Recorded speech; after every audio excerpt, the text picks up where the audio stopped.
Hi, hello, yes. Thank you. Lip reading practice, etc. Trying to figure out what kind of fashion I want to wear. Ooh, the Canehurst. The Night Garb still has that, like, over-the-shoulder kind of look to it. Yeah, maybe I'll just wear the night outfit. You can still see the Madman's manchettes as well.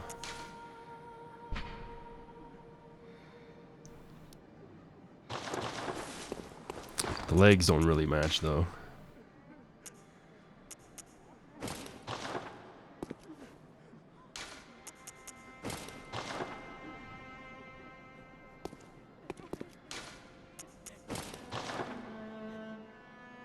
Never really liked the Executioner's trousers. They really only work with the Executioner's set.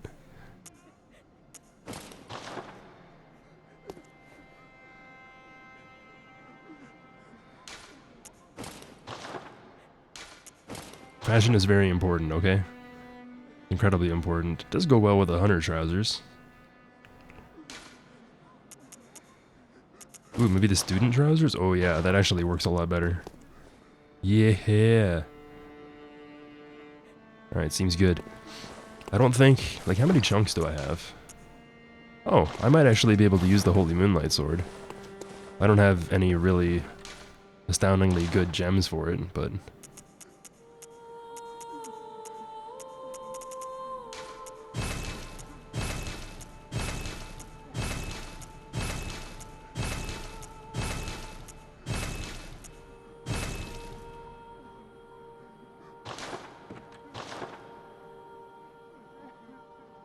Alright, let's see what kind of nourishing gems I have in here. I don't think I'm gonna have any nourishing triangles. I don't think I use... Oh, cursed nourishing. Attack versus open foes up, increased stamina cost. I can deal with that. Nourishing increases both physical and elemental damage. You can see how it says attack up instead of just physical attack up. I'm almost positive I don't have any nourishing. Oh! I got one there, but it probably won't be as good as something else I can put in.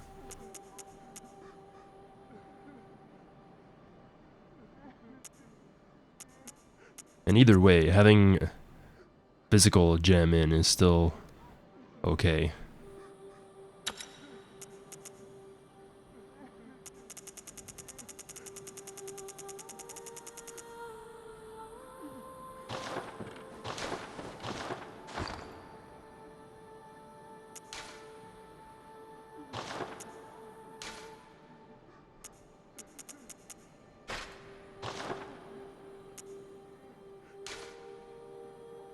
Yeah, it already has more AR than my threaded cane, Lamau.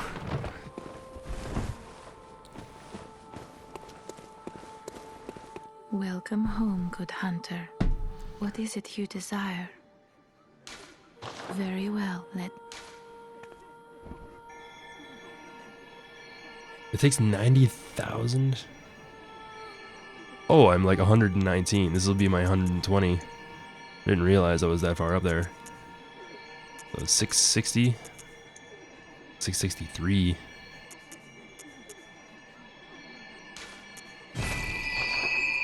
Screw it, I'm gonna use all my cold blood. There's literally no other use for it.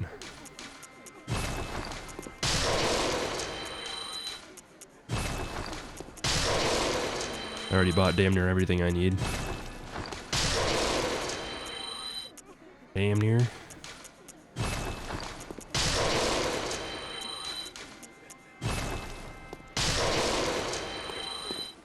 Yeah, it's still only gonna get me one level. I probably need more. Very well, So I need 10,000.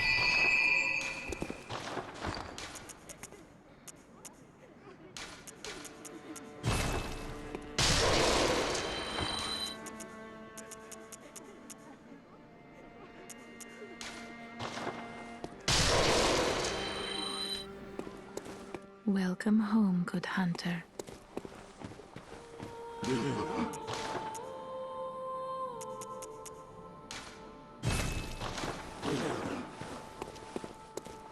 Welcome. Very well. Farewell. 675 AR is not bad, considering I don't really have, like, the best gems I can possibly put in there. Alright, German, you sleeping? Nope. Duh. Yeah, I might as well just go. So when we finished off yesterday, I had just killed Ludwig. We donned the Hunter Garb and told him no. Or we told him yes, so we put him to a nice, restful, peaceful sleep. As I was saying yesterday, if you choose yes, or if you just kind of like leave him here and don't actually complete the quest, eventually Simon will come and shoot an arrow into the eye of Ludwig. And he says that Ludwig was a consummate hero, but at least he died with his ideals intact. One of the more interesting things about Ludwig as well is that his first form is more bestial. He's running around on all fours, he's screaming, he's not actually talking like a human. But when he goes into his second phase and he sees and reclaims his guiding moonlight, he kind of regains his humanity, in a way. Like, when he holds the sword in front of his face, he covers up the more transformed part of his face, and you can see the more kind of human side of him.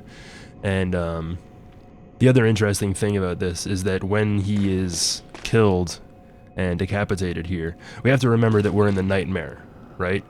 So it's not necessarily Ludwig, it's more like his consciousness that is trapped here.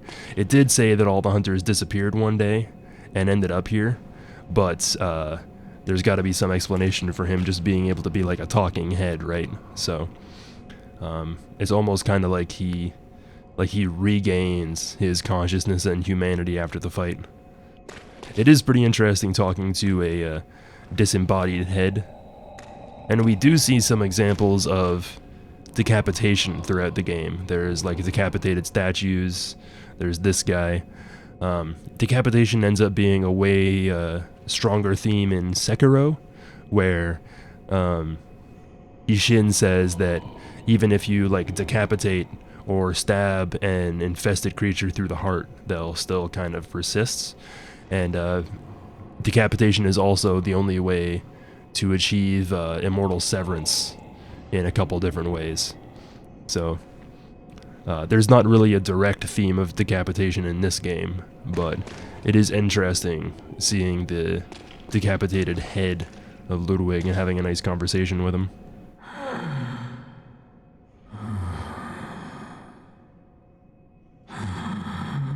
But now he sleeps. And also, like I was saying yesterday, I think one of the important things that we learn throughout the Hunter's Nightmare is that even though this place was created because of the Hunter's sin, it's supposed to be a punishment for hunters, we also find their victims all throughout the area, which is what I believe the underground corpse pile is supposed to represent. We have all the bodies in the outside area, we have all these bodies in here. There's the lamentable patients of the research hall, who were not hunters, and we also have the denizens of the fishing hamlet, who were also not hunters. So anybody who's influenced by great ones or infected by the old blood ends up getting cursed at the end of the day.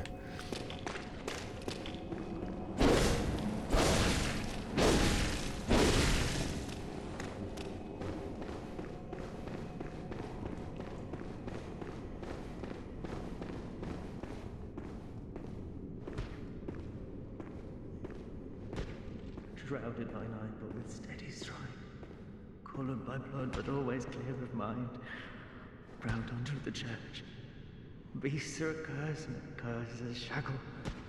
Only ye, the true blades of the church. Hey, Madrose.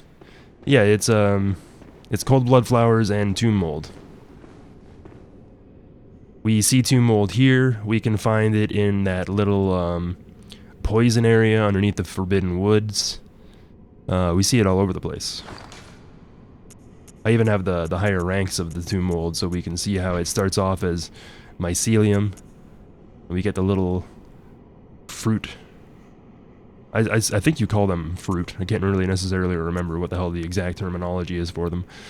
But you can see how it kind of blossoms out at the end, and you have the spore-bearing dealies.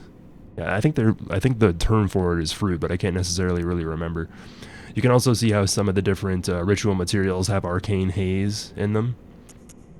There's not a lot of it in these versions, but I mean, it could also be the spores, you know, that are coming out of it, but assuming that spores bear arcane haze wouldn't be too far off from the truth. You can also see something very similar in the blooming cold blood flowers. And even though the cold blood flower icons have the kind of like red Stygian stuff in them, I would still consider any of the other flowers that we see growing out of bodies to be the same thing. But I don't think there are actually flowers here. I think this is mostly just tomb mold.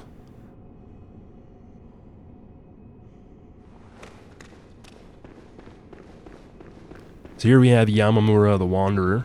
Shrouded by night but with steady stride, coloured by blood but always clear of mind, proud under the church. Beasts are a curse and curse is a shackle. Only ye, the true blades of the church. Beasts are a curse, and a curse is a shackle. Now, I'm not necessarily really sure if Yamamura is associated with the church. There's a couple different references that say that this prison here is meant to keep hunters who would, you know, do something against the church or try to uncover their secrets. But the story with Yamamura is that he stared straight into impurity and it drove him mad. We can summon Yamamura for certain fights if we bear the Impurity Rune, if we wear it ourselves. So he is a member of the League. I believe also when we summon him, he's referred to as Confederate Yamamura the Wanderer. Shrouded proud under the church. Beasts are a curse and curse is a shackle. Only ye, the true blades of the church. We can see that he's also smashing his head into a wall locked in his cell. This is reminiscent of another NPC that we can find in the research hall who is doing something very similar, asking us if we can hear the sound of water. Coloured by blood but always clear of mind, proud under the church. Beasts are a curse and curse is a shackle. Only ye, the true blades of the church.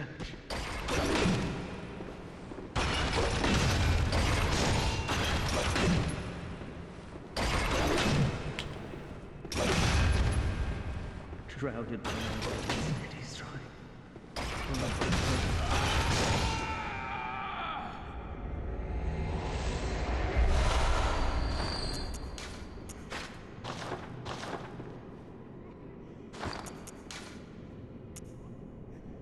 So here we have the alternate top hat, a standard hunter's hat worn by Yamamura the Wanderer.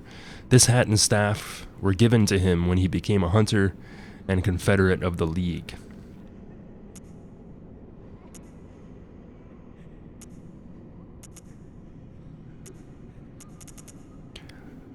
Kagi Heori, garb of a distant eastern land, worn by Yamamura the Wanderer.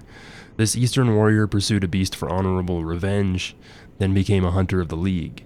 But when he stared straight into impurity, it drove him mad.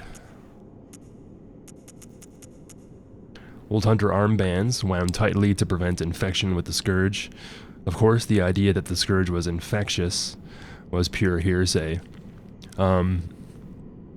Especially early on in the days of the Healing Church, if the scourge was infectious, then it would lend into the scourge being passed by imbibing blood or the transfusion of blood. So it's not, I don't think it's just saying that it's just hearsay as in like, oh, well, we heard about this, but we're not really sure about it. I think that it lends into the church trying to suppress the idea that if the scourge was infectious, then it might have something to do with the blood they were pushing on everybody.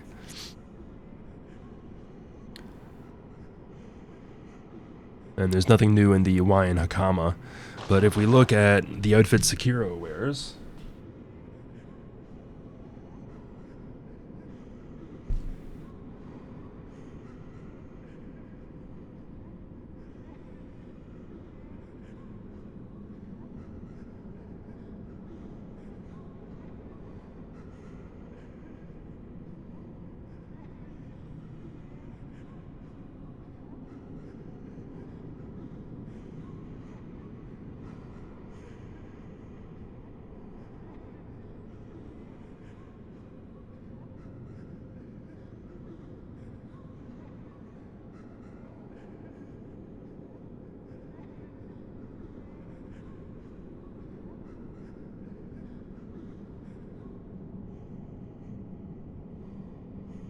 you can see the similarities between Yamamura the Wanderer set and Sekiro's outfit.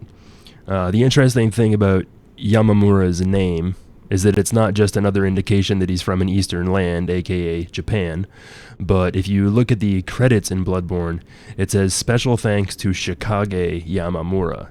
Shikage is the sword that we get from the Vile Blood badge, and Yamamura is the name of this NPC. If I remember correctly, Yamamura is the name of the combat design director behind Sekiro. So, the name Yamamura and even the name Shikage possibly come from one of the people who worked at From Software while Bloodborne was being developed and while they were designing the combat for Sekiro.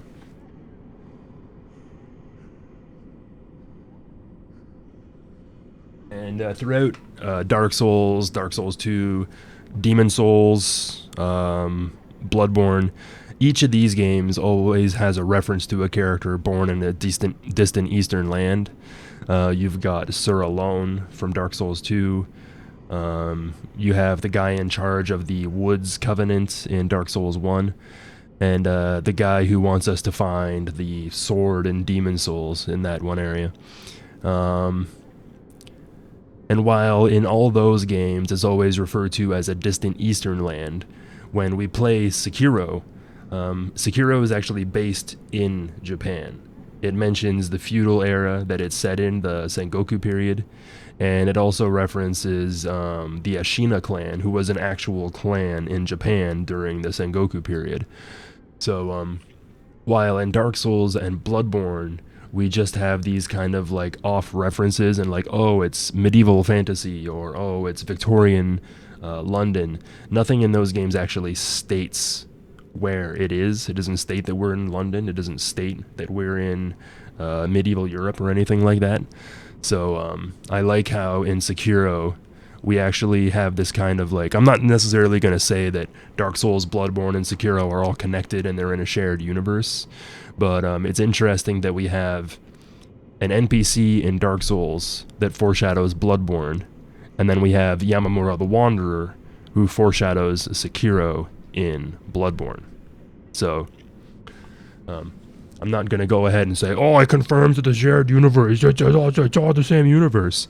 But it is just another indication that From Software really likes to not just mess with people, but play with the ideas that maybe these worlds are connected, and maybe this can not just remind us of other things, but force us to look into other stuff. It doesn't say that vermin drove him mad. It says that when he stared straight into impurity, it drove him mad. So when we talk to Yamamura here, stop it! Stop it! Stop being a cat right now. Cut that shit out. God damn it. It's not itchy, it's just nerve damage. Jesus. Stupid cat. Who's my girl? Who's my girl? Stop itching yourself up. Duh. What was I gonna say?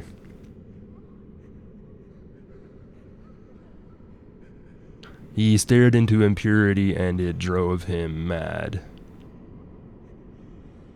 Yeah, I don't know. Like, he's obviously dealing with some sort of madness, right?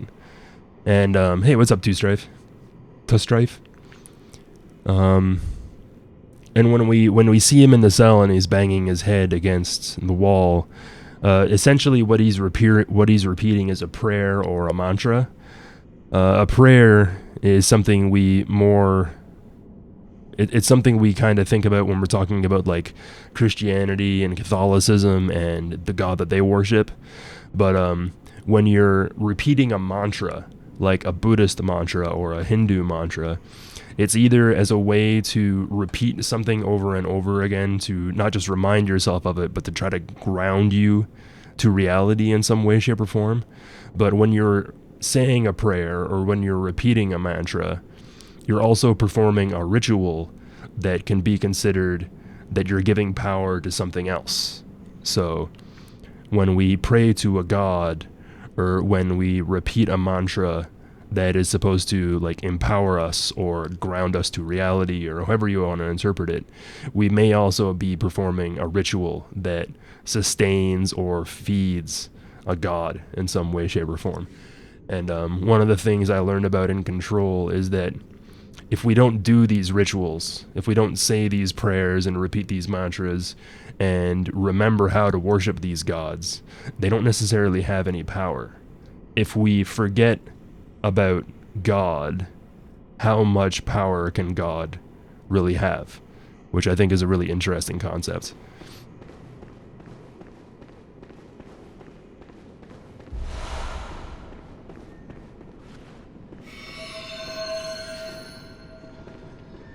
Can't lock onto this guy from too far away because it's supposed to be dark in this area.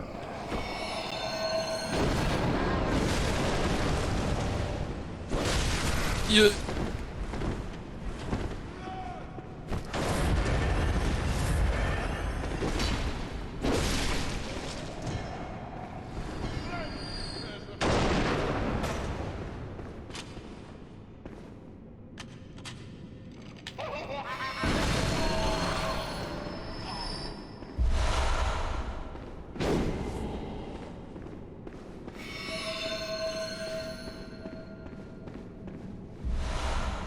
Here we have Gracia and her fists, a chunk of iron fitted with finger holes. The hulking hunter woman, simple Gracia, ever hopeless when handling hunter firearms, preferred to knock the lights out of beasts with this hunk of iron, which incidentally caused heavy stagger. Gracia was a fearsome hunter, and to onlookers, her unrelenting pummeling appeared oddly heroic. No wonder this weapon later assumed her name. Gracia is another word that we use for grace. So a female name can be Grace, but Gracia is like an older version of it. In the Chalices, we can also summon a hunter named Gremia, and Gremia is the male version of the name Grace. Yeah, big old lady, big old hunter. Didn't use serrated weapons or hunter firearms because she was too simple of mind, but she instead decided to beat the living crap out of them with a huge iron knuckles. I'm not necessarily sure if Gracia is supposed to be a reference to something else. She does have red hair, which I've always found kind of interesting, and there are tales of like warrior women who have red hair, but I'm not really, it's been a long time since I've actually looked up Simple Gracia and all this sort of stuff, and basically all I was able to discern was the meaning behind her name. If there's some sort of story about a simple woman with red hair who went around beating the crap out of werewolves, it's kind of lost on me, but still an interesting character to think about. And you can see here that she's praying. She died while she was praying.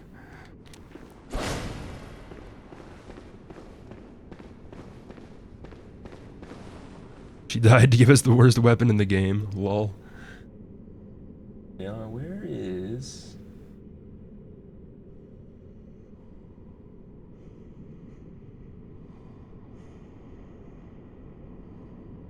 I noticed when I was uploading these videos to YouTube that my chat doesn't show up anywhere, which is kind of sad.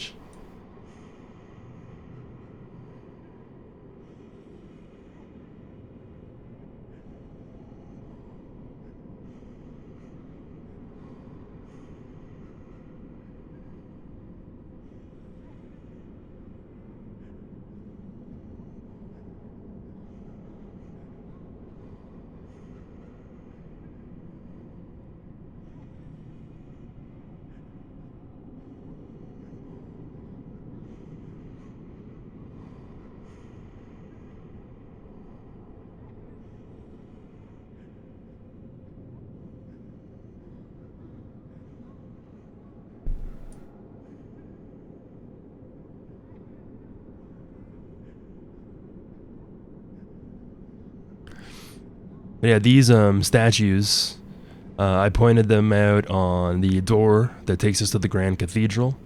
We can see them in the Upper Cathedral Ward.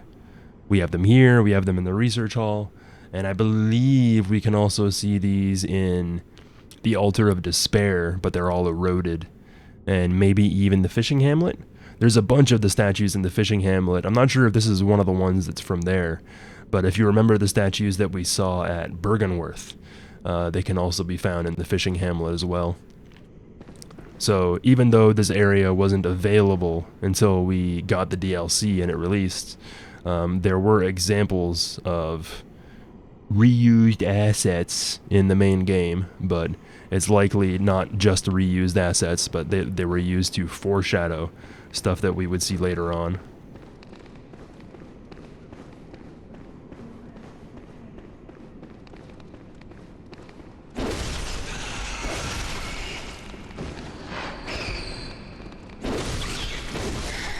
I mean, there's not really any indication that Gracia was affected by beasthood at all, to be honest. She just died praying. There's literally no indication that she was even afflicted by beasthood. The only other thing that we can glean from Gracia is that if she was in a cell underneath this version of the Grand Cathedral, either she was encroaching on the secrets that the Healing Church wanted to keep secret, or she may have also been somebody that wandered into the Hunter's Nightmare and then was locked away. Maybe. I guess. Like, we find blood-drunk hunters here, but the hunters that are in the cells underneath the Grand Cathedral were supposedly placed there by the Healing Church in an effort to keep their secrets guarded. So, even though she was simple, maybe she was on to more than we can let on. But, you know, like I was saying, there's very, very little information we can glean, aside from the fact that she was huge, she was simple, and the Healing Church might have wanted to lock her up to keep their secrets intact. So when we walk into the second Grand Cathedral, this one's a little bit different than the other ones. We have a similar staircase as when we went to Old Yarnum, as well as when we fought Ludwig. We saw the same kind of staircase that comes away from the statue in that area as well. And this figure that's lying on the bed is very similar to some of the other statues that we've seen in the Church of the Good Chalice and a few other places. It almost kind of resembles a mummy as well. Like, it's not just that they were swaddled in cloth because they were a patient, but it may be a method of mummification, for all we know. And the reasons why people are mummified isn't necessarily just to preserve their bodies, but it's a way to ensure that their spirit goes on to the afterlife. We also have these kind of medical beds, I guess. They've got similar tools of what we've seen in Yosefka's clinic. Scalpels and syringes and sedatives and that sort of stuff. And from one of these, we get a Great One's Wisdom. I gotta reload the area because she isn't praying. Half the time when I come up to this area, she isn't praying, which is kind of weird. But,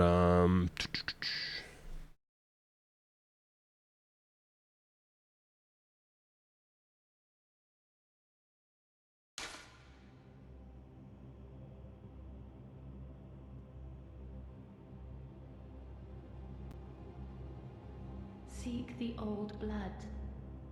Let us pray, let us wish to partake in communion. Let us partake in communion and feast upon the old blood. Our thirst for blood satiates us, soothes our fears. Seek the old blood. But beware, the frailty of men. Their wills are weak, minds young. The foul beasts will dangle nectar and lure the meek into the depths. Remain wary of the frailty of men. Their wills are weak, minds young. Were it not for fear, death would go unlamented.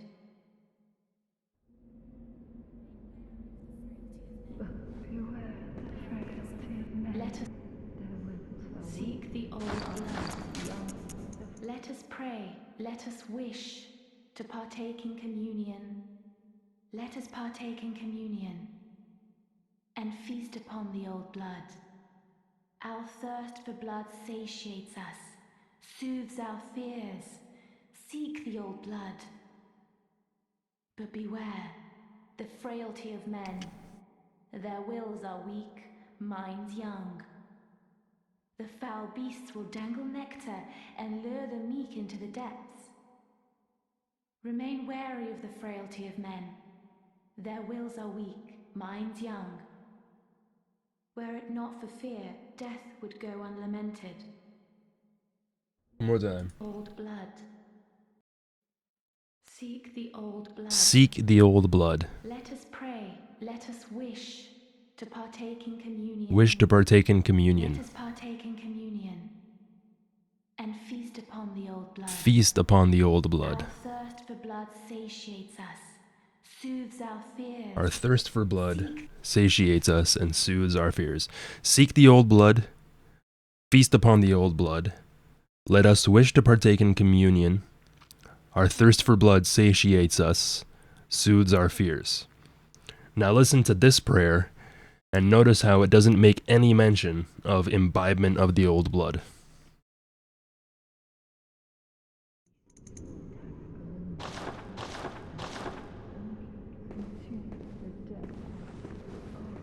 Remain wary of the frailty of men. Their wills are weak, minds young. Were it not for fear, death would go unlamented. But beware the frailty of men. Their wills are weak, minds young. The foul beasts will tangle nectar and lure the meek into the depths. Oh, remain wary of the frailty of men. Their wills are weak, minds young. Were it not for fear, death would go unlamented. But beware the frailty of men. Their wills are weak, minds young. The foul beasts will tangle nectar and lure the meek into the depths. Oh, remain wary of the frailty of men.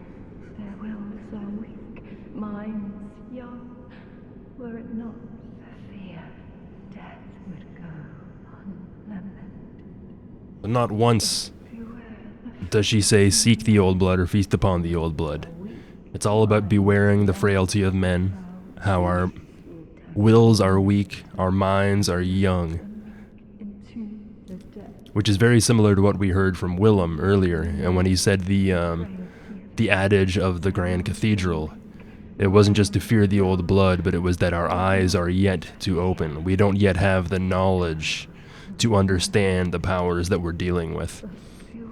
Now, at first glance, this appears to be Amelia, because she's praying in front of the altar at the Grand Cathedral. Now, there's a couple caveats to this. The first one is that she's not the same voice actress. The voice actress, if you look at the credits for the DLC, she isn't even given a name. She's a different voice actress from Amelia, the person that was saying the prayer earlier, but she isn't actually given a name. This hunter and the other hunter are just hunters that are here guarding the place. She's never named in the credits as Amelia. If she is Amelia, the only real interesting thing about that is that we have to kill Amelia to get to the DLC. It's the requirement for getting into the DLC. Once we kill Amelia, we gain access to the Eye of a Blood-Drunk Hunter, which is how we get into the DLC in the first place. So, big if, this is Amelia, then it's the only example of us killing somebody in the main game, and then them ending up in the nightmare. So either that's the case, or she's here because she's a hunter. She has the threaded cane. She uses a hunter tool called Black Sky Eye. So I've always contested that it is Amelia, but I'm not really necessarily 100% sure about that anymore, because it's not the same voice actress, and she's also not credited in the credits. If we look at the credits for the main game, we learn more about Yosefka, because it says Yosefka and then Imposter Yosefka. So maybe they backpedaled on that with Emilia.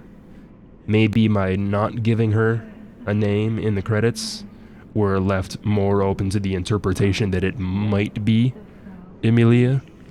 But they are saying the same prayer, and they're not the same model either, but the reason why Emilia has a different model in the main game is because they were using assets they already had that were handy, and by using a Tumerian Chibe Maiden as the model for the Emilia that we see before she transforms into a beast, when we see her silhouette, it makes her appear more beastly. So,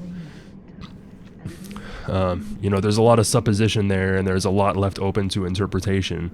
But the main takeaway is that if it is Emilia, it's the only example of somebody that we've seen killed in the main game and then appearing here.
The casty one always drops 10 bullets, and the one in the black church garb with the holy blade always drops a madman's knowledge.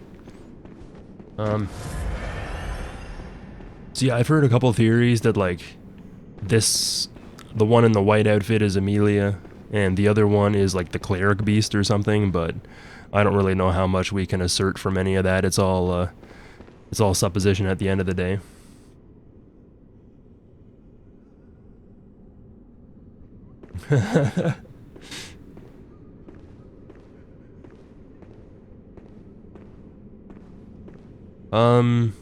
Well, if we think about the Hunter's dream, Strife, basically we are cursed. Whenever we die, we end up in the Hunter's dream, and then we have to make our way back to the waking world and proceed forward through our own night of the hunt.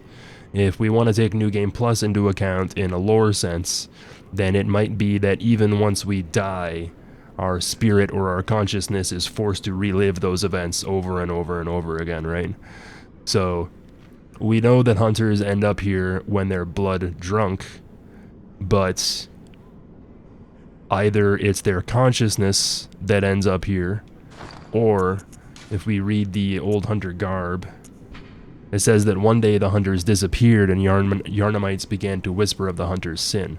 Drunk with blood, chasing after beasts, they would pass on to the nightmare, every last one of them. So, when the hunter's nightmare was created after the events at the fishing hamlet, the sin of the fishing hamlet, all the hunters who existed in that time just disappeared all of a sudden, transporting them to the hunter's nightmare. This didn't prevent new hunters from being created. There's still new hunters coming in and popping up all over the place, but because of this event, there's way less hunters now than there was in the era of the old hunters. But it also says here that they would pass on to the nightmare, every last one of them, because becoming blood drunk is a fate that no hunter can escape. A hunter who goes drunk with blood is said to be taken by the nightmare, destined to wander forever, engaged in an endless hunt. It is a fate that no hunter can escape. So the question then becomes, like, we hear about Eileen and how she no longer dreams. She asks us if she can remember the doll, but she no longer dreams herself. So she says that if she dies, she'll be gone for good. But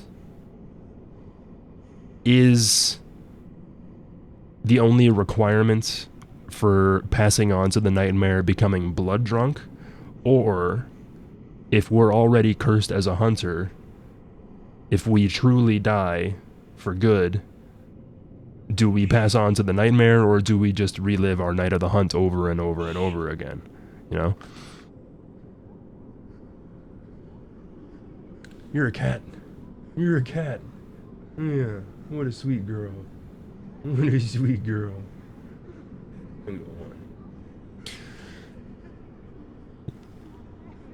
So, I think both are probably equally as valid. Like, whether we're cursed to relive the events of our night of the hunt in the hunter's dream, or whether we end up in the hunter's nightmare, they're probably both equally as valid, and they may even both be the case. Maybe if Jura and Eileen are free from the night of the hunt, maybe they die and end up in the hunter's nightmare. But I think, like, we have this person who we might assume is Amelia here. Imagine if other hunters died in the main game, and then we found them in, like, more nightmarish forms here. That would help reinforce that theory a whole lot, but I can also see how it would have been kind of difficult to implement, right? Like, it would have been really cool to have that kind of feature added to the game, but maybe after the fact, it wasn't just something they could, like, mechanically just, you know, throw in and have it work. But it would have certainly added into the whole all hunters pass into the nightmare a lot more eloquently. We see this shape all over the place. We, mostly in the Grand Cathedral, but in a few other places as well. We've seen this flower shape in a whole lot of different areas. If you look in the middle of the circles there, I got a screenshot of it somewhere.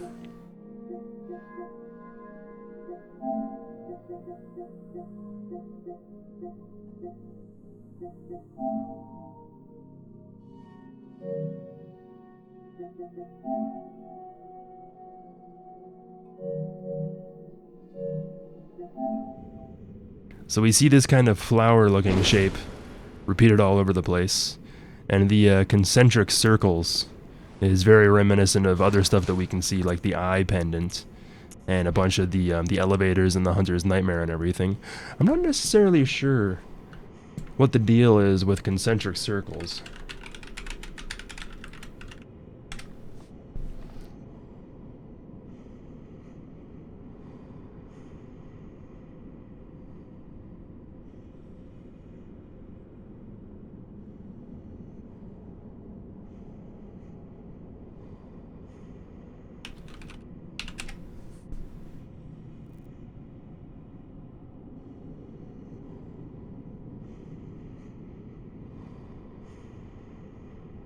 Like, I think the easiest interpretation of concentric circles is being caught in some sort of cycle. But you see a lot of this sort of imagery, like in, like, think about, like, stained glass windows and stuff like that that we see in, oh god. Yo, Strife, thanks for the sub, man. Appreciate it, dude. Prime sub, excellent. Thank you, man. Yeah, sorry about that. But alright, so we've got this circle in the middle, looks like a flower. And there's other examples of this all throughout the game.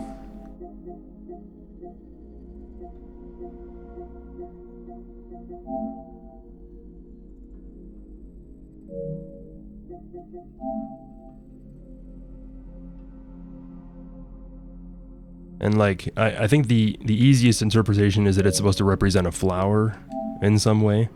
But circles can also represent, cycles, and we are caught in a cycle of the Night of the Hunt. There's also stuff related to like Buddhism and Hindu stuff relating to this. Like Buddhism is like there is no final death. You're always reborn in some sort of way, shape, or another, but you can reborn in different like little pockets of reality. And when we see artistic interpretations of this concept, it's usually depicted as being circles all overlapping, but then we have like one giant circle here. And the main thing about becoming somebody like Buddha is that when you are free from this cycle of life, death, and rebirth, you become something else entirely. You become something more akin to the Buddha. I'm really kind of butchering all the Buddhism stuff here. And I'm not saying this is what this means by any means, you know? They could have just seen a picture of a church and then said, oh shit, that would look really cool in the game. Let's put it everywhere. But it does make you think. It does make you think, though. But we see this in the main Grand Cathedral, as well as here, and even in a few other places, like I pointed out earlier. Here we have the Elevator of Ascension. We grant eyes to the surgery altar skull using the eye pendant, and then it lifts us up into the research hall. So we got 3 figures here. They're all hooded. They all wear the white surgical gloves, which are embroidered with a spell to protect the wearer. They all wear a holy shawl, which means they are affiliated with the Healing Church. Bells are used to cross the gap between worlds. We have also got this figure here.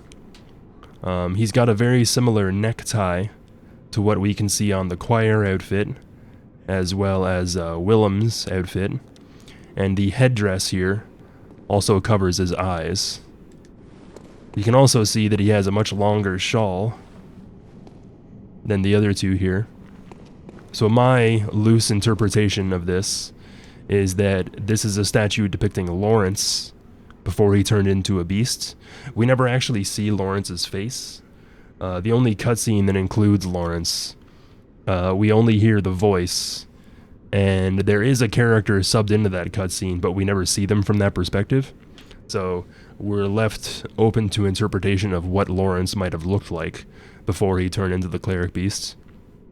And if we look underneath the surgery altar, we can see the beast waiting to pop out and kill literally everybody. And we've also seen this kind of 3-person formation all over the place as well. It might represent the Communion Rune, which has these pyramid kind of little dots surrounding it, representing blood administration, the pursuit of communion, and the Healing Church.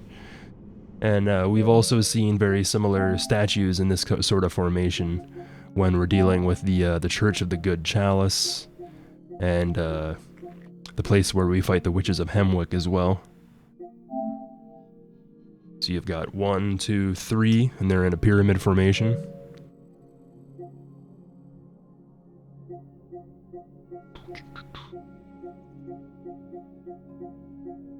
Do I have any other? No.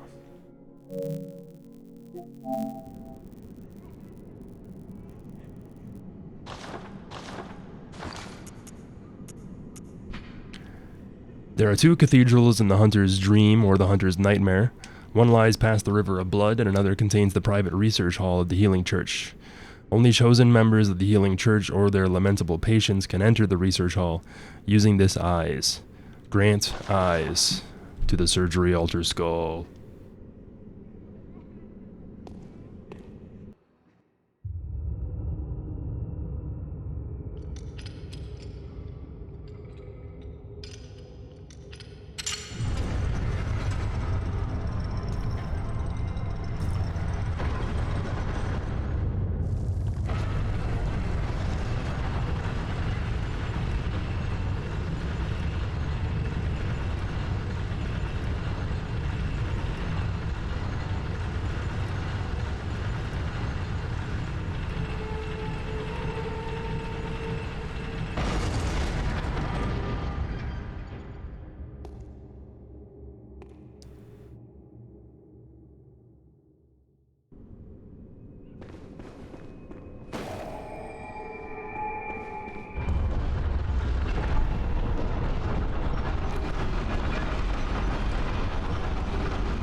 Alright, so take a look at the stone that's behind the chair that I'm propped up on.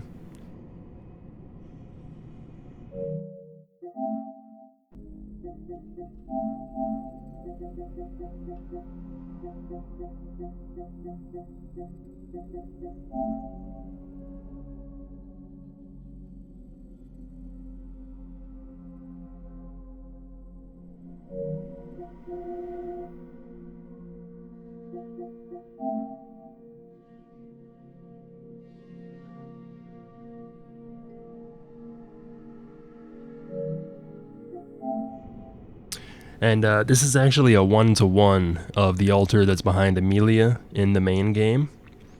So we have this altar in the Grand Cathedral, as well as the statues that we can see in the Witches of Hemwick boss room, which prelude or foreshadow the way that we find Lawrence in the Grand Cathedral in the Hunter's Nightmare.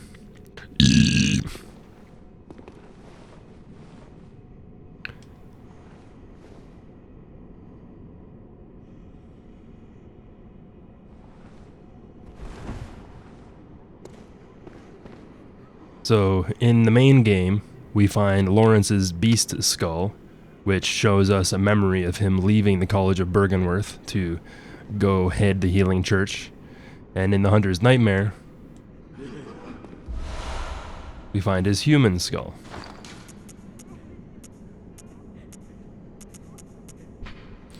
Skull of Lawrence, first vicar of the Healing Church. In reality, he became the first cleric beast, and his human skull only exists within the nightmare. The skull is a symbol of Lawrence's past and what he failed to protect, his humanity. He is destined to seek his skull, but even if he found it, it could never restore his memories. So when we use a madman's knowledge, we gain the memories of the madman the skull belonged to, right?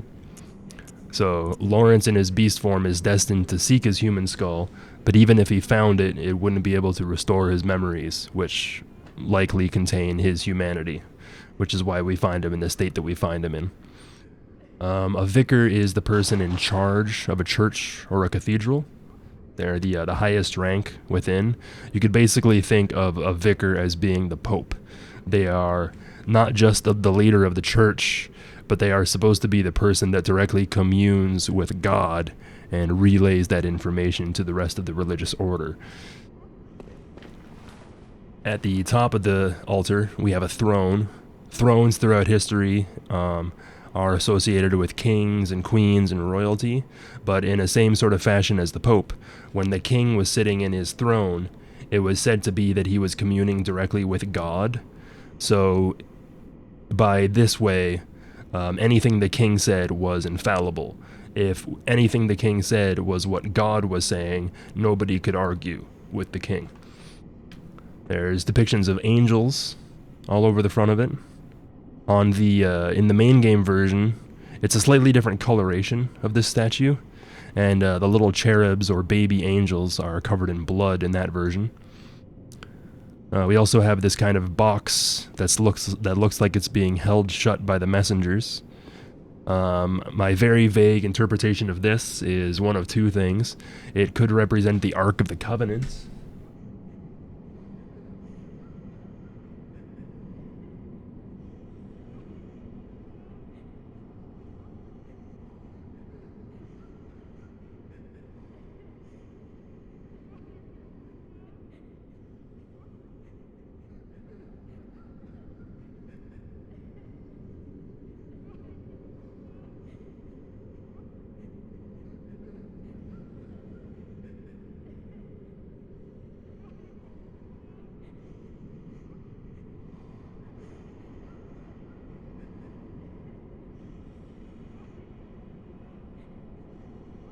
The Ark of the Covenant was a religious artifact containing other religious artifacts, and basically they would take this box onto a pilgrimage throughout multiple holy cities and holy lands, and whoever touched the Ark of the Covenant was said to be able to commune directly with God and talk with them. Some of the articles that it contained was like scrolls, pieces of the cross that Christ was crucified on, and a bunch of other religious artifacts. But the main thing is that whoever touched it was able to commune with God. It could also represent Pandora's box. Pandora's box is a Greek myth wherein there's a lot more details of the story, but essentially all of the evils and all of the bad natures about humanity, about man, were contained within this box, and humanity had this kind of like golden era of peace and knowledge and blah blah blah. But there was a figure named Pandora, who was a woman, and when she opened the box, all of the evils of man were let loose into the world again.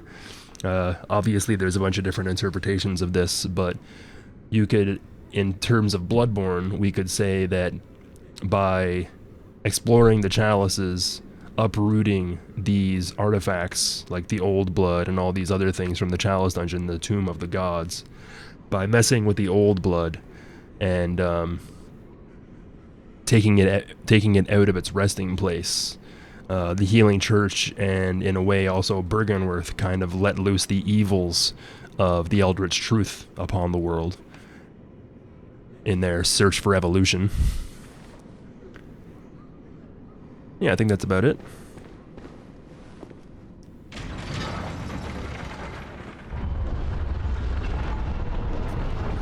Oh shit. Gotta go down there.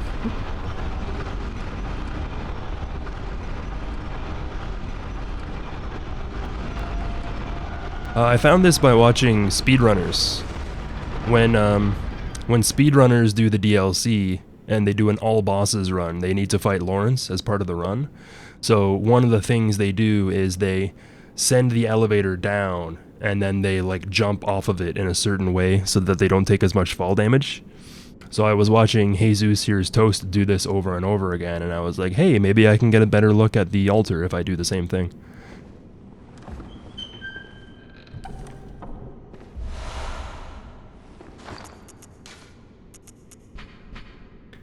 An oversized weapon used by the Healing Church, a type of cannon that fires with a curved trajectory and creates an explosion upon impact. Originally designed for use by brawny men with deteriorated brains, not just for any ordinary hunter. But the men lacked the wits to effectively operate firearms, and the weapon was quietly ushered into permanent storage. So we see an enemy in the Hunter's Nightmare use this, the Nightmare Executioners, but we don't actually see the people that this was originally designed for. But if it's a giant cannon and it's supposed to be the same size, we have the church giants, the church servants, and these enemies appear to be of lower intelligence, I guess you could say. Like, they don't actually talk, they just kind of go, and then attack you relentlessly. So maybe the church cannon was originally developed for the church giants, but they weren't able to wield them appropriately because they lacked the wits.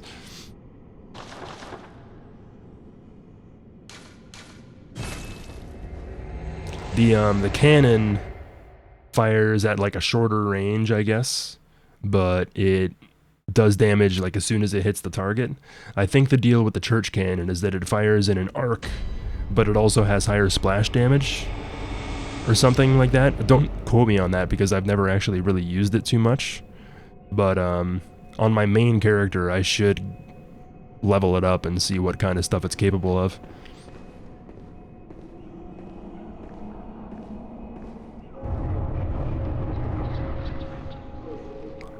So we get some insight for discovering the place, and this is the research hall, of course. That guy fell from above and I completely missed it. Rip. Here's that statue again that I was pointing out earlier. And that guy's having a party up there. Seems like he's having a good time.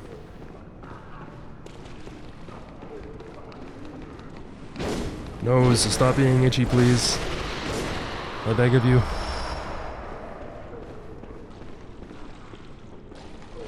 Has someone, anyone, seen my eyes?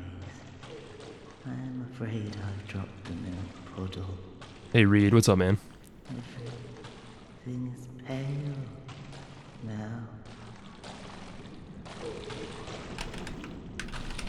Redeemus. So here we have one of the patients looking for his eyes. The patients imbibed water until the head is all that they were. So as their head expanded, a bunch of these patients appear to have lost their vision or lost their sense of sound. Some of them are deaf, some of them are blind, and some of them are nothing but heads.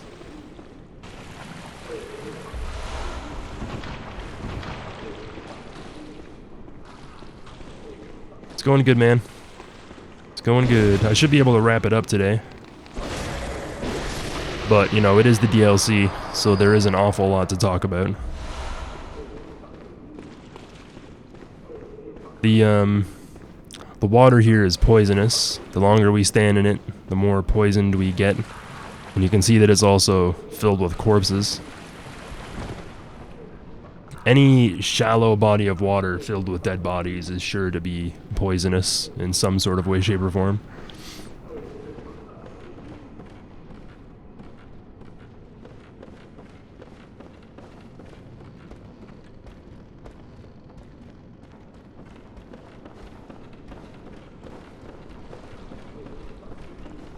We can see this item down here early on, but it's kind of hard to get to at this point in the game.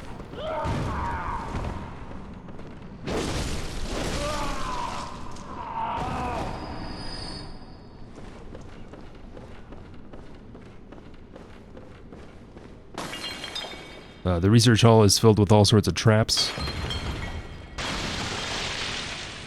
And we not only find a lot of blue elixir in this area, but we also have blue juice that flies out of these shelves and cabinets,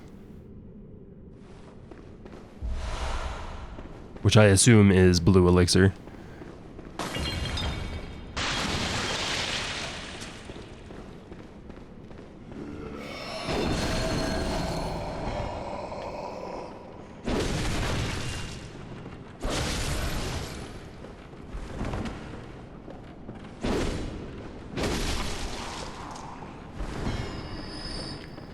Church servants here because this place is affiliated with the Healing Church.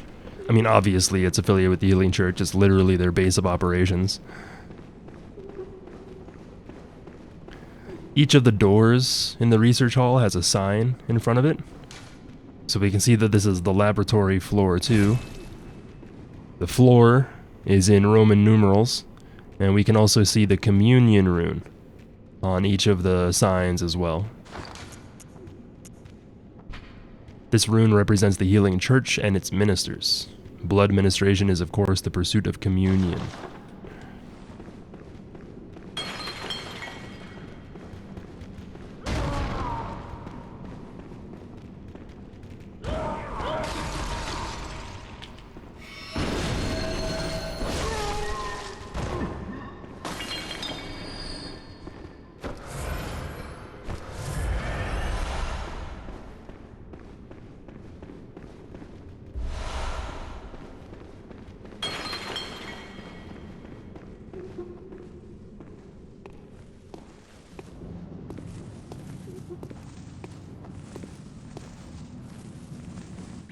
Plop, blip, plop.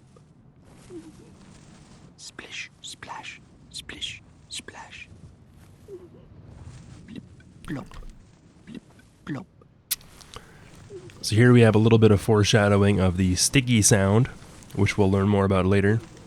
And we can also see the first of the Lumen Wood flowers. The Lumen flowers are the flowers that we can see in Upper Cathedral Ward and the Nightmare Frontier, and represent the Celestial Emissaries and their development. The Lumen Wood flowers are the sunflowers that we can see in the research hall. So these are Lumen flowers.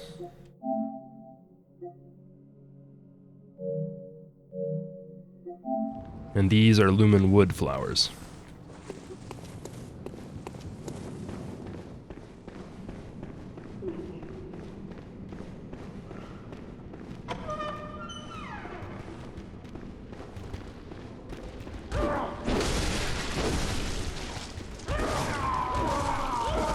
Yikes.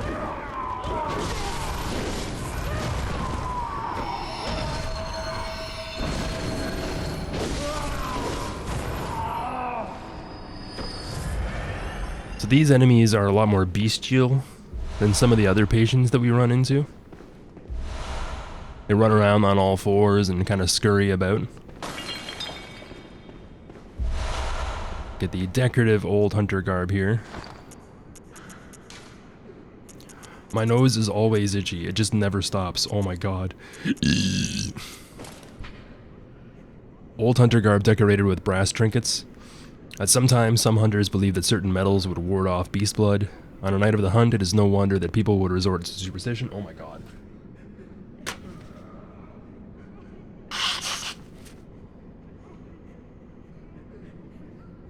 Yeah. Yeah.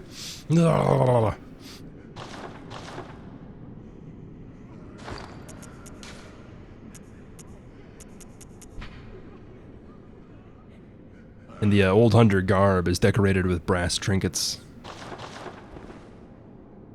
Brass, as Autumn pointed out yesterday, is a metal that kind of wards off infection. The reason why most doorknobs are made out of brass is because when germs and bacteria are on brass, they'll eventually just kind of die because of the metal. So it's a way to prevent infection from spreading that way.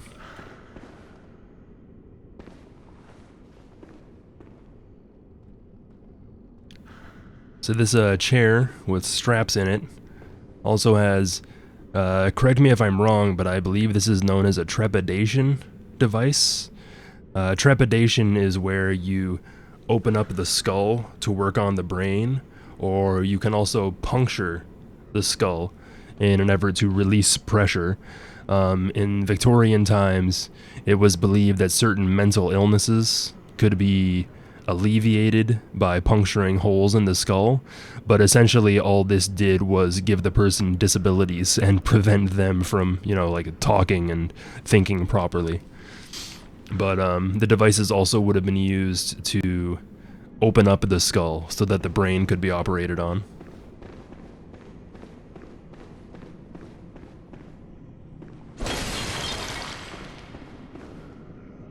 Here we have reused assets from Bergenworth.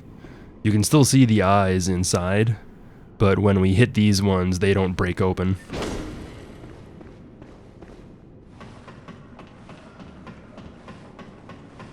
You can see all the IV blood containers hanging up above the ceiling.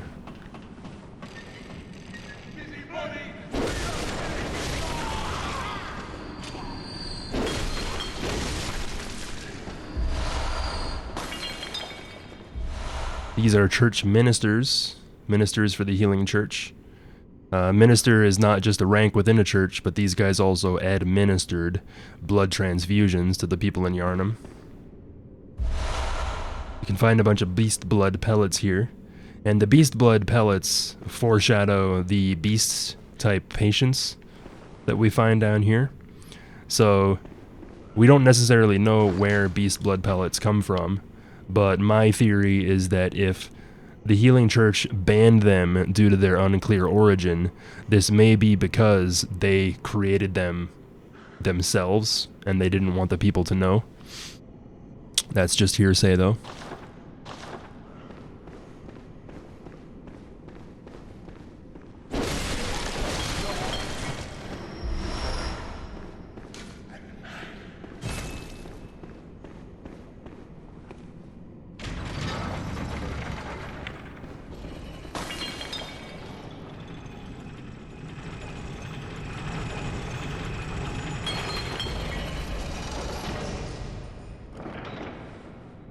Here we have more copies of How to Pick Up Fair Maidens.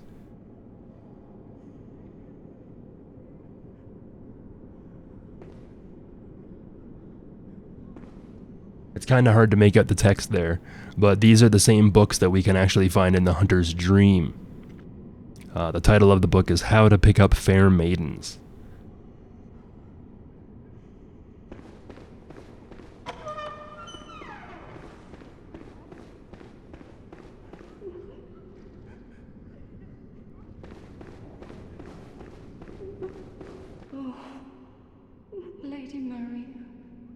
Save me, please.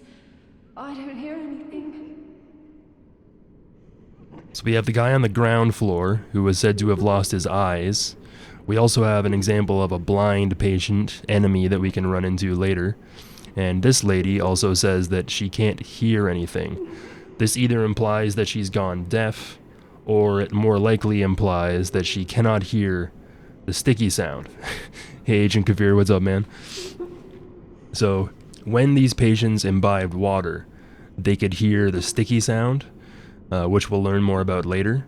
But if they didn't continue to consume the water or the brain fluid, they would eventually not be able to hear the sound anymore.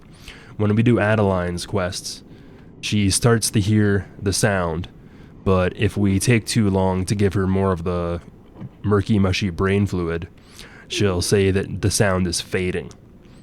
So, this is also why later on this NPC says that she has failed. Because if she no longer hears the sound, it means that she has failed in her transformation or her metamorphosis. This is also the first NPC that mentions Lady Maria. And Lady Maria is a person that took care of these patients in the nightmare. This doesn't necessarily ally Maria with the healing church. It just means that because this place is in the nightmare, while Maria was trapped here, she decided to help the lamentable patients, lending into the compassionate nature of her.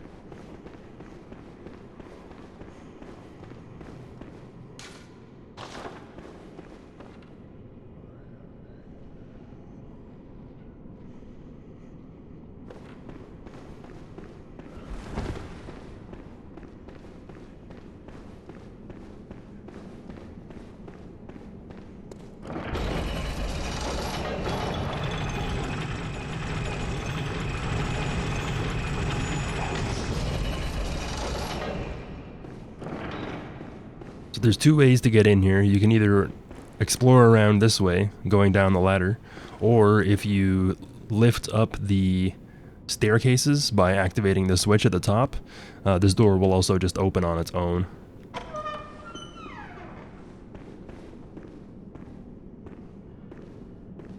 Is that you, Lady Maria? No. You're someone else. Please, could you do something for me? I need brain fluid. Murky, mushy brain fluid. Please, could you do something for me? I need brain fluid. Murky, mushy brain fluid.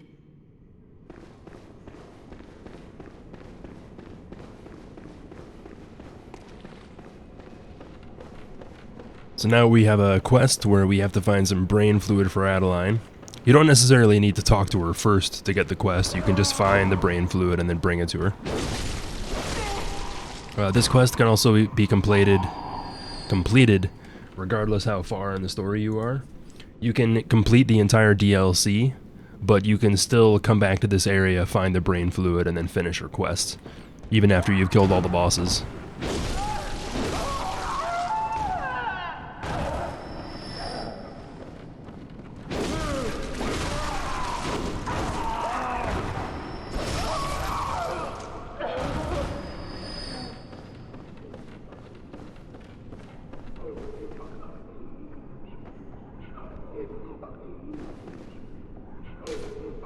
Patient room, floor 2.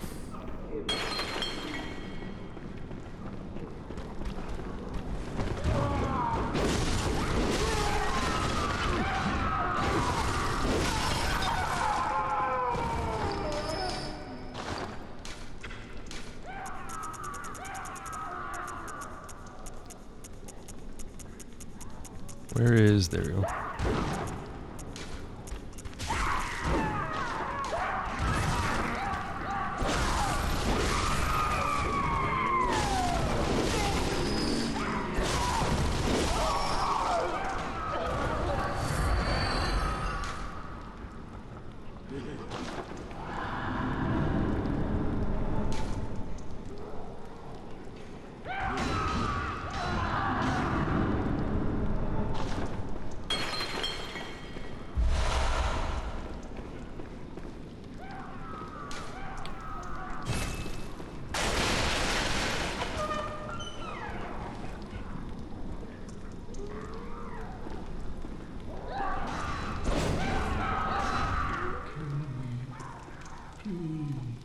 Just kill me. Free me from this place before I go mad.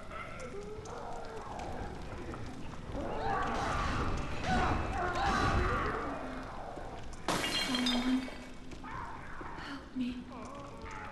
I'm guilty. I know. But I won't do it again. I promise. The damn darkness. It frightens me. And what rises from its very depths.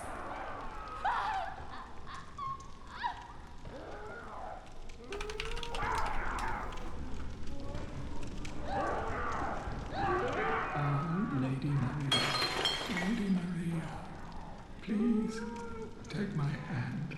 Please help me. Don't let me drown.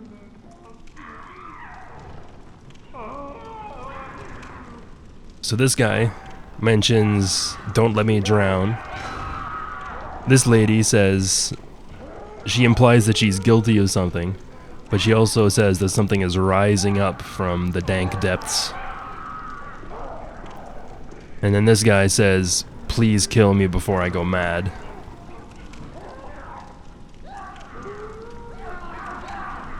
So yeah, the patients in the research hall are definitely not having a good time. And this is also lending into the water imagery that we find at the fishing hamlet, as well as in the rest of the nightmare. There's a heavy association with water imagery and the nightmare, but it's even more so here because the brain fluid, the sticky sound, the plip plop drip drop, it's all referencing Kos being a great one of the ocean.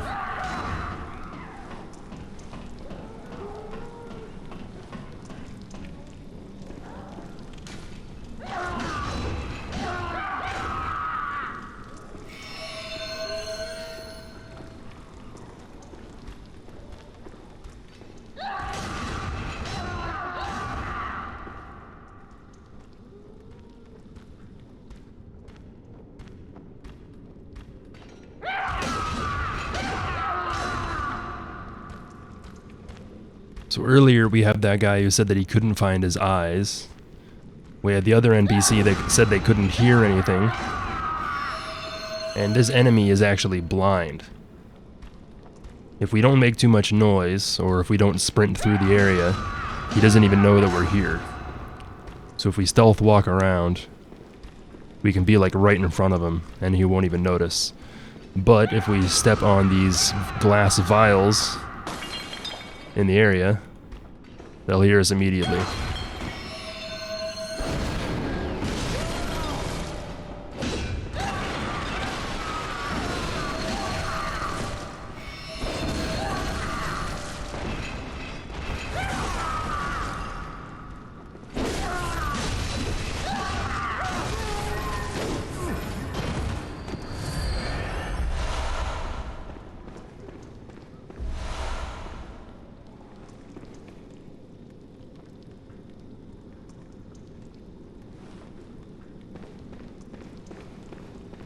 There's a little trick you can do here.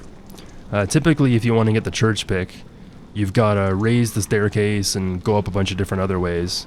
But if you run into this wall here and then jump, you can cross the gap and get the chi, the underground cell key, earlier than you might otherwise be able to.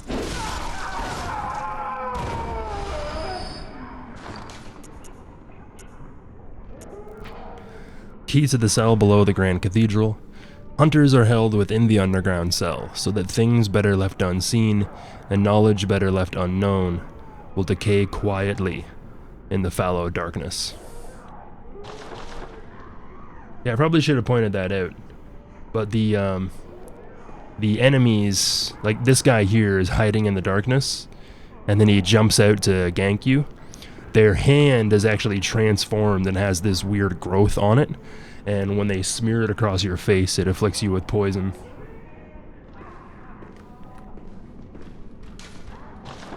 I think there's another one of those guys that I can show later, though.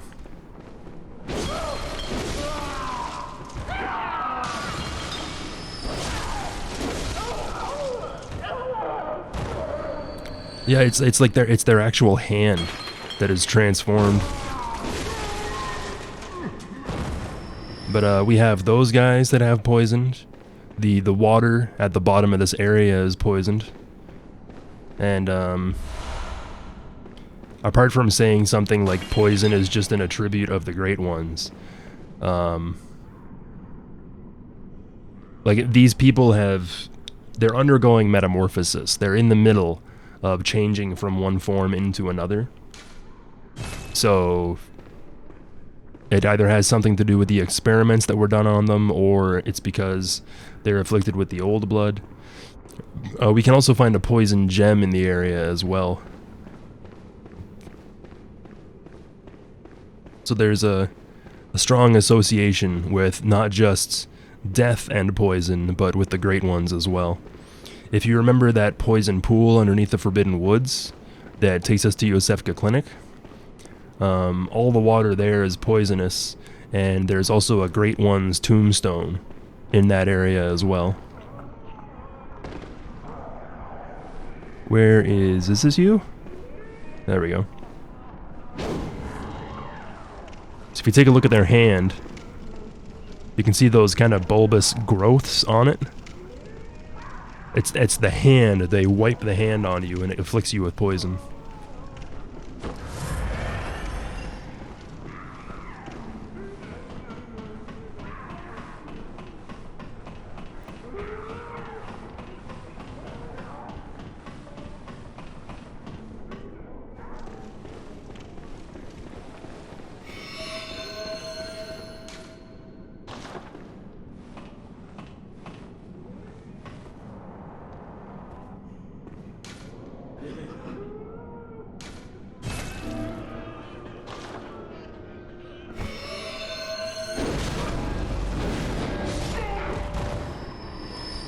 Oh, holy shit.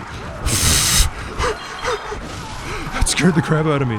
I was not expecting the gang to be in here. Holy fuck. Jesus Christ.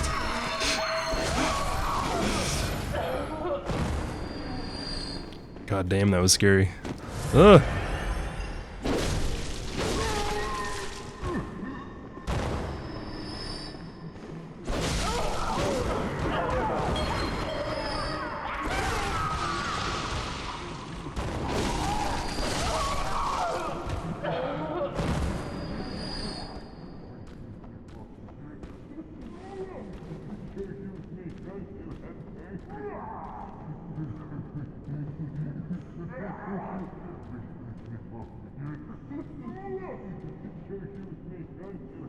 Almost kind of sounds like he's laughing, doesn't it?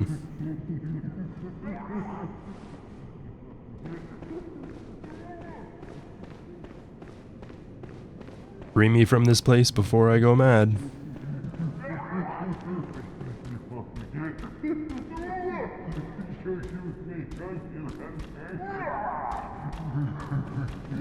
Just vibing.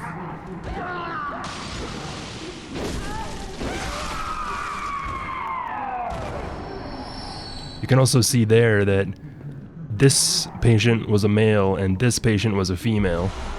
They make different sounds as they're patrolling around and when you hit them.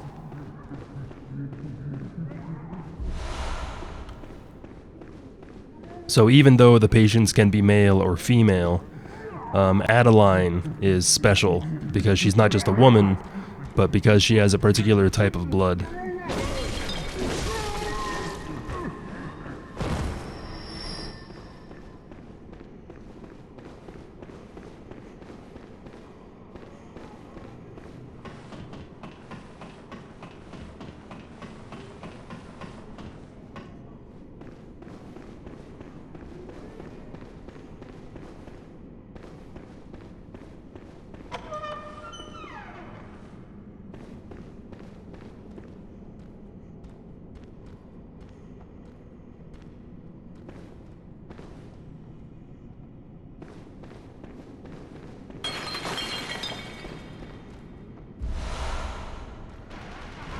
We even find antidote in the research hall because there's all these different sources of poison everywhere.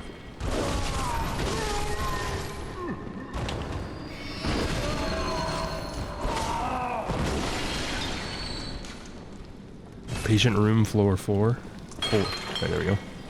So here's the poison boy.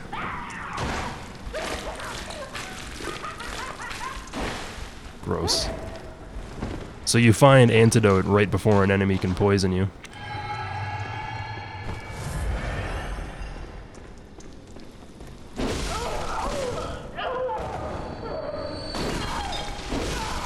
And the research hall has a strong association with water as well, right? And the poison gems are referred to being dirty and murky. Murky is an attribute of water or fluid, where if it's clear fluid, but if it's murky fluid, we don't have clarity, we can't see through it to the bottom. So murkiness is an attribute of poison, and this also associates it with water. And also, like I was pointing out earlier, when you have diseased bodies or any sort of body and it decays in water, it will poison the water supply. There's a rapid waning gem.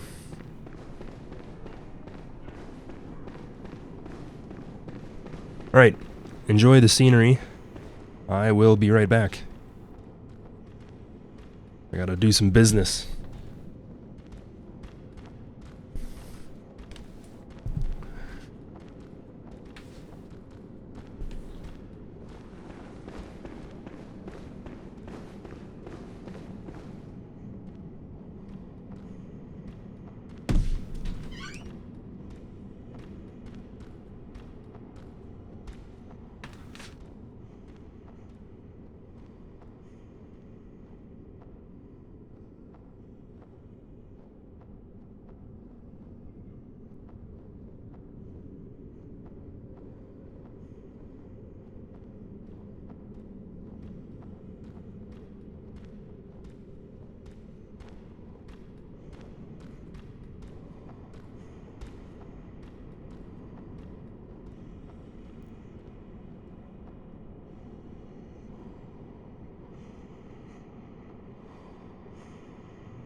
Sorry about that. I'm back. I'm back. It was very important.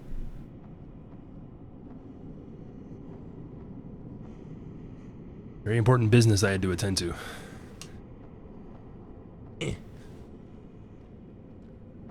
Alright, up the stairs. Did I loot everything in the room? Yes, I did.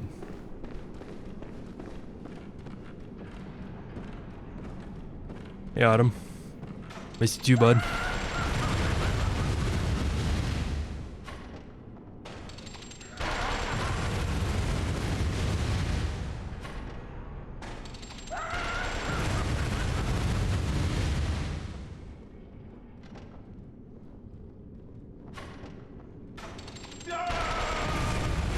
Aw.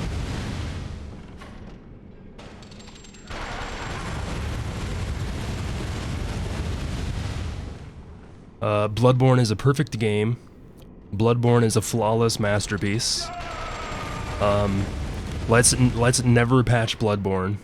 Let's never remaster it. It is perfect just the way it is. Yeah.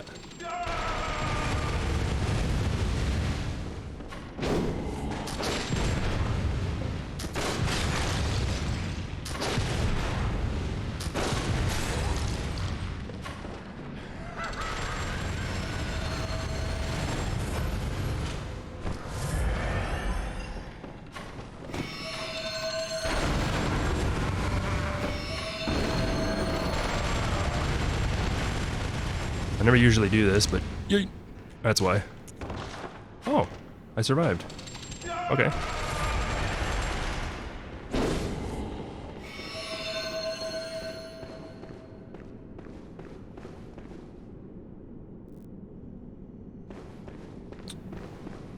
Alright, so am I trapped here forever? Oh wait, it's just the staircase leads up here, okay. Oh shit.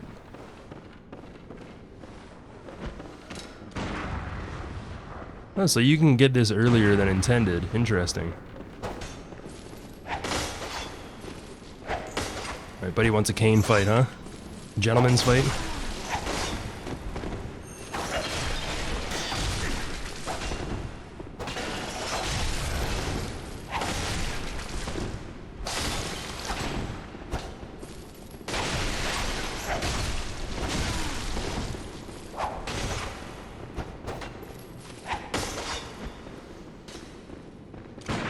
Oof. Oh, his pistol does like no damage.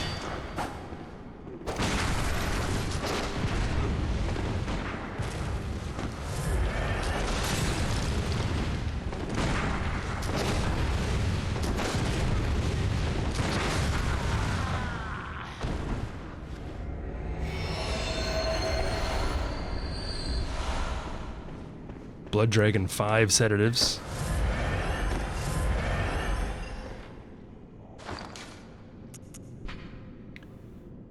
Liquid medicine concocted at Bergenworth calms the nerves.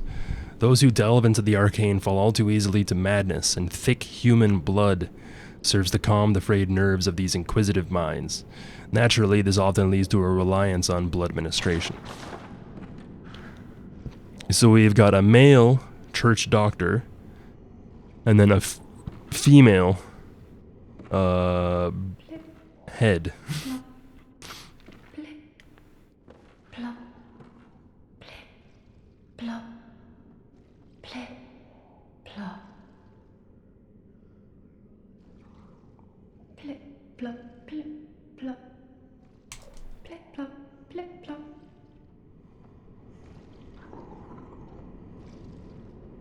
Lady Maria, I'm a robin. Will I ever curl up and become an egg? What say you? Lady Maria. Lady Maria, say something. Anything. So here we have the third person that has mentioned Lady Maria by name. And she says that she's a robin, and will she ever curl up and become an egg? The patients at the research hall imbibed water until the head was all that they were. So this is an indication that they're metamorphosizing into something else. They're changing in from a human into a kin. So when she says, I'm a robin, will I curl up and become an egg? There's a concept called regression in psychology and biology. In biology, regression is when a creature regresses or turns into a previous form it had in its life cycle, either as a means to defend itself or as a means to reproduce. So, you have insects that might revert back to a larval stage in order to protect themselves. Birds, of course, can't do this. A robin can't curl up and become an egg. But when these creatures turn into these heads, they are fearful of reverting back to their human state unless they get more of the murky, mushy brain fluid. In psychology, regression is when your mind reverts to a previous state in an effort to defend itself. So you have rare cases of post-traumatic stress disorder where if somebody was abused when they were a child, they can undergo or they can experience stress later on in their life. And even though they're like a 40 or 50 or 60-year-old person, they might revert back to being a child into a childlike state because their brain isn't able to comprehend the reality that they've now come across to. Lady Maria, I'm a robin. Will I ever curl up and become an egg? What say you? Lady Maria. Lady Maria, say something. Anything.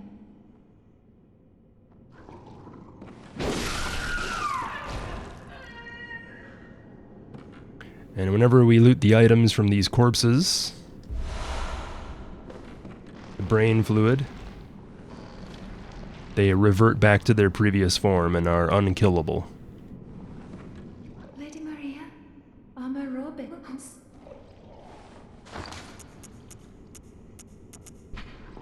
Grayish amoeba-shaped brain fluid wobbles and bounces, writhes, if you want to put it that way. Extracted from a patient whose head expanded until that was all that they were. Once a young girl had an older brother who was determined to become a doctor, and so she willfully became his patient. In the end, this led to their encounter with the Eldritch Truth, for which they considered themselves blessed. So this creature is voiced by a woman, and the hunter that we saw here was a male wearing the black church outfit. Hunters wearing this garb are healing church hunters, and healing church hunters are elementary doctors who understand the importance of early prevention of the scourge. So, it's likely that the story the brain fluid is mentioning refers to her and the doctor that we saw here.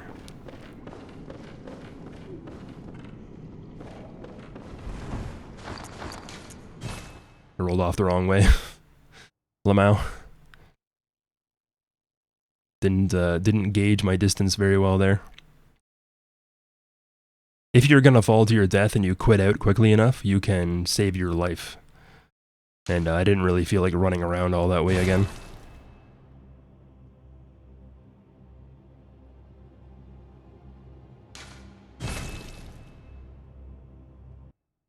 You gotta be quick though. If you don't quit out quick enough, you still end up dying.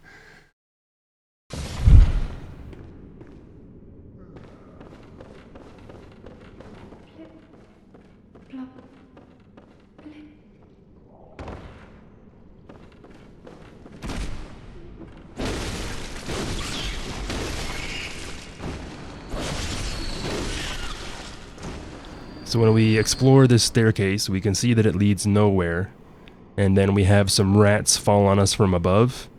This is an indication that we're supposed to go upwards and see if there's a way to raise the staircase here. The research hall is one of the most well-designed levels in video games as far as I'm concerned. It seems like it's a pretty simple layout with just rooms on each side of a long, a very tall building. But the way that the buildings interconnect with this moving staircase is very, very well done.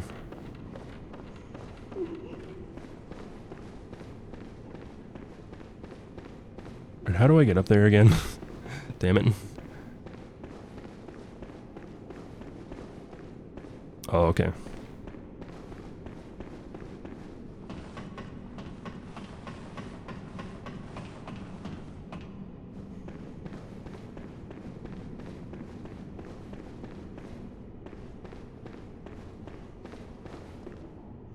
And I'm lost.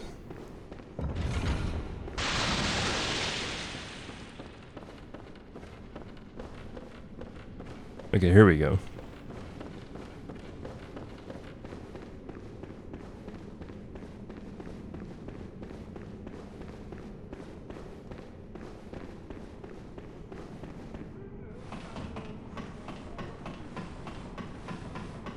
I want to make sure that I explore as much as I can before I raise the staircase.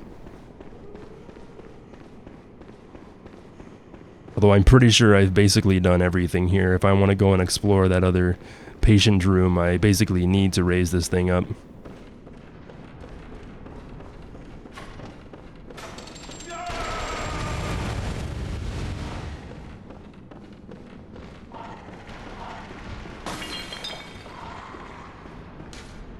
Laboratory, floor 5.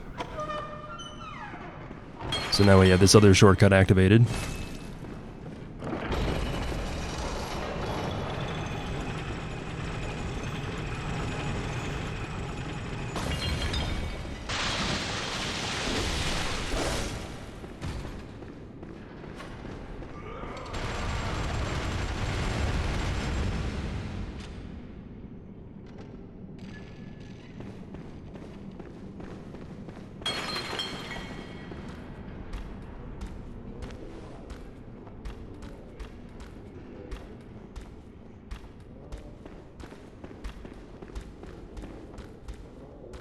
What's up, fellas? Just vibing?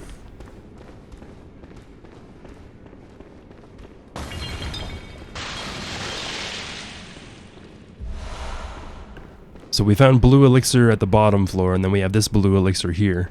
So that's why I say that the stuff coming out of this is probably blue elixir, because it has the same kind of color. Some of these patient enemies also throw vials of it at you. Patient room, floor 5.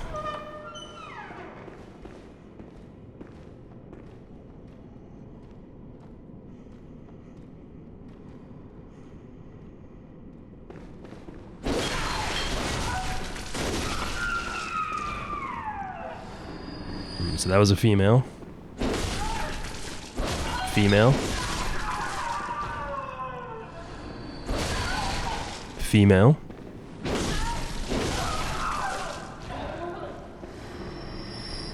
So all of the disembodied heads are all female, and they can even drop Madman's knowledge from time to time. There's another blue elixir. And the enlarged head. If you loot the enlarged head, all the enemies wake up and attack you at once.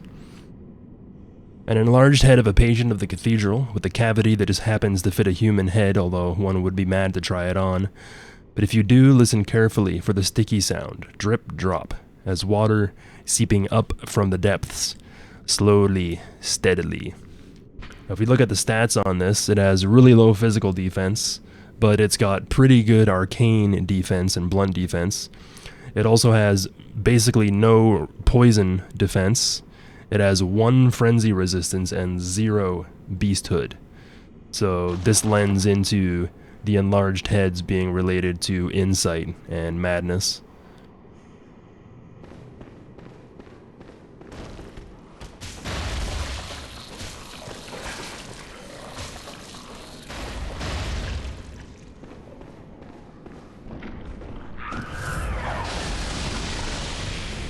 They spit blood at you that causes frenzy.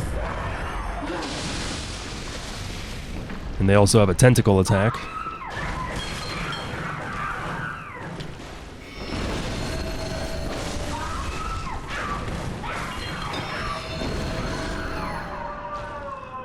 The tentacle attack is very similar to what we have with enemies in in Demon Souls. In Demon Souls, there's jellyfish enemies that have a very similar appearance, and when you get too close to them, tentacles fly out and mangle you. There is hearsay that wearing this helmet allows you to hear the sticky sound, but I'm fairly convinced that the people who thought they heard anything were just standing in a part of the level that had some sort of dripping water in the distance. I've worn this helmet with 99 insight and explored the whole area, and it doesn't matter whether you wear the helmet or not. You don't hear any sort of additional sounds anywhere.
Warm, damp blood gem. What does that do?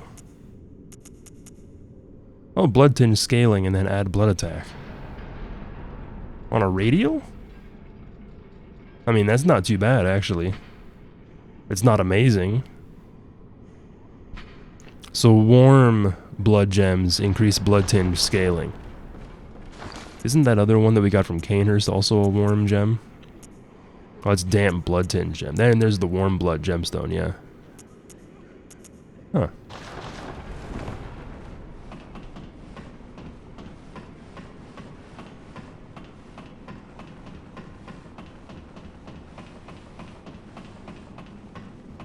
So at the top of the research hall is attached to the Astral clock tower. And we can see like pulleys and levers and evidence of the clock tower pieces all over the upper reaches up here. Here we can see the rats that fell on our head previously.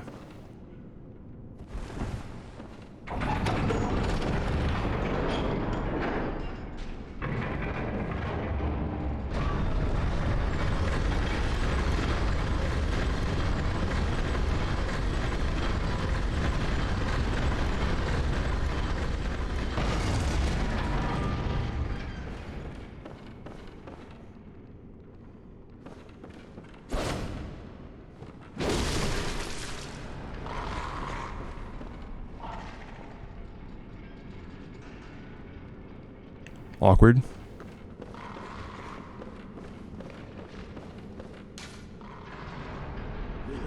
$738, really?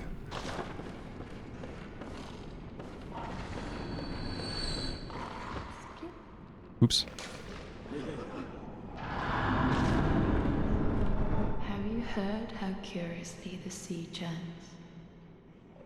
Like a storm, but like the rain, only gentle, like dripping water. It bellows from deep inside of me. Here it comes, up through my inside, but gently, like little droplets.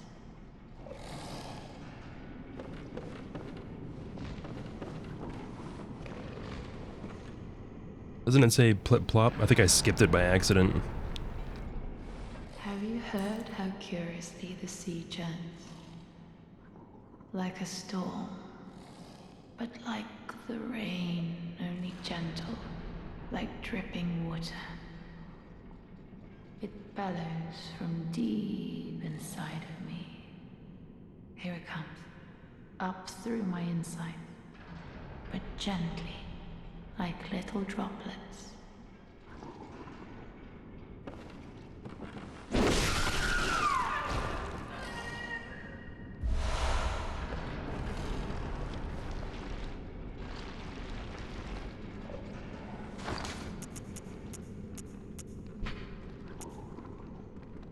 In the early days of the Healing Church, the Great Ones were linked to the ocean, and so the cerebral patients would imbibe water and listen for the howl of the sea. Brain fluid writhed inside the head, the initial makings of internal eyes. So the main thing about these brain fluid ladies, they're all women. Every single creature that we see here that is an enlarged head, even the ones that talk to us, they're all women, is that the Healing Church was trying to develop kin. They learned about the Great Ones and how they were linked to the ocean, so they had the patients of the research hall imbibe water until it became all of them, until the head is all that they were. This eventually led to the development of the celestial emissaries, who are also classified as kin.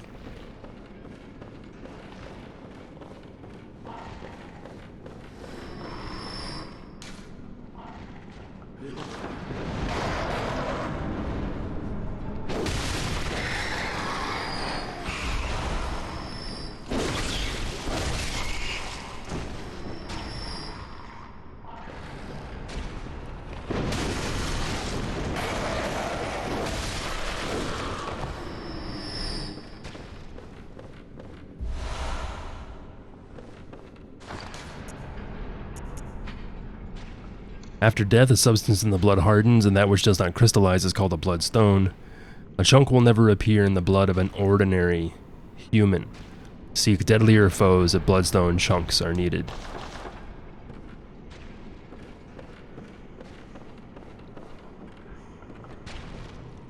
And this bird here, curiously, drops the guidance rune. We associate the guidance rune with Ludwig, because it mentions him specifically, and we received the second rank of it from Ludwig.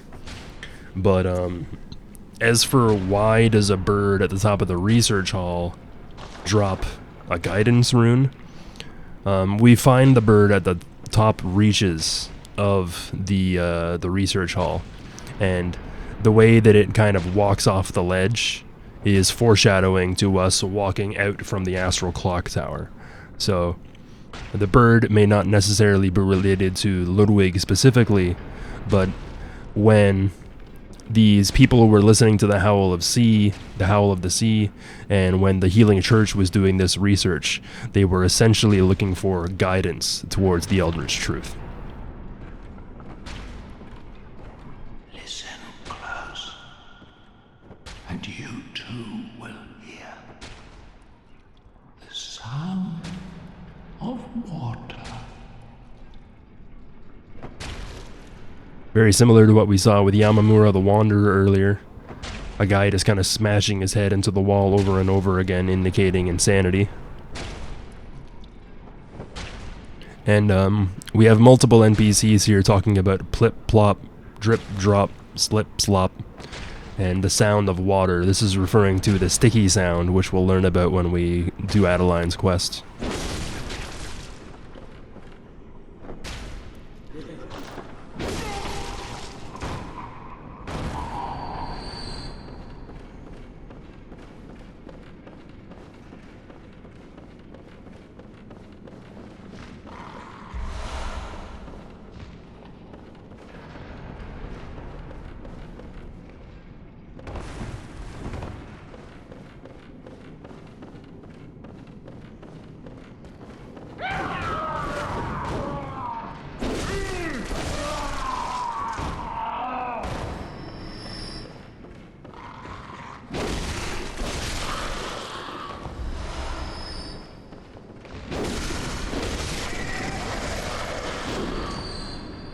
Here we can see some more of the pulleys and levers, which would have pulled up the heavier pieces of the clock tower so that it could be assembled. There's a few gems that you can find throughout the DLC, but they're all kinda shit, to be honest. Attack versus open foes up, physical attack up. So attack versus open foes is if you parry an enemy and they're staggered on the ground, they become open. I think open foes also indicates counter damage. So if you hit an enemy while they're attacking, they might take more damage. I think that really only comes into play when you're fighting other players, though. When it comes down to PvE, I think attack versus open foes only happens if you've backstabbed or parried an opponent. So not a great gem out of 10.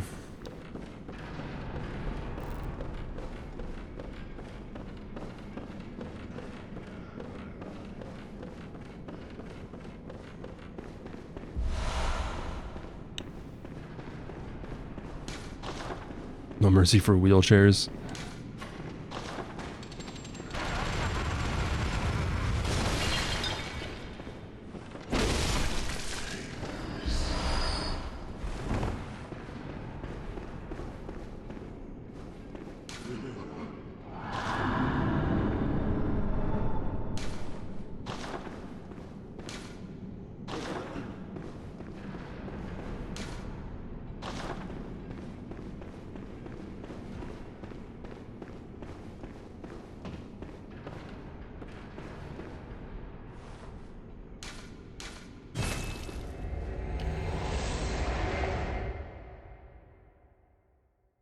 And I probably should have handed in one of these fluids earlier, but now in order for me to progress the quest line, I've got to hand in a fluid and then basically reload the area every time. If you say that you find nightmares fascinating to Simon earlier on in the DLC, he'll appear here once you raise up the staircase and have explored the research hall in full. Oh, hello. Not a pretty sight, is it? The true face of the blood-worshipping, beast-purging, healing church. But that's not all. You seek the secrets held by the nightmare, do you not? Then here's what you must do. Climb the Astral clock tower and kill Maria. She hides the real secret. So in case we weren't already privy to that sort of knowledge, now that we've investigated the research hall, the main base of operations for the Healing Church, we can see just how depraved they were and just how far they were going to reach their goals. He also mentions that we have to climb the Astral Clock Tower and kill Maria to find the real secret, which she is guarding. In previous builds of the DLC, there was a quest involving Simon and Maria. So right now, when we fight Maria, we just talk to her, and the fight begins. There's evidence of cut content where we can actually find Maria in 3 different states. One where we go up and talk to her and complete a quest for her. Another where Simon has already killed her. And another where I think we just engage the fight automatically without doing a quest or something to that degree. But there's also evidence in cut content of there being something to do with Ludwig and Maria. Like, part of the reason why we find Ludwig in the Hunter's Nightmare is because he was originally trying to kill Maria or something to that effect. There may be some degree of truth to that, as Ludwig appears to be wearing the Executioner garb or some other form of Healing Church garb, and Maria is a vile blood, but they scrapped all that stuff before the release.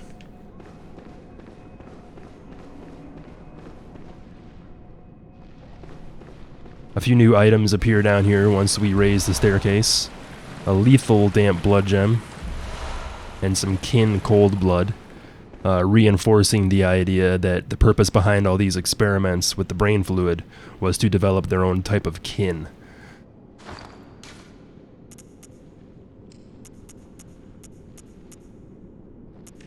Lethal boosts rally potential.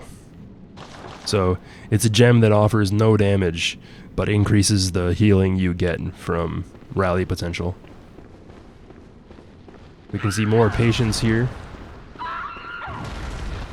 They appear a little bit more slug-like. Their legs are gone, and their arms are bound to their sides.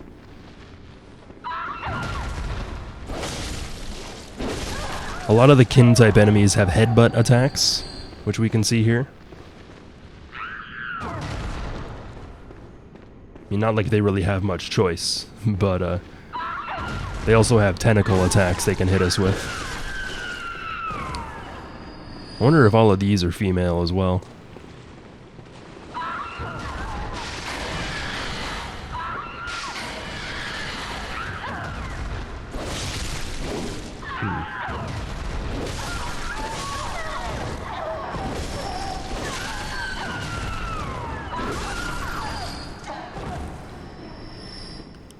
So all the patients that successfully transformed were all female.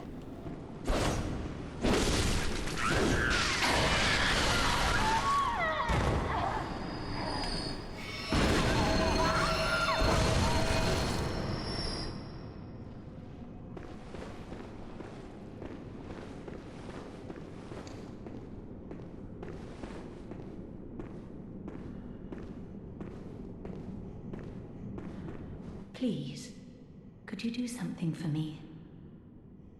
I need brain fluid. Murky, mushy brain fluid.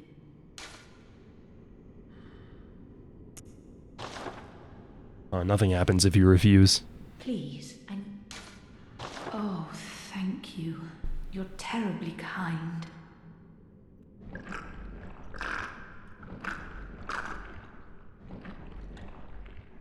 Oh, it's wonderful. Oh, I hear the sticky sound. Do you hear it too? Oh, I know. Will you have my blood as thanks? I'll have you know, I was once a blood saint too. Oh, I'm sorry. Do come back if it please you. I am in your debt.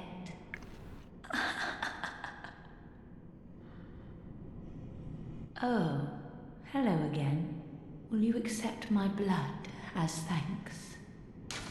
That makes me happy, but I cannot move. Look, on my right arm. I'm sorry to trouble you, but you don't mind, do you?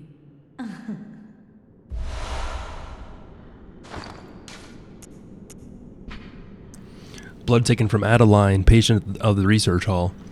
Restores HP, then continues to rejuvenate HP for some time. Adeline was originally one of the blood saints who received treatment by the church to cultivate worthy blood. Adeline's was one of the few cases that turned out favorably. So the etymology of the name Adeline is the same as Adela and Ariana. It refers to nobility and a royal status. I think Adeline translates literally to noble or nobility. And if we take a close look at the blood vial, we can see blood dregs or blood echoes in the blood. The same thing that we can see in the blood dregs. So if Adeline's was one of the few cases that turned out favorably, and she has the same kind of dregs that we find in the blood dregs, this implies that Adeline was a vile blood, and this is why she was one of the few cases that turned out favorably.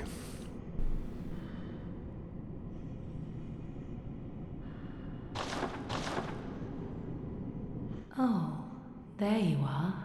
Don't be greedy. As they say, fear the thirst for blood. I should know. I was once a blood saint too.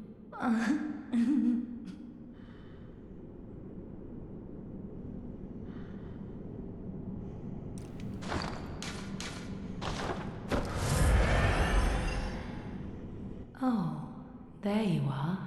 Don't be greedy. I should.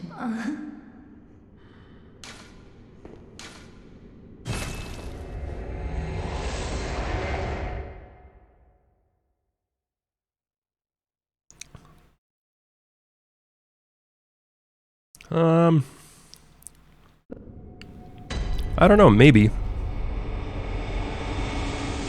I don't really, like, particularly think so, like, that might be a little bit of a stretch. But, there might be something different between the living failures and what we see with Adeline. Because the living failures are directly tied to the Lumen Wood flowers and all that sort of stuff. But Adeline,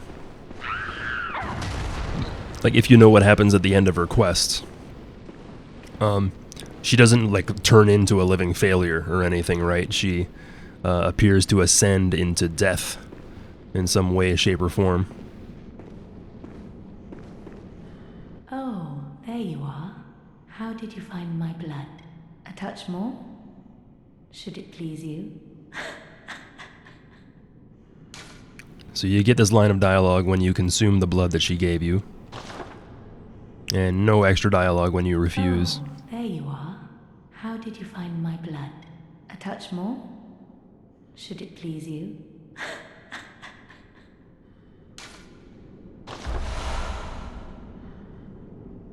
Oh, hello again. I'm very sorry. As I was a blood saint, I cannot break the tenets of the church, even for you.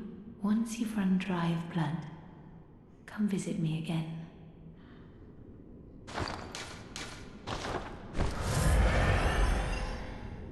Oh, hello. As I was once you've...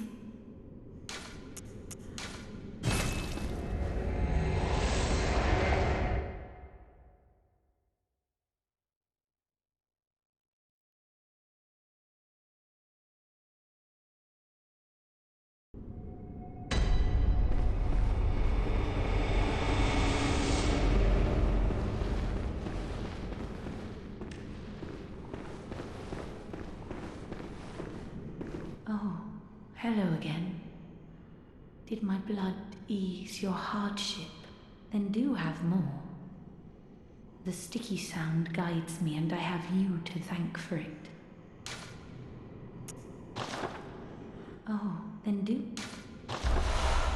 Lady Maria never approved, but I am proud to have been a blood saint. We find out later on in the fishing hamlet that Lady Maria didn't approve of blood magic or any of the sort, which is why her weapon is purely based off skill. So this may be why Lady Maria never approved of Adeline being a blood saint. Oh, hello again.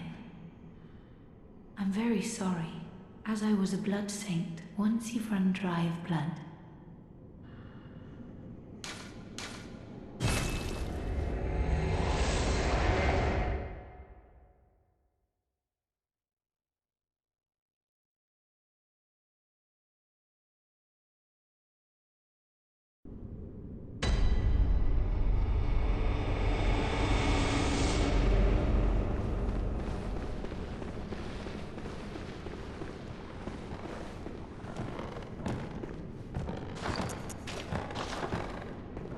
hello? Hello? Is anyone there? Please, somebody, I need help. I'm trying, but I'm afraid the sound is fading.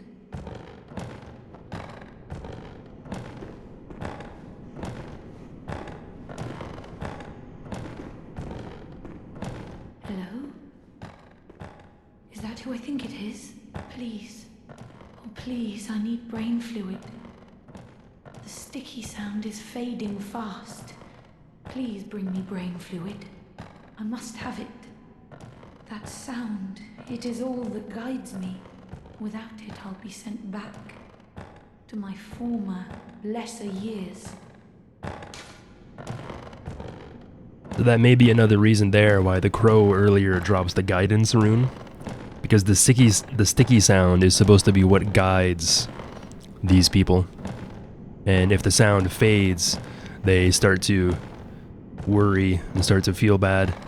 which is going hand in hand with the regression theme that we heard earlier, where she was worried about turning back into an egg now that she is a robin. And once again, no dialogue when we refuse. Please, I beg of you, please. I need it. Please bring me brain fluid. I need your help. This may also be an indication of withdrawal symptoms. We have to think of the old blood and even the brain fluid as a type of drug that these people now rely upon. So if they don't get it, they'll start to convulse and act strangely. Yes, that's it. Let me have it.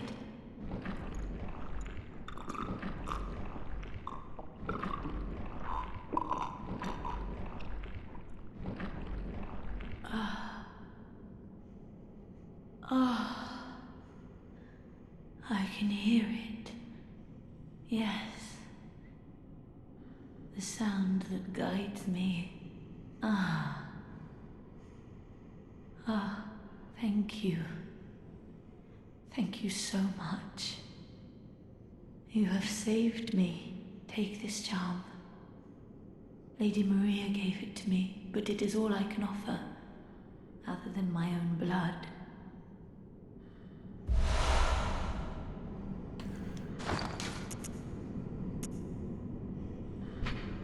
Key to the balcony on the first floor of the research hall.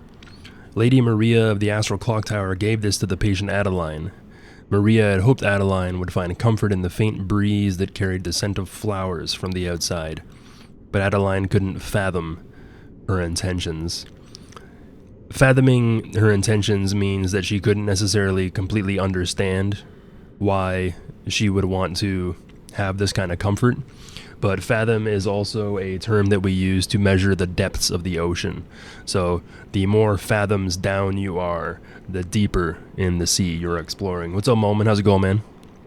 What's up, baby? Please, do not abandon me. I promise to do good. Oh, hello. Do you hear that? The sticky sound, as clear as day.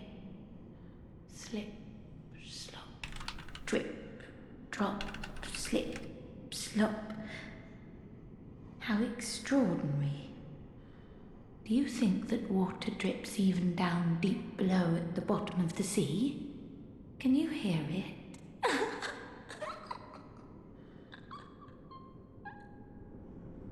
Probably one of my favorite voice actresses in the whole game. Drip, drop, slip, slop.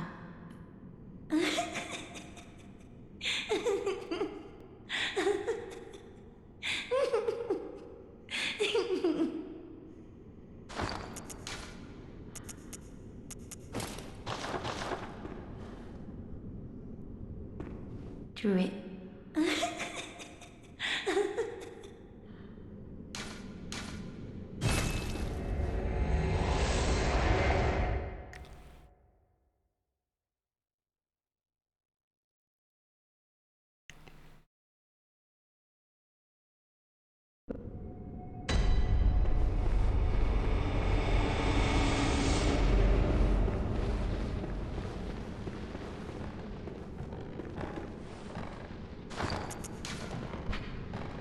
An enlarged head of a patient of the cathedral, with a cavity that just happens to fit a human head, although one would be mad to try it on. But if you do, listen carefully for the sticky sound, drip, drop, as water seeping up from the depths, slowly, steadily.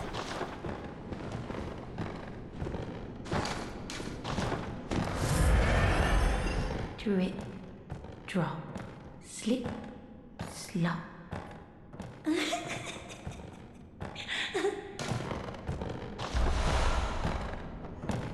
Drip.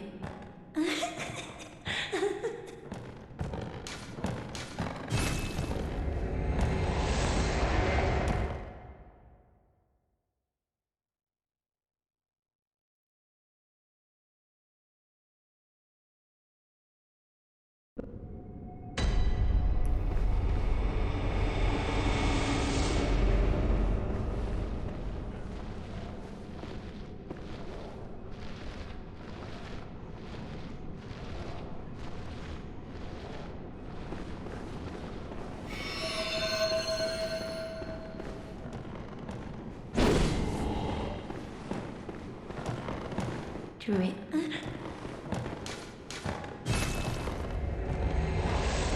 This is where the quest ends up being a huge pain in the butt because you've got to load and reload the area multiple times for it to trigger sometimes. But this is also because I waited until the very end to do all this stuff. If I did it progressively, it usually doesn't take this long.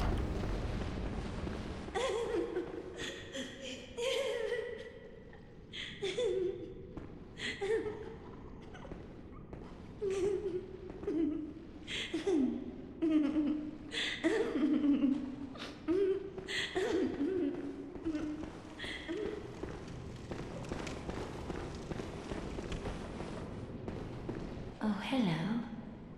One last time. Will you fetch brain fluid just one last time? The murky, mushy fluid that will make me whole.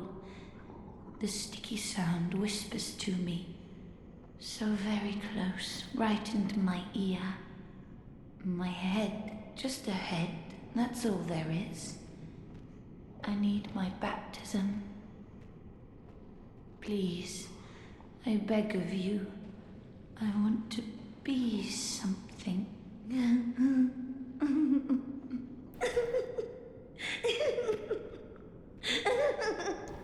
Baptism is a ritual in which you're initiated into a religious order by dunking your head underneath water. And then when you re-emerge up from the depths, you are said to be reborn in the name of God.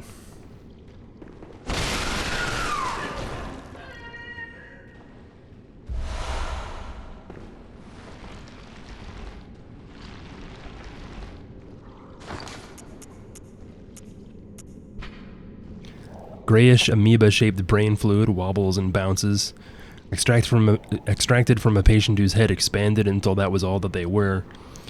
We fail to realize our own latent potential until the moment it is lost, and we sense its absence. Ironically, this is the very nature of insight, like the moment one licks one's own blood, only to be startled by its sweetness. So, you can take things for granted until you've gained the insight that you've now lost it and won't have it back again. And you can also have a pretension towards something. You may think you know something about the taste of your own blood, but when you finally taste it, you may be startled by its sweetness. Sweetness is also something we heard about in regards to Ariana, and Gascoigne also says, "Oh, the sweet blood, oh, how it sings to me." So, people with more impure or higher quality blood, that blood tends to be more sweet than other types. Please give me brain fluid.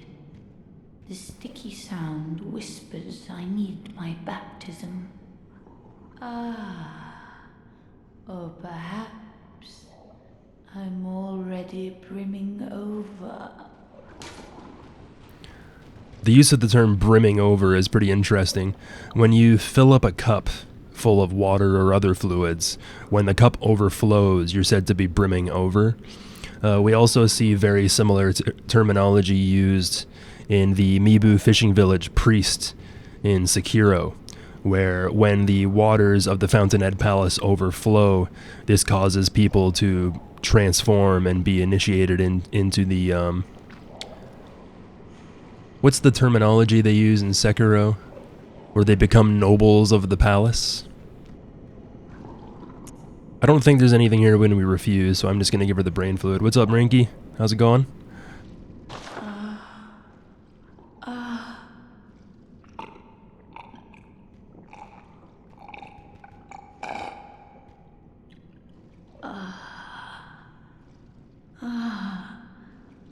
I see a shape. My guide, I see your voice, clearly as it bends and bleeds.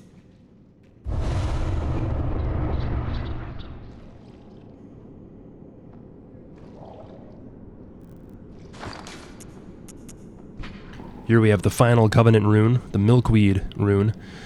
A carol rune envisioned by Adeline, patient of the research hall. A transcription of the inhuman, sticky whispers that reveal the nature of a celestial attendant. Those who take this oath become a Lumen Wood that peers towards the sky, feeding phantasms in its luscious bed. Phantasms guide us and lead to further discoveries. Phantasms are what we refer to as the multiple invertebrates throughout the game. We have the pearl slugs, as well as the vermin, both of which are classified as invertebrates. Creatures that don't have a spinal cord. If we look closely at the Milkweed Rune, we can see how it kind of looks like there's an H and a P there. This could be a reference to H.P. Lovecraft. There's also a similarity between the Milkweed Rune and the Deep Sea Rune, or the Lake Rune. There's like a line with a bunch of other lines going down. So you can kind of see the similarity there between the Milkwood and the Great Lake Rune, both of which refer to bodies of water, which is where the Great Ones were related to in the early days of the Healing Church because of Kos and what happened at the fishing hamlet. The terminology here is kind of vague. I mean, you can kind of say that about the whole entire game, can't you? But,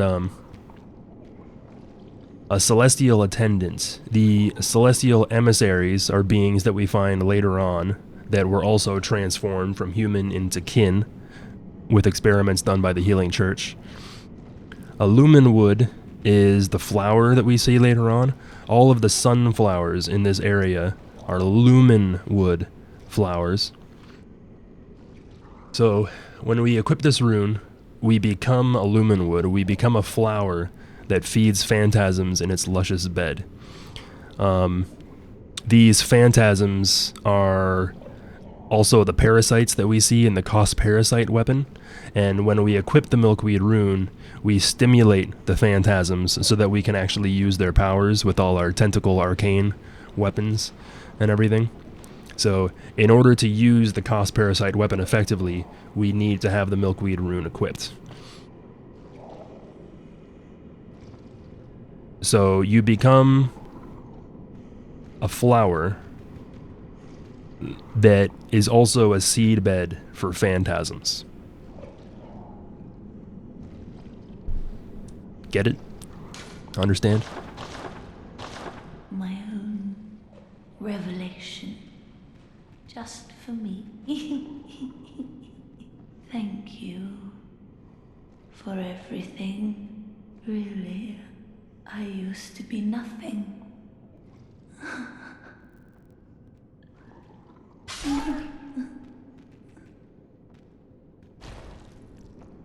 So most of the other runes mention Carol, like they were developed by Carol in some way, shape, or form.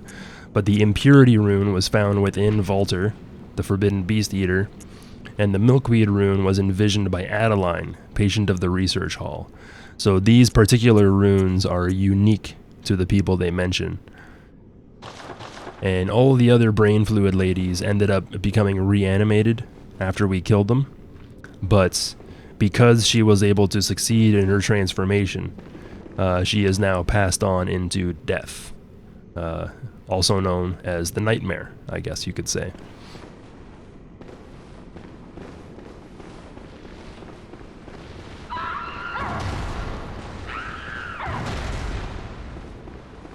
From Adeline, we received a key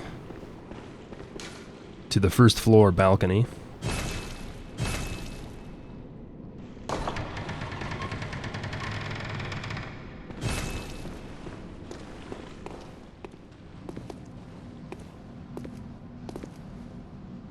You returned to Sekiro? Oh no. Yeah, Sekiro's a fucking fantastic game, and even if you're like a Dark Souls and Bloodborne veteran, even people who have like thousands of hours in the other games still struggle with Sekiro. The combat isn't necessarily easy to get into, but when you do, boy is it satisfying. So here we have the same room where we fought the Celestial Emissary in the Upper Cathedral Ward. It's the same room, but there are different flowers here, because these are Lumen Woods instead of Lumen Flowers. I also pointed out the statues that we could see in the Upper Cathedral Ward version.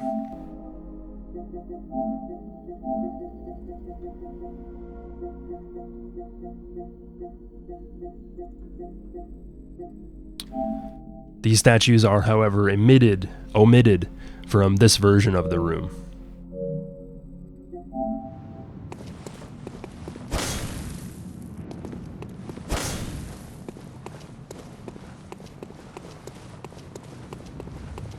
Not really sure if there's like some deep mysterious meaning behind why the statues are there but not here, but the statue appears to depict a flower growing up out of skulls and bones, which is what we see later on when we fight the living failures.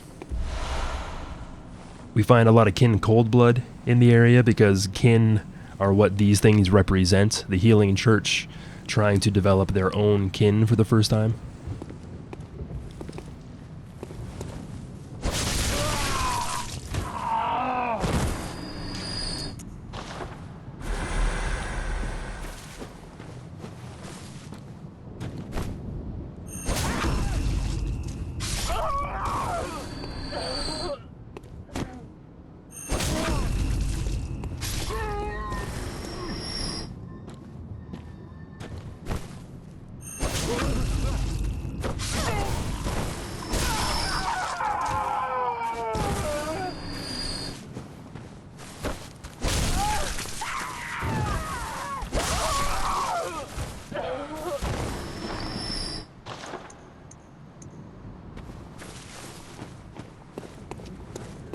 These are the only enemies that have arcane magic they can use against us.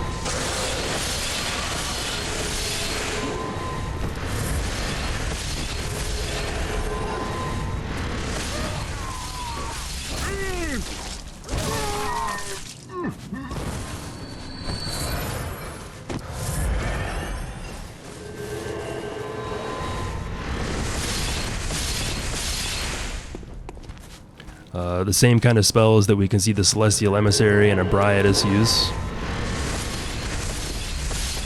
You can see them channeling the cosmos before the projectiles fly out.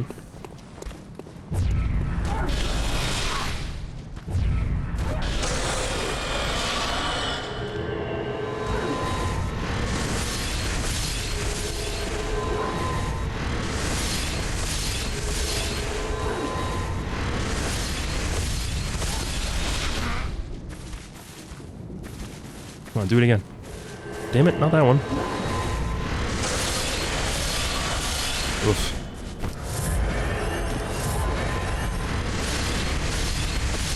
Alright, I think you get the point.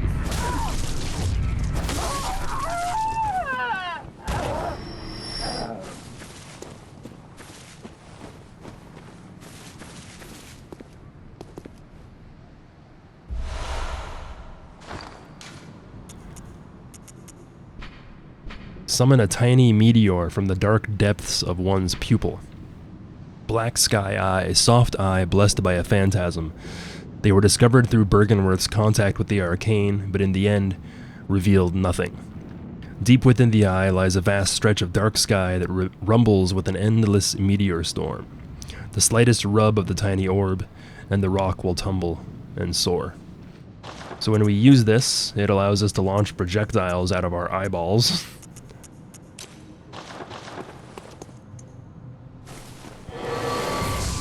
It's the same spell that we saw the lady in the Grand Cathedral earlier.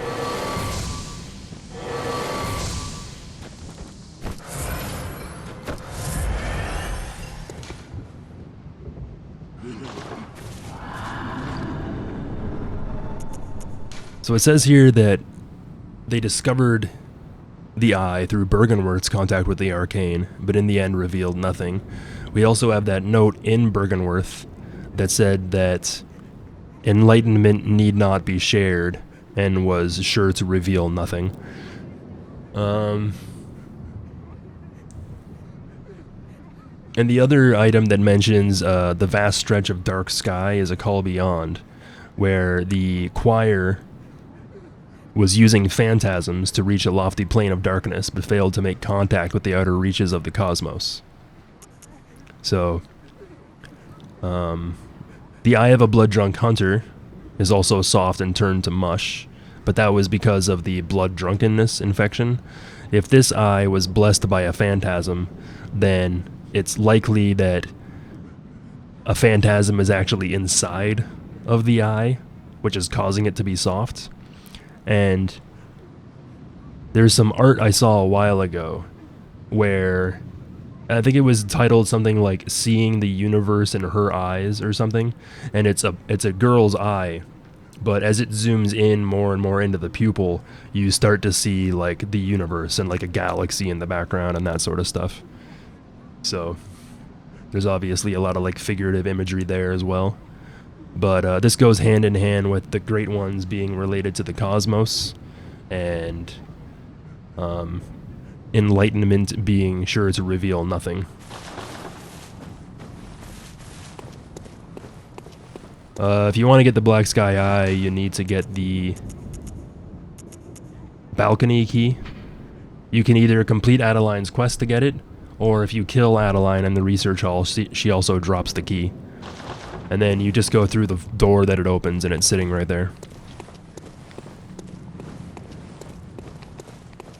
This is the same area where we fought the Celestial Emissary, and the living failures and the enlarged head patients that we can see here were precursors to the Celestial Emissaries. This is technically where we walk out of the Upper Cathedral ward and go into the Celestial Emissary boss fight, but we can see that it's blocked off at this point in time.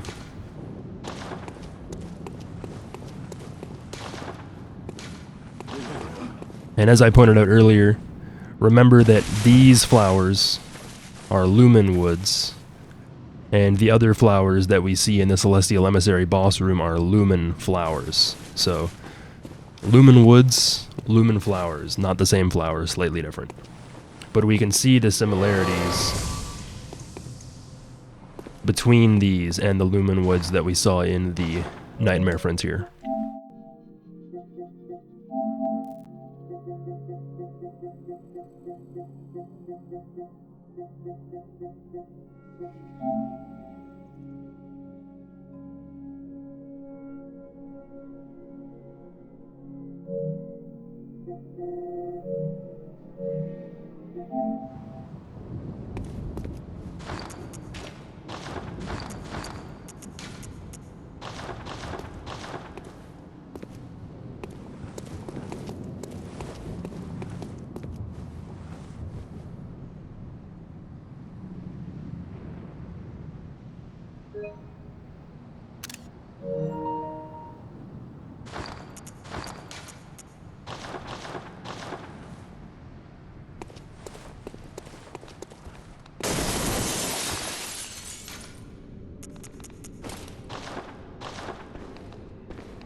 Nice.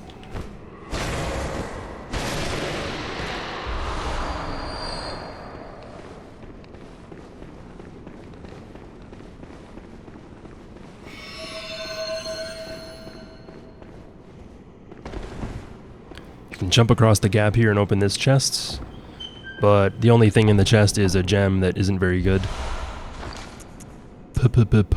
Pulsing. Damn, blood gem. Pulsing gives you HP recovery.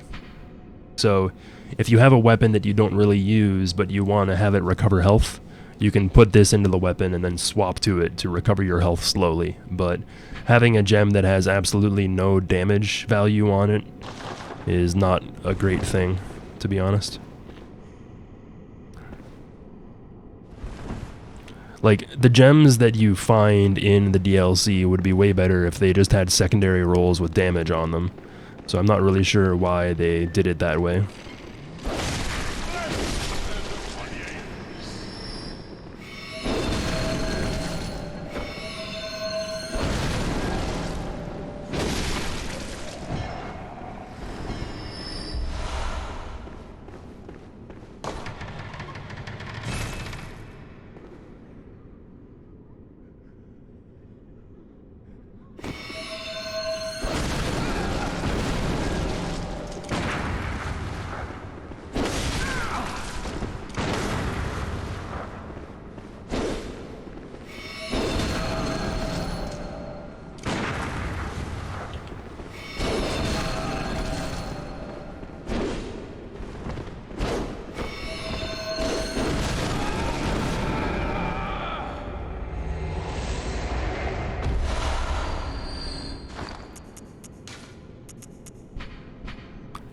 one of the old trick weapons of the Healing Church, a hunting weapon formed from one of the giant picks that appear in old beast tales.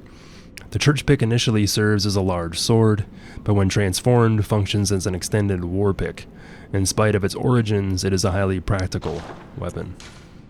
One of the more interesting weapons in the game. When we have it untricked, we slash it like a sword. You can see there's a few thrust attacks in there, but it also has the broad swipes as well. It's fairly fast. If we do an R2, you can hear that it does a little bit of serrated damage with some attacks. The R2 is just a poke, but a charged R2, you can hear the same sound as when we use a whirligig. When you trick the weapon, it goes into two-handed form and only does thrust attacks. You attack with the pick end of the weapon, so it's all thrust damage. The L2 does very little damage, but causes a large amount of stagger, which can be useful in some situations. It doesn't really combo well into other abilities, though. But and the charge R2 in tricked form also does serrated damage, as is evidenced by the sound that it makes. But only on the follow-up attack. You do charge R2 and then R2 again to follow up. But this weapon does thrust damage, it has righteous buff, it has serrated damage, and it's also buffable with paper and pellets, or with paper and the Phantasm Shell. So it's pretty much strong against everything once you put some really good gems in it. I think the best way to use it is use adept gems with thrust modifiers, and just use it in two-handed form all the time. Righteous damage is a buff that is particular to certain weapons and has different values depending on the weapon. Like, the cane does less righteous damage than Ludwig's Holy Blade, and righteous damage affects the enemies from Canehurst, as well as enemies that are classified as ghosts, like the ones that we find in the Chalice dungeons.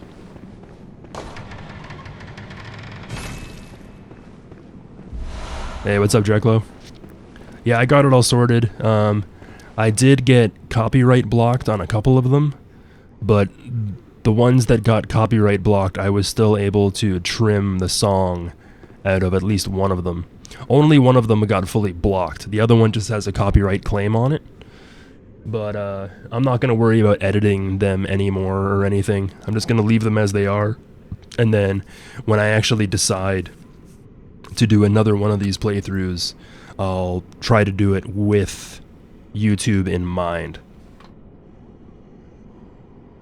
I may have played Limp Bizkit's Rolling for a gag at one point in one of the videos. So I just clipped that part out. It wasn't, I didn't mention anything about the story in that part of the video anyway, so I just trimmed it out using the YouTube tool.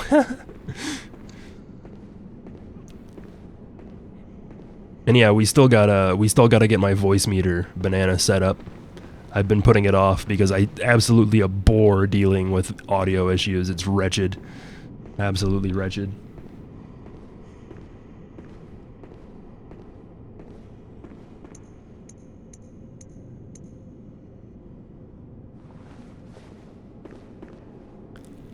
So here we have Bradder.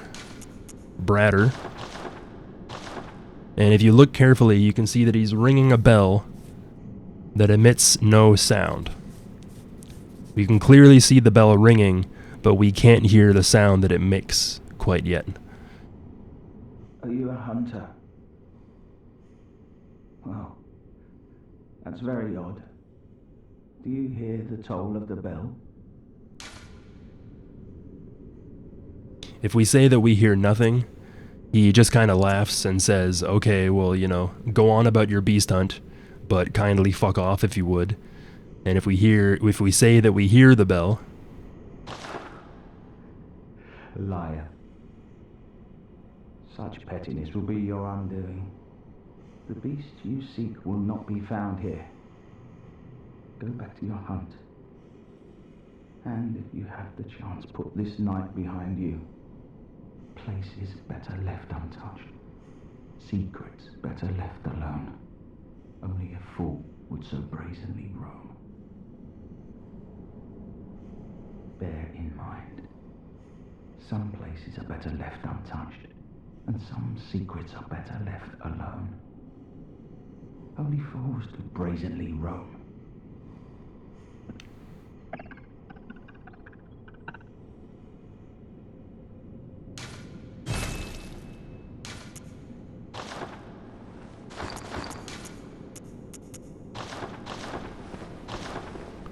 So he says that because we're a hunter and, you know, our role as a hunter is just to go out and hunt beasts, he's saying that you basically shouldn't be here, you know. Are you a hunter? Well, that's very odd. If you don't have a key or if you don't hear the toll of the bell, fuck off and go about your business, would ya?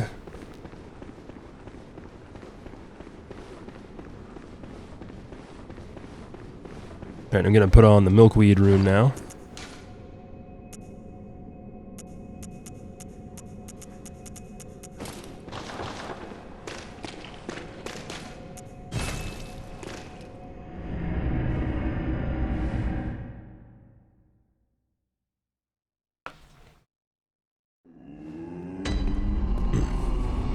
Level up here as well. A lot of the enemies I'm fighting are surviving by like 1 HP.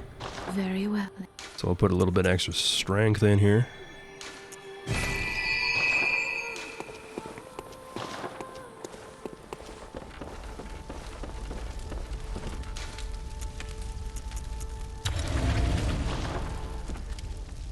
So we get a small increase in item discovery by equipping this rune, but it also turns our head into a Lumen Wood flower. A lot of people say that it's the broccoli head or the cauliflower head, but the canon is that we turn into a flower, literally. And assuming this form, we've essentially become a kin. There's another rune we can get from Lawrence that turns us into a beast, but this one classifies us as a kin and allows us to do a quest with a certain NPC in the fishing hamlet.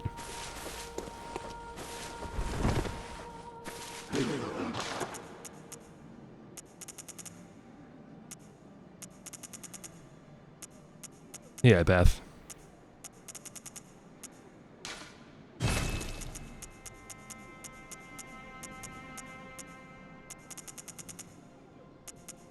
Should have read this before, but I'll go ahead and do it now.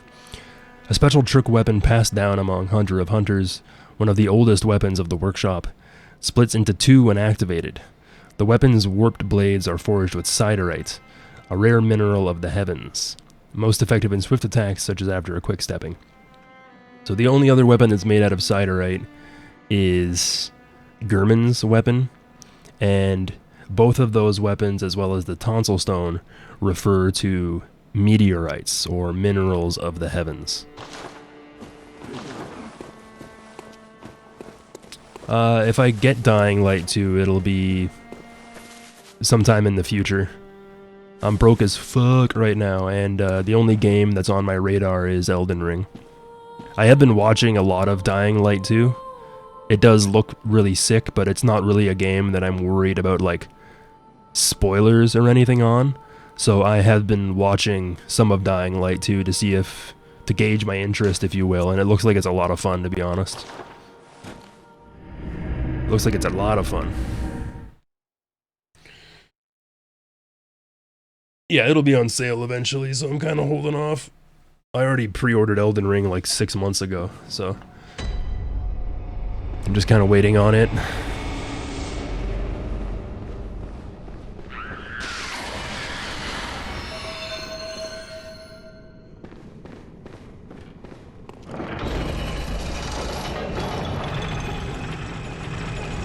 Hey, Usurper. Hope you're doing well.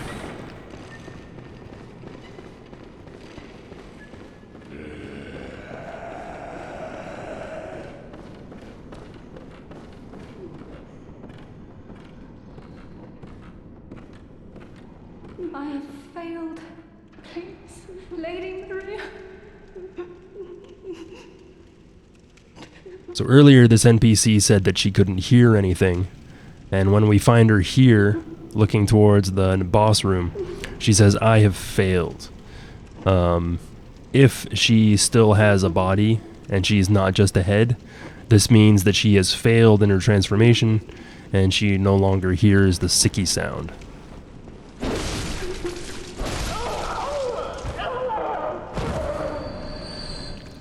If you have the Confederacy rune on, or the Impurity rune, and you've killed Yamamura on this playthrough, you can summon him here for this boss fight. I'm going to engage the boss fight, and then I'm going to quit out really quick so I can show you guys something through the boss fog. But take a look at the enemy. Alright, yeah, it's kind of hard to notice, so... If I quit out and load the game again, I'll be outside of the boss fog, and I can show you how it looks like the living failure is communing with the Lumen Wood flower.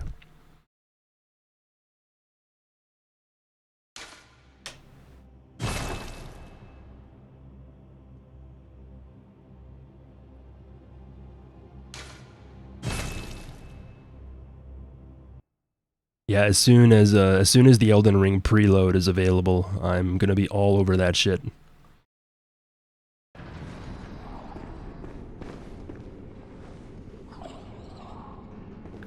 So here we have one of the living failures, one of the precursors to the celestial emissaries that we fought in the Upper Cathedral Ward, as well as the Chalices. And here we have the Great Lumen Wood, a giant Lumen Wood flower that appears to almost be alive in some sort of way, shape, or form.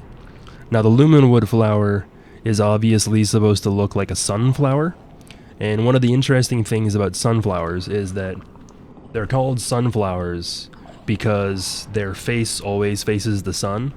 So as the sun travels across the sky, sunflowers will turn to face it. When the sun sets, sunflowers face each other. So it almost kind of looks like they're communing.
See, Ska knows. Ska knows the lyrics. Ave Astrea.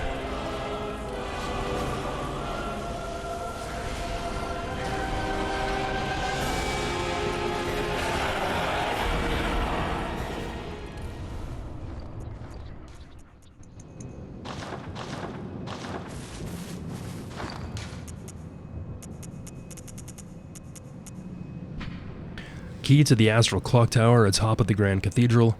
The caretaker of the tower's numerous patients, known to them only as Lady Maria, made her home behind the giant star-interpreting clock. Alright, Marinky, take it easy, man. See you soon.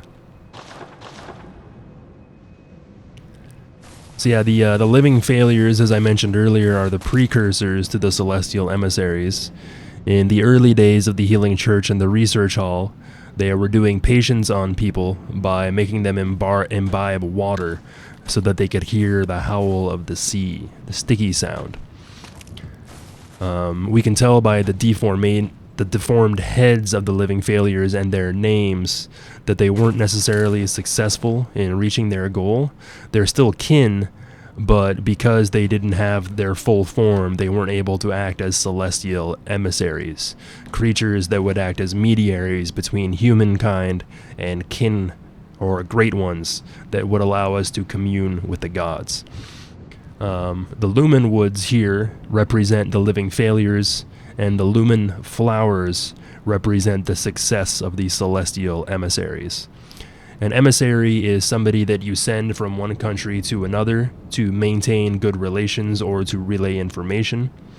And so celestial emissaries or celestial attendants are, like I said, people that act as mediaries between humans and great ones. The story of Adeline and the lamentable patients tells us about how the Healing Church was trying to develop kin, which is technically what we become when we become a Lumen Wood ourselves. If we look underneath the Great Lumen Wood, we can make out bones and skeletons. So again, we have some sort of life that springs forth from death and decay. We can also see the similarities here between the statues that I pointed out in the Upper Cathedral Ward, where we see that quite literally, where it looks like a flower is coming up from a bunch of skulls and bones.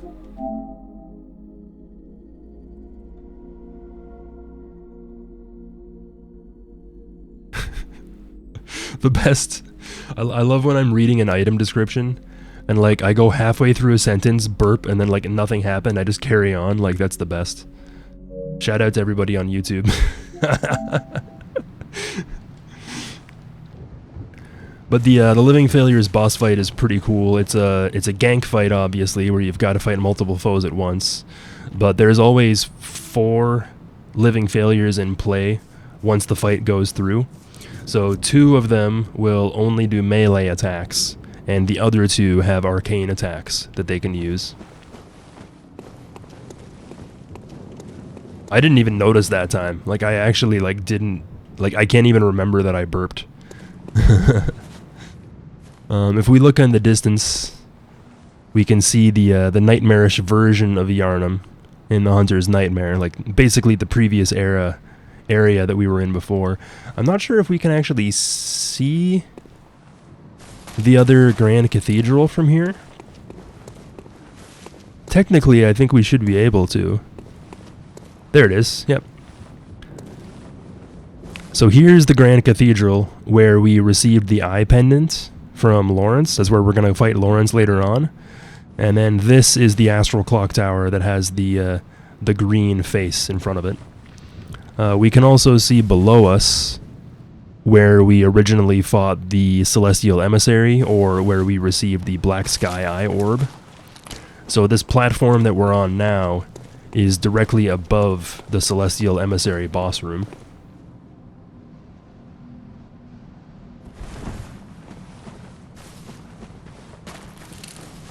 There's some really weird stuff that can happen in this fight. Like, typically bosses don't pick up your echoes off the ground. Normally your echoes drop on the ground in a boss fight and you just go and pick them up. but I have seen a rare case where one of the living failures spawned underneath the echoes and picked them up. So you can actually see two little eyes, like, in the middle of their head, even though they don't have eyes. Hey, come to think of it, the living failures don't have eyes. And eyes represent insight and everything like that, right? So that may be another reason why they weren't successful, is because they didn't actually have the proper amount of eyes.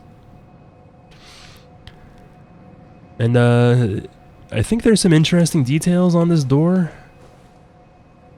Oh, not really interesting details, but the door is unique. It is a unique asset. There's like this weird looking kind of like baby dude on the front of it. I don't think there's anything else that's particularly interesting though.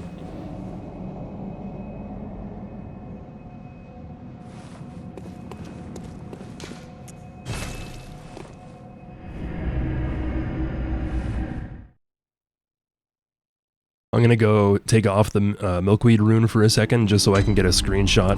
Whenever I fight Maria, I basically always take a screenshot when she grabs our hand.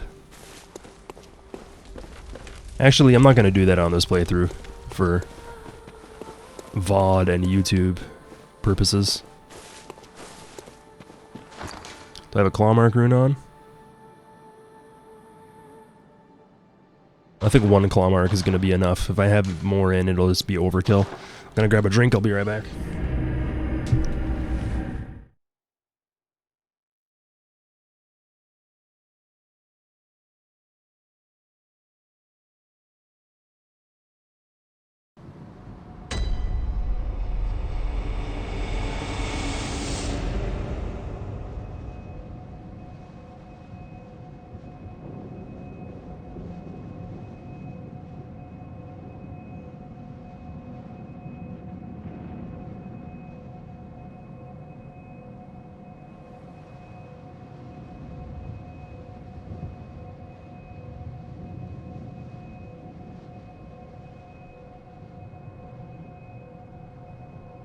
Hey, babies.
So we can see blood all over Maria's dress. You can see blood dripping from her hand as well. Now the prompt here says inspect corpse. It doesn't say talk. It doesn't say interact. It says inspect corpse. Here we finally get a good look at the Astral Clock Tower's face. A giant star interpreting clock. The Bergenworth College is attached to a lunarium, which is used to study the moon, but apparently this clock is used to interpret the stars and their meaning. On the clock tower's face, we can see multiple runes. This rune means deep sea, which likely refers to Kos and the fishing hamlet beyond it. And we can also see all the other runes on it as well. There's lake, All the other ones get kind of muddy because you can't really see that far up. That's the Beast's Embrace rune that we get from Lawrence later on. And as the clock tower spins, you can actually make out all the different runes, but it always starts and ends on the deep sea.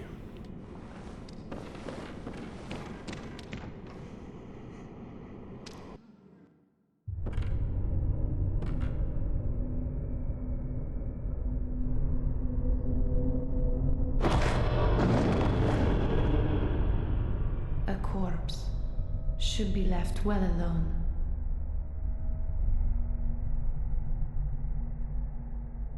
She holds our hand here the same way we reach out to the doll when we're leveling up. Oh, I know very well how the secrets beckon so sweetly. Only an honest death will kill you now. Save you from your wild curiosity.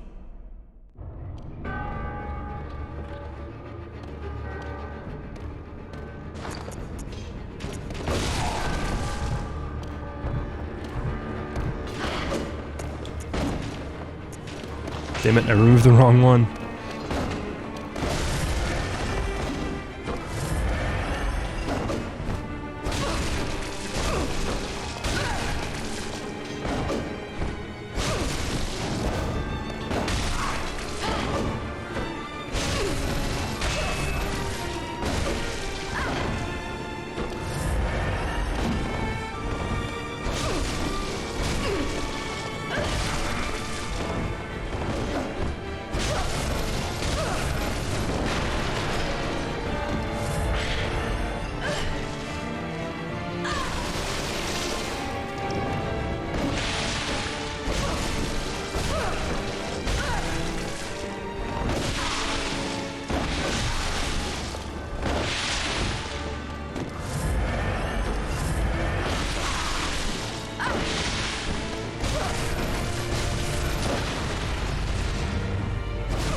I got 2 reposts, but I never got a parry.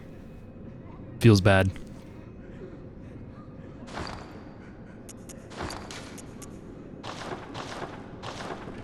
So there's the Lady Maria boss fight. Very epic, dramatic boss fight. Very reminiscent of some of the other fights that we've fought throughout the FromSoft series. Kind of similar to Artorias in a way, where the attacks are kind of easy to read, but as the fight goes on, they kind of get a little bit more exaggerated and dramatic. When she transitions into Phase 2, she stabs her swords into her own body and covers them in her vile blood. And when she transitions into Phase 3, she kind of erupts with this fiery rage. So going into Phase 2 and Phase 3, she still has the same attacks as she did in Phase 1, but in Phase 2 it adds the blood, which increases the range of the attack, and you also have the increased range of the fire, which means you kind of have to dodge them a little bit differently, and it makes them do more damage as well.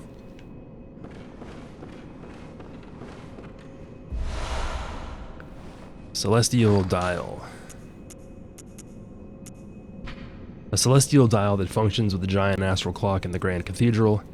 When the dial is held up toward the astral clock, the clock will come to life and reveal a secret to its curious interloper. The curious interloper is us. When we fought Maria at the beginning of the cutscene, she says, this will liberate you from your wild curiosity. Being a hunter who's not insane, who hasn't gone blood drunk, our presence in this place makes us an interloper. We're in a place we ought not to be in. I pointed out that at the cutscene with Maria, she holds our hand for a moment in the same way that the doll holds our hand when we level up, and Maria and the doll are also voiced by the same character.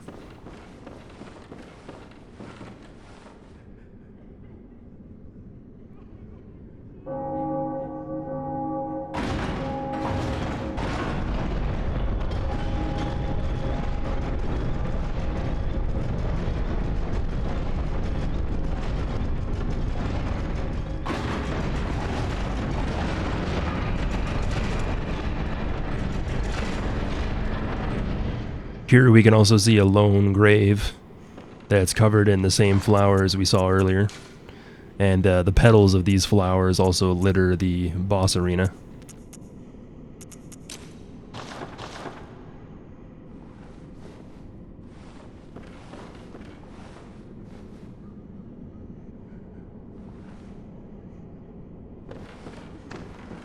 Now there is a picture here as well, a smashed picture and a goblet filled with blood. If we look carefully in the Hunter's Dream at the workshop there's a bunch of pictures on top of the fireplace, and one of them is missing, so this might be that one.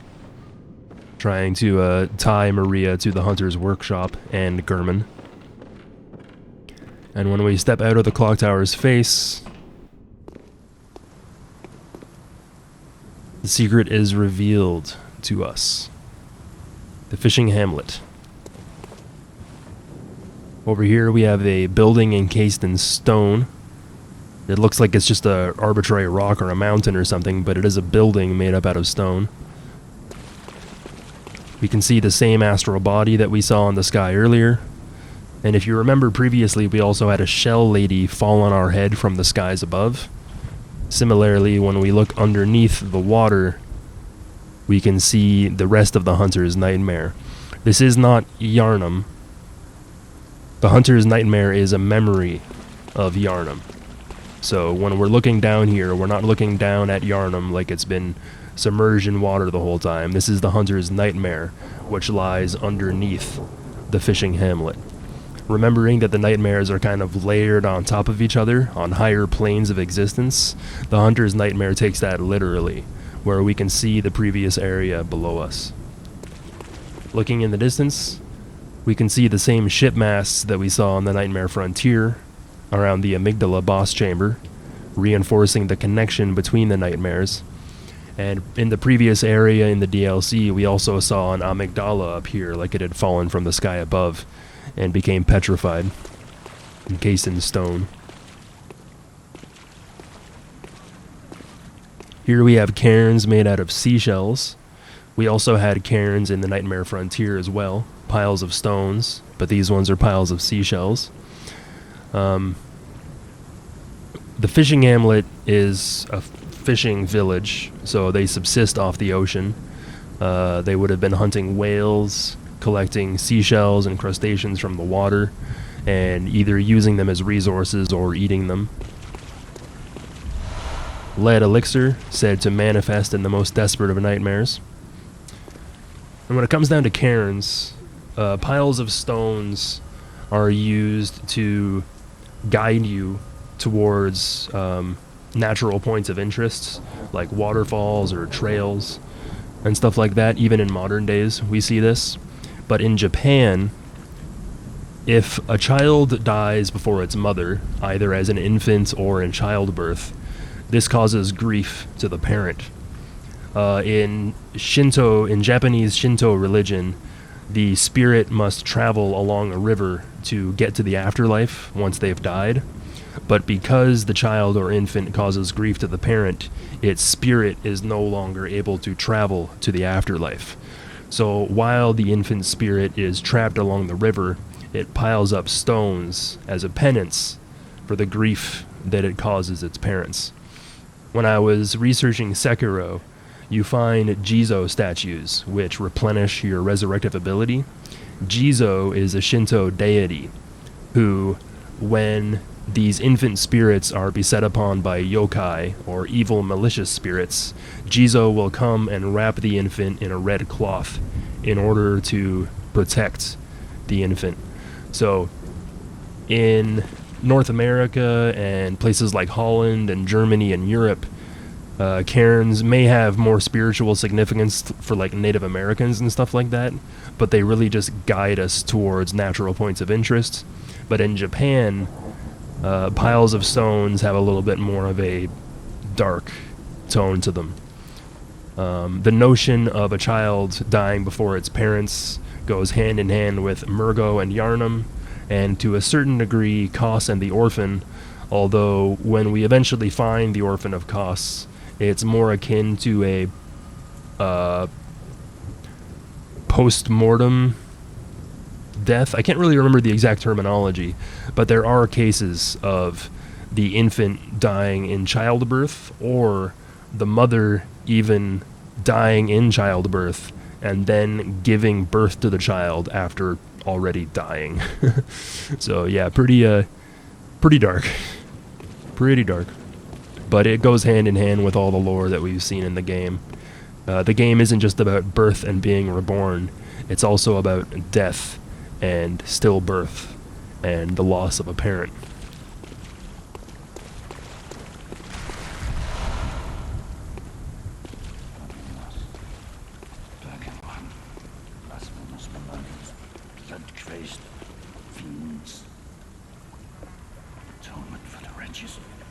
By the wrath of Mother Kos. Mercy for the poor wizened child. Mercy. Oh, please. Wizened means to grow old quickly. If a child was born and then aged very rapidly, they would be considered wizened.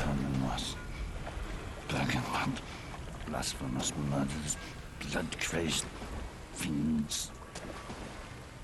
Atonement for the wretches. By the wrath of Mother Kos. Mercy for the poor wizened child. Mercy. Oh, please.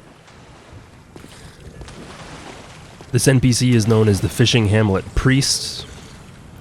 He is a religious figure of the Fishing Hamlet. We can see him here kind of cursing the hunters of Bergenworth, who are supposedly the ones that committed the sin here. Apart from his extremely tiny hands, you can also see that he has kind of a squid head going on. I'd say it's a squid head because of the way that it's pointed, and also because of the black ink that we can see at the top here. So the denizens of the Fishing Hamlet have turned into different types of sea creatures, whether they be fish, sharks, or squids. It may also be a slight nod to Demon Souls, where we have a character referred to as the Squid-Headed Knight because of the appearance of his helmet. Curse here, curse there. A curse for he and she. White hair. A bottomless curse. A bottomless sea. Source of all greatness. All things that be.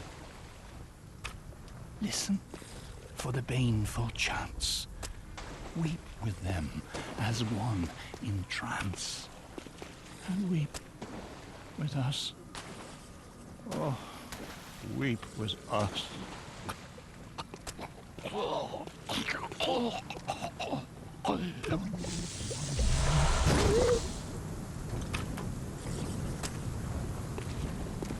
In order to receive the accursed brew, you have to have the Milkweed Rune on, and then talk to the NPC.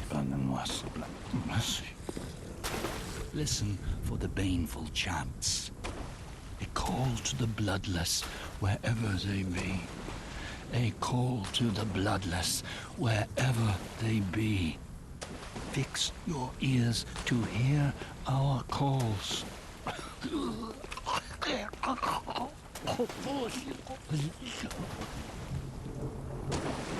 You'll occasionally see the fishing hamlet priests summon lightning at the cairns. We also run into enemies that are the same type of dude that this guy is, and they also cast lightning at us. If we are to break this piles of seashells, he'll actually stop and turn to us. Like, what the fuck, man? Why you do this? Listen for the baneful chants. A call to the bloodless wherever they be. A call to the bloodless wherever they be. He's also invulnerable. You can do damage to him, but he'll never die.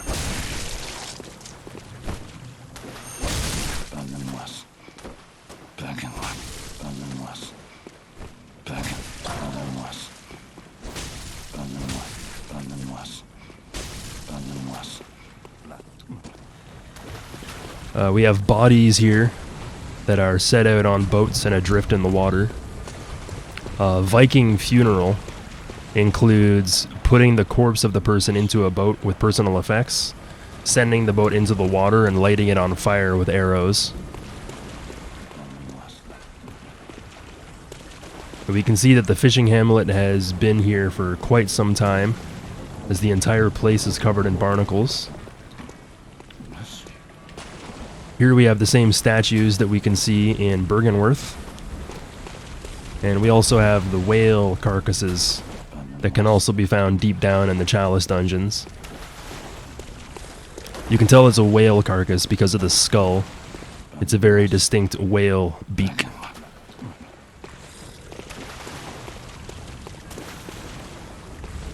More statues from Bergenworth. So the statues at Bergenworth may have actually been taken from this place, for all we know. We also have barrels full of slugs, which we'll see more of later. And we gain insight for discovering the place.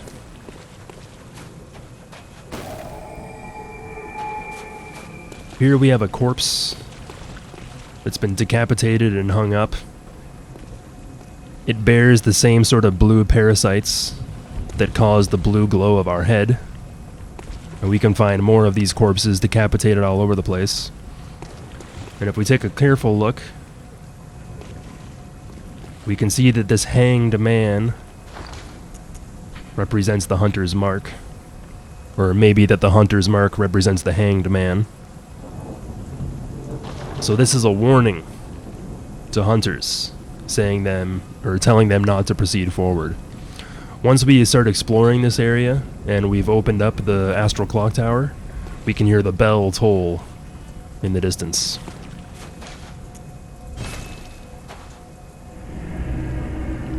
Earlier, when we interacted with Brador, he was ringing a bell, but we couldn't hear the sound. You can only hear the sound once you encroach upon the secret. Now that we've killed Maria of the Astral Clock Tower, we get some extra dialogue from the doll. This dialogue is only available once Maria has been killed, and if the wet nurse is still alive. Good hunter, this may sound strange, but have I somehow changed? Moments ago, from some place, perhaps deep within, I sensed a liberation from heavy shackles. Not that I would know.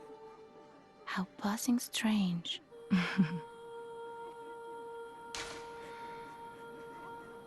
The phrase passing strange means beyond strange. Stranger than strange. Hey, Mariki, what's up, man?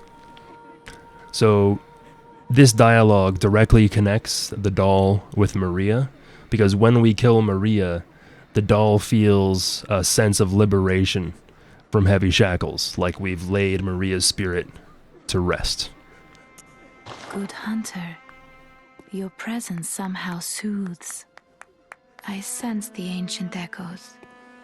They course your veins, Farewell, good hunter. May you find your worth in the waking world.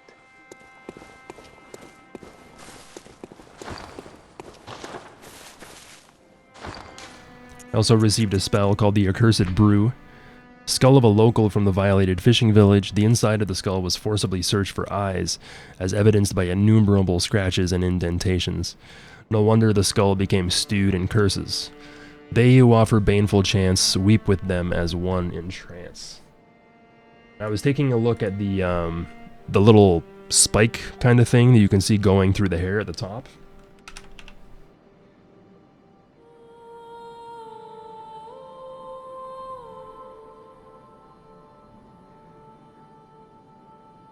And if I do a Google of the word lobotomy, which is a procedure that is done on the brain of a patient,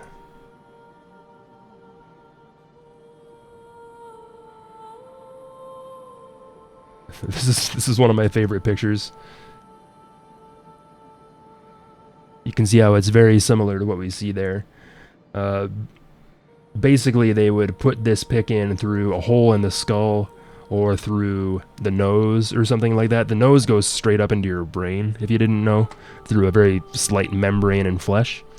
So you could perform a lobotomy by sticking one up there and taking out a portion of the brain.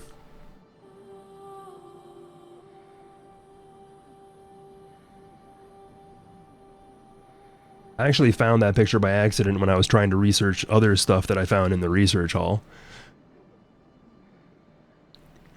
So they were searching the inside of their heads for eyes.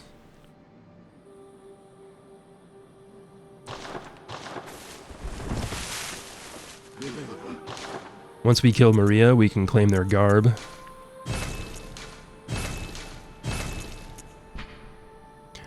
Among the first hunters, all students of Gurman, was the lady hunter Maria. This was her hunter's garb, crafted in Canehurst. Maria is distantly related to the undead queen, but had great admiration for Gurman, unaware of his curious mania. So if she's distantly related to the undead queen, that means she may have once been a noble of Canehurst Castle, or a distant relative of her. It could also refer to Queen Yarnum, although I believe it more directly refers to Queen Yarnum. And the only other garb that mentions mania in any respect is the doll outfit. A discarded doll's hat, likely a spare for dress-up. A deep love for the doll can be surmised by the fine craftsmanship of this article and the care with which it was kept. It borderlines on mania and exudes a slight warmth. So, TLDR, Maria and Gurman are the hunters sent by Bergenworth to violate the people of the fishing hamlet in a search for eyes on the inside. When they committed this sin, and what happened with Cos and the orphan, Maria admonished her role as a hunter and threw her weapons down a well. At some point after this, Maria died, whether by suicide or otherwise, because when we interact with her in the nightmare, it says inspect corpse. Anybody who in the nightmare we can safely assume is somebody that is dead, and instead of actually fighting Maria, this also implies that we're fighting her consciousness in the same way that we fought Mikolash's consciousness, and the same way that Gurman's consciousness is trapped within the hunter's dream. Maria and Gurman were close, but if we read the garb here again, it says that she only had an admiration for Gurman because he taught her as a mentor to be a hunter. But if we look at the doll's outfit, we can see that while Maria just had an admiration for Gurman, Gurman's feelings for Maria could have been quite a bit stronger, as he had a deep love for the doll, evidenced by the care and the craftsmanship of this article of clothing. So my headcanon says that if we found this cord here, which precipitated the encounter with the pale moon and beckoned the hunters, conceiving the hunter's dream, then it may be that Gurman used this cord to make contact with the moon presence. When contact was made, he wished for his friend or the woman that he loved to be returned to him. Created from a shining silver doll tear, this blood gem is a quiet but unfaltering friend that continually restores HP, the life essence of a hunter. Perhaps the doll's creator had wished for just such a friend, albeit in vain. So, after the events of the fishing hamlet, Gurman wishes for Maria to come back. The moon presence, because the Great Ones are sympathetic in spirit, the moon presence responds by conceiving the hunter's dream, trapping Gurman's consciousness forever, and creating the doll, a twisted visage of the woman that he once loved.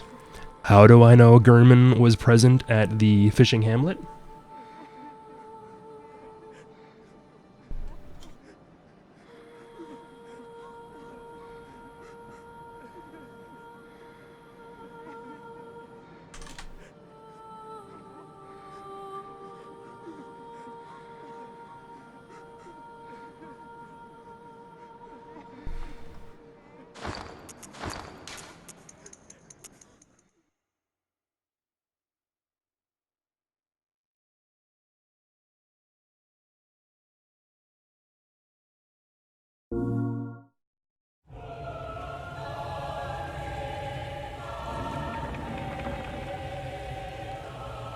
Cursed fiends, their children too. And their children. This is the trailer for Bloodborne's DLC. I call to the bloodlust wherever they be.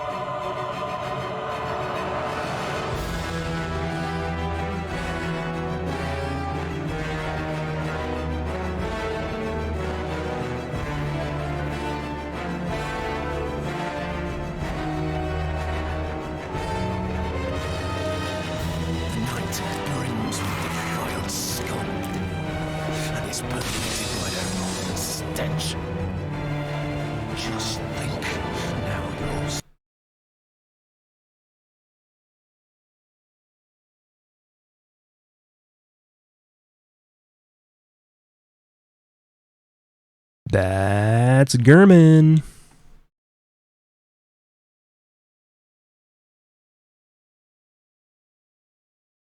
Sent to hunt and kill to your heart's content.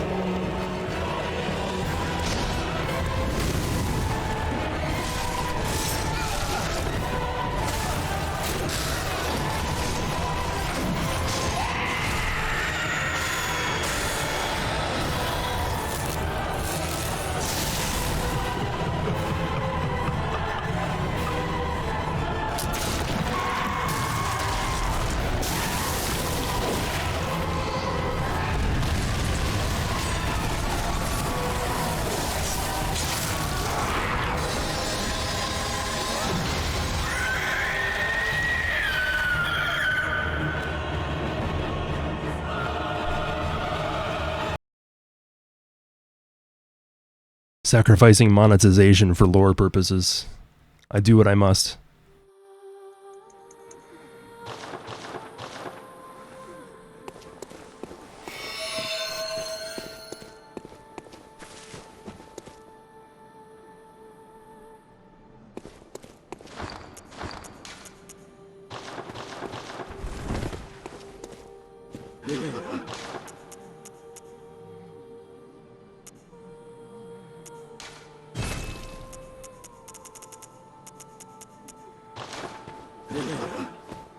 So yeah, you can't really have a love story in a FromSoft game without it being incredibly tragic.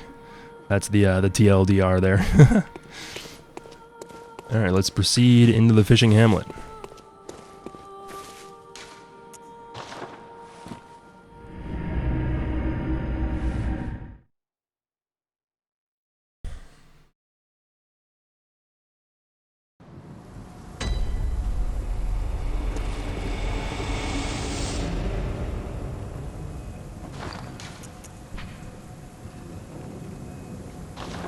This is also why the Hunter's Mark is said to be a hanging upside down rune.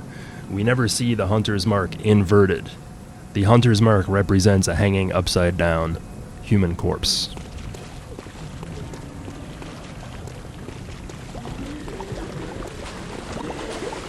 Here we have one of the denizens of the fishing hamlet, brandishing a wailing spear, and turned into some type of fish man. What we're seeing here at the fishing hamlet is representative of one of H.P. Lovecraft's more well-known works called The Horror over Innsmouth. The Horror over Innsmouth is a tale about a seaside village that was being influenced by the Great Old Ones. And as this influence was maintained, the fishing villagers turned into these, like, aberrant kind of fishmen.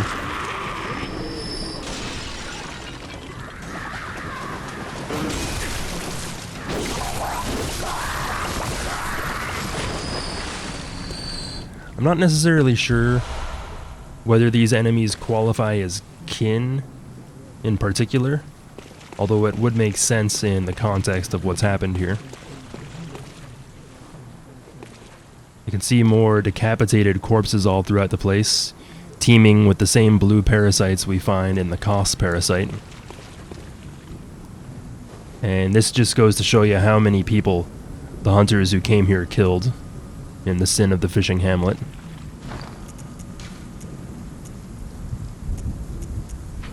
One day the hunters disappeared and Yarnamites began to whisper of the hunters' sin. A sin is something, an action that is performed that goes against the graces of God. If you know the rules of a religious order and you do something against those rules, it is considered a sin. When you sin, it usually bars you not only from the holy order, but from the afterlife that it represents. So if you sin in Christian religion, you don't go to heaven, you end up in hell. But yeah, the loose interpretation of sin and occultism is that it's anything that goes against a religious order. And all religion and divinity in Bloodborne is represented by the Great Ones and the Nightmare.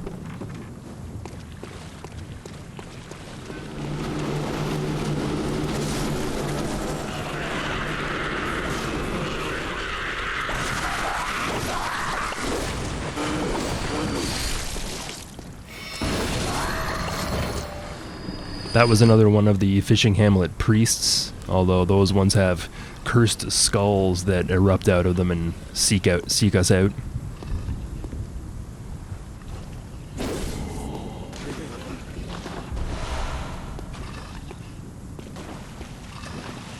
Here we have one of the whale sharks, although you can take care of them by doing this. Full-on one-shots them.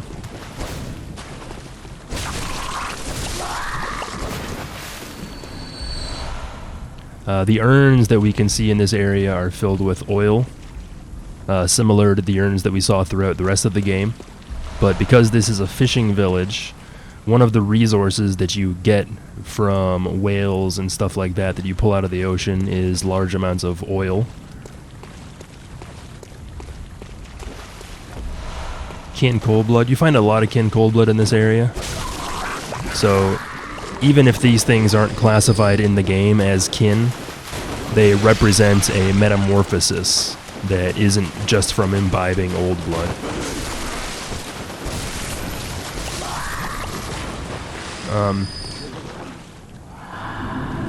Many seaside village cultures throughout the ages worship the water because it's what gives them their food, it's what they subsist off. And when we're talking about beached whales were often considered a blessing from God, because if you lived at a seaside village and the corpse of a whale washed up, you would have a lot of food and resources that would last you weeks, if not months. I believe these baubles that we see all over the place, these kind of green bulbous things, I think you could consider these to be some sort of bait, because if you have bait on a lure and you're fishing with it, generally bait that has a luminescence about it or some sort of light can be used to attract certain types of fish and other sea creatures. You can also see bioluminescence as a feature of a lot of sea creatures, a fluorescent light that is used to either attract mates or hide them from foes, or prey, I guess. Now, something interesting I didn't notice about this well until recently was that it kind of looks like it's covered in like spider webs or something. But if I take a closer look at it, it kind of looks a little bit more like mycelium. If we look at the tomb mold, you can see the same kind of white filaments that the mold grows out of, and then eventually you have the fruiting bodies as well as those white filaments. Mycelium are kind of like the roots of the fungus world. They're still a part of the body of the fungus, but mycelium usually go into the ground and go across multiple fruiting bodies of mold, and they can also connect with the roots of other plants. So you have examples of a parasitic relationship where there's the parasitic mycelium and the host plants, and the host plant will take nutrients from the mycelium, and the mycelium use the plant to further extend their reach throughout the soil.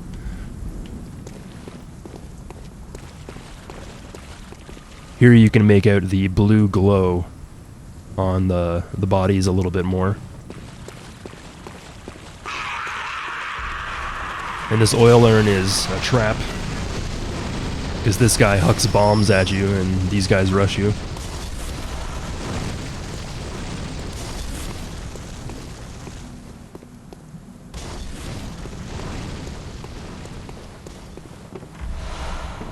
Great One's wisdom.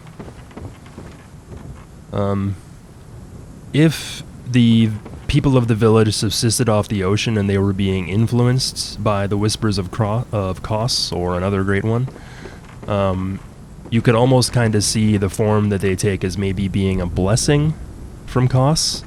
There's cut content with the fishing Hamlet priests where you could produce the Yarnum Stone to them, and if you give them the Yarnum Stone after defeating the Orphan of Kos, instead of cursing you as a hunter, he prays to Kos to bless this messenger that you've become. I don't really know why that content was cut. It would have been really, really cool lore content, but it's hard to discern what the reason for cutting some content was.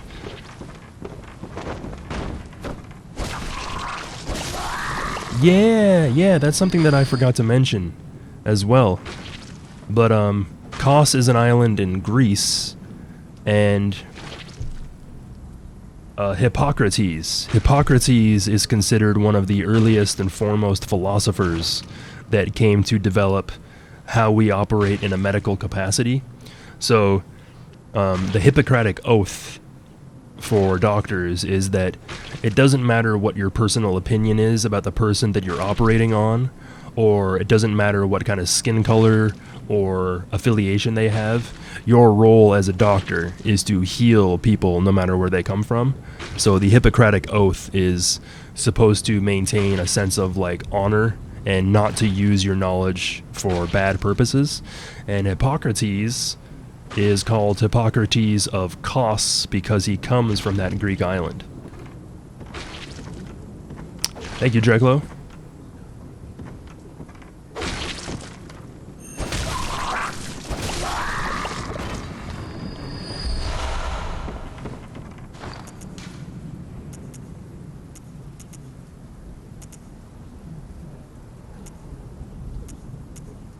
Kos, or some say Cosm.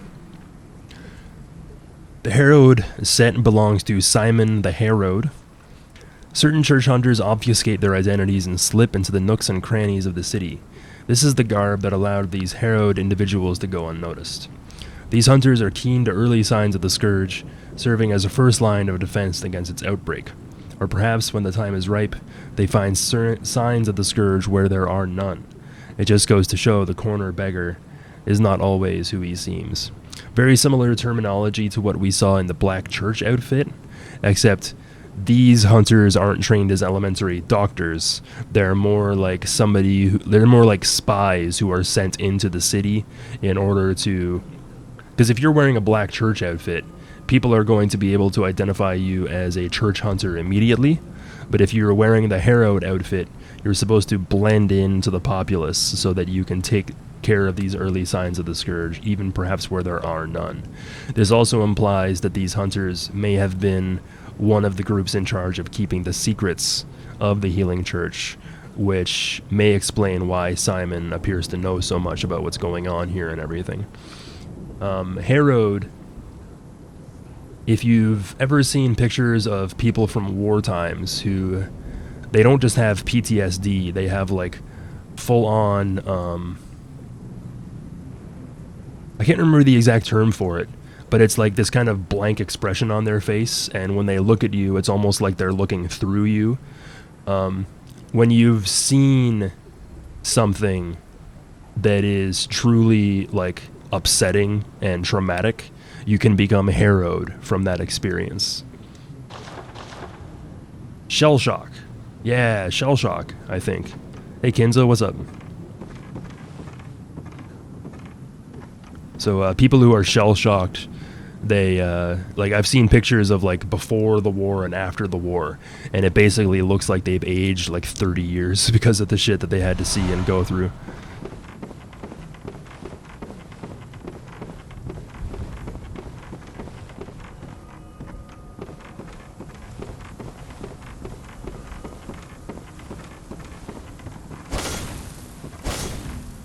Here's that building that I pointed out earlier. You can even see some of the windows and stuff here. There is like a fire gem you can get in that hut over there, but it's not really, there's nothing really of interest over there that's worth exploring.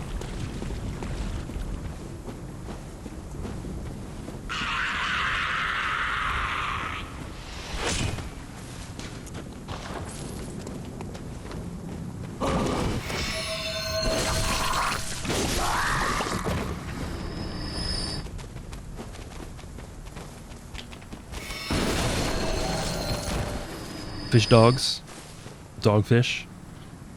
Here we can see the skulls of the decapitated villagers that we saw earlier, covered in barnacles and horrific expressions etched onto their face forever. You can see here on the accursed brew that it's the exact same skull.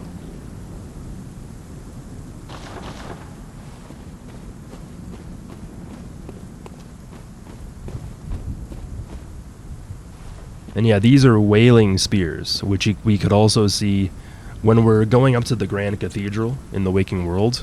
There's these statues of amygdala, and the amygdalas are holding wailing spears, which could have been a prelude to the fishing hamlet.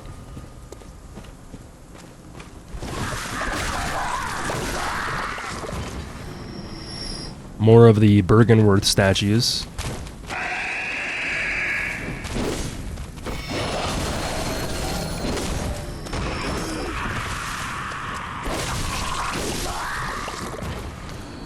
The statues likely represent metamorphosis.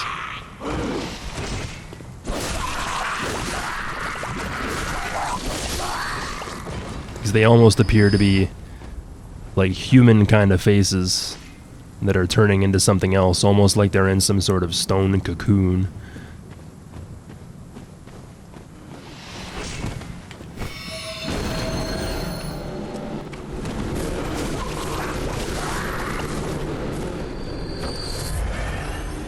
The skulls that we see here are the same skulls that appear when you use the accursed brew.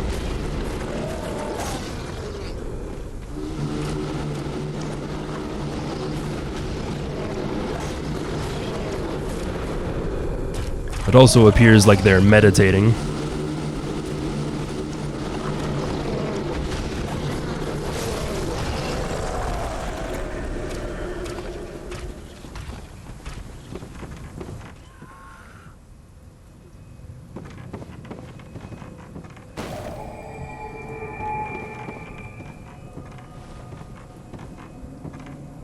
You can hear the bell tolling in the distance here.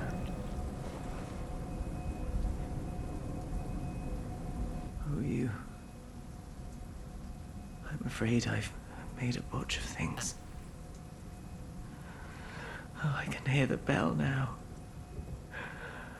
The beast-eyed assassin. He's after me. Again. And again. It never ends. Please. I need you to do something. This village is the true secret. Testament to the old sins. It feeds this hunter's nightmare. Please. Bring to an end the horror. So our forefathers sinned. We hunters cannot bear their weight forever. It isn't fair. It just isn't fair.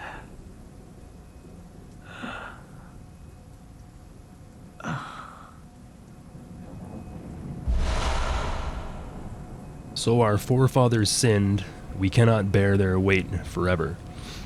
The concept of original sin is that your ancestors may have sinned so horribly that it affects you for generations to come. So if we think about Adam and Eve in the story of Genesis in the Holy Bible are considered to be the forefathers of all humanity. All humans came from two humans in the Garden of Eden. The Garden of Eden is a place that was a holy place where man was in tune with nature, and they were kind of one-to-one there. But the only rule within the Garden of Eden was that humans could not eat from the tree of knowledge. Adam and Eve lived happily in Eden. They named all of God's animals and were in perfect harmony with them. But there was a snake who represents the devil, or Satan, and the snake told Adam and Eve that it didn't really matter what the rules were. They could eat from this tree of knowledge, and they would gain some sort of knowledge or some sort of insight. So Eve ate from the tree first. She compelled Adam to also eat from the tree. And when they ate from the tree of knowledge, they realized that they were naked. They covered themselves up in shame. And because of this, God exiled all humanity from the Garden of Eden, and we were considered no longer to be in harmony with nature. So because Adam and Eve sinned, all humanity was barred from the kingdom of Eden, and they were condemned to sin themselves, which is something that Jesus Christ is said to have absolved us from in some sort of form or capacity.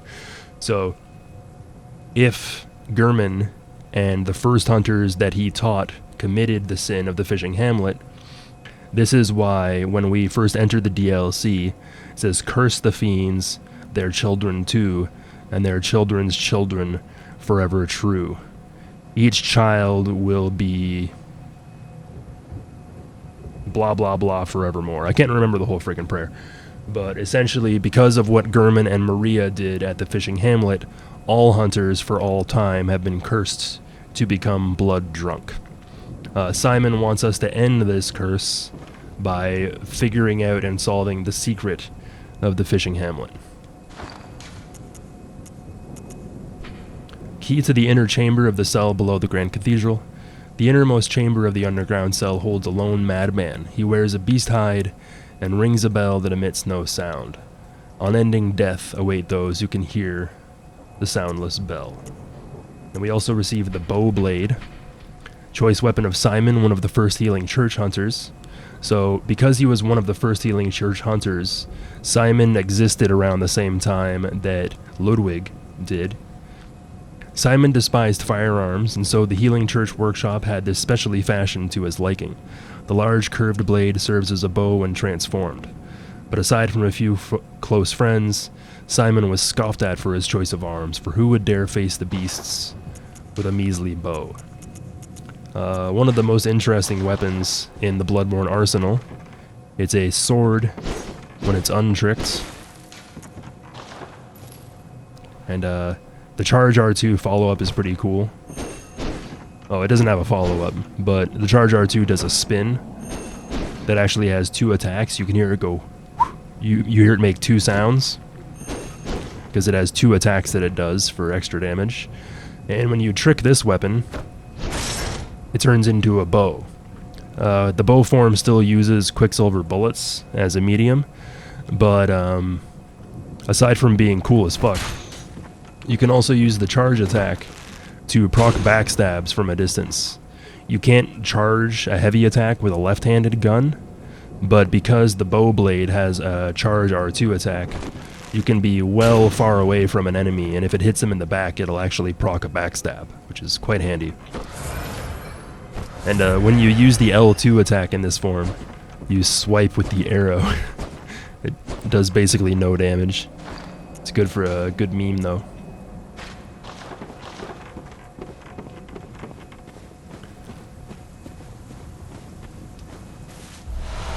So yeah, Simon and the concept of original sin. The lanterns throughout the fishing hamlet, you can see that there are seashells with slugs on them. And the slug that we see here is very reminiscent of what we turn into in the secret ending.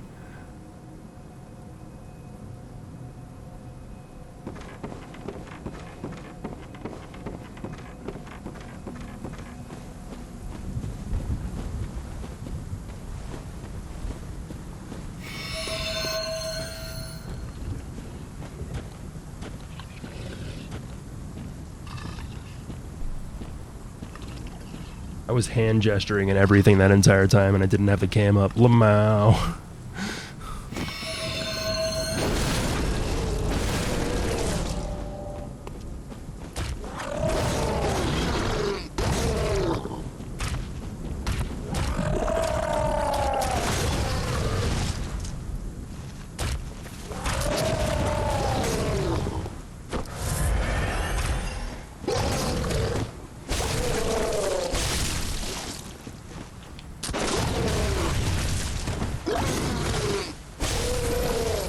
I love the giant anchor weapon. See ya.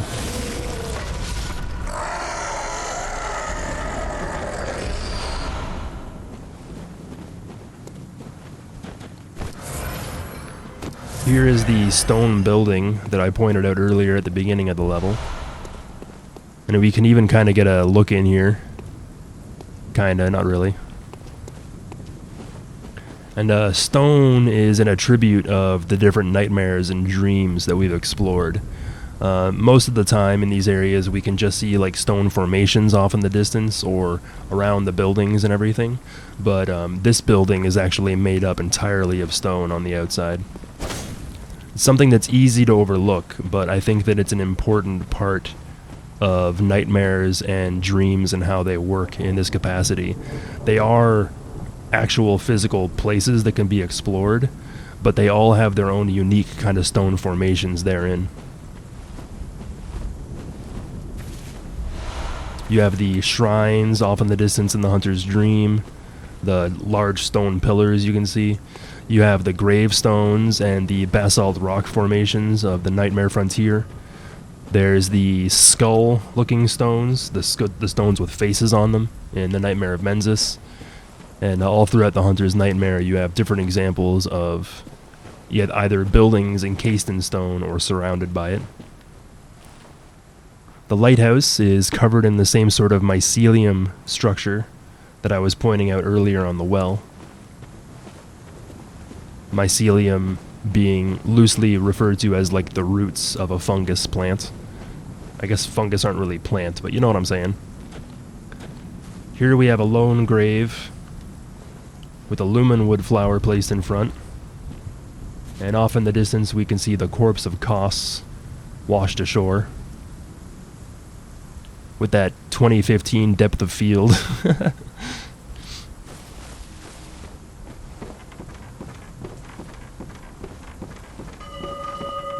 Ding ding.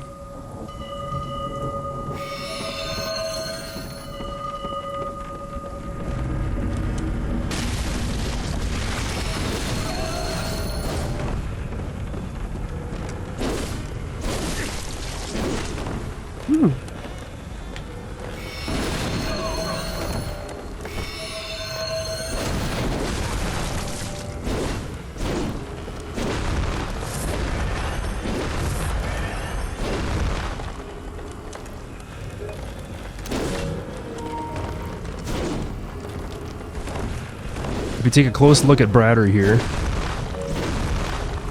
you can see that he's younger in appearance. God diggity damn it, dude. I'm trying to take a fucking screenshot. When you fight Bratter in the fishing hamlet, he'll take lead elixir, and this causes him to be a bit slower.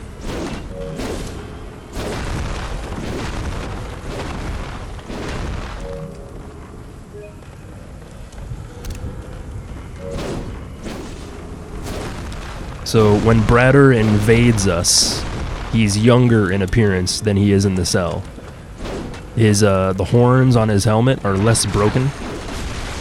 The left horn is still bigger than the right horn, but the right horn isn't broken off entirely, like when we see him in the cell.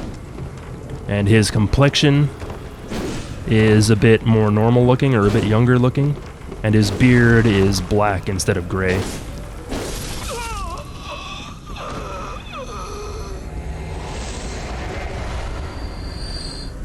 So when he invades us, he assumes a younger form than when we see him in the cell. Bloodied armbands. Bratter donned a compatriot's beastly scalp and hide while still moist with blood. Most of the bloodstains on this hide were from that day.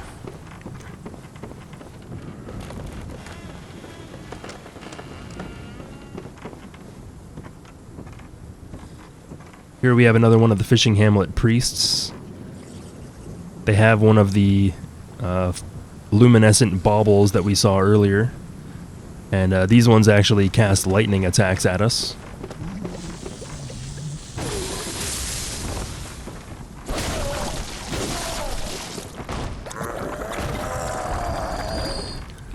So when these guys use lightning, it's like a yellow kind of lightning. When we fight the Orphan of Kos, it's more like a blue lightning. But blue lightning is usually attributed to the dark beasts, while this yellow lightning appears to be some sort of blessing from Kos.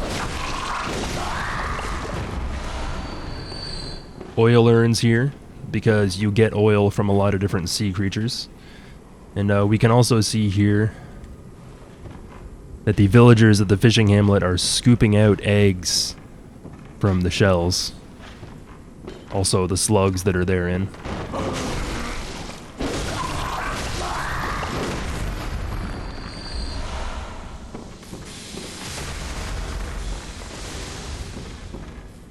Fishing nets full of slugs.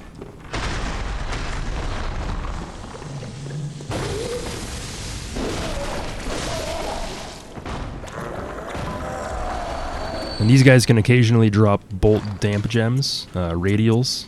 I don't think they can drop anything out of shape. It's basically always a radial. So if you're looking for some super entry level bolt gems, you can farm them from here in the DLC. Bolt attack up 18.8% isn't bad, but if you go into the chalices, you can get extra rolls at a higher value. So you can get like 19% lightning damage plus physical attack or plus lightning damage. But for just being from a normal mob, those aren't too terrible, to be honest.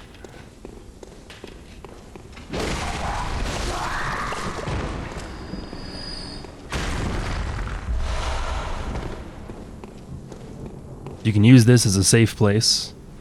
The enemies over here will cast lightning at you, but the roof protects you from it.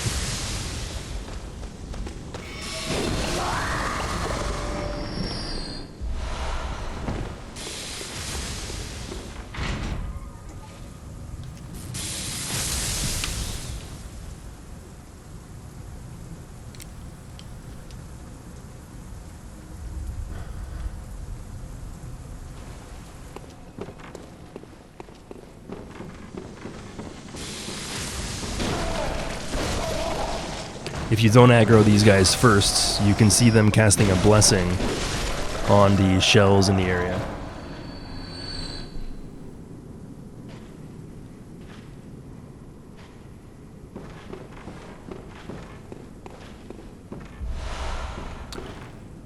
They can drop out of shape. Damn.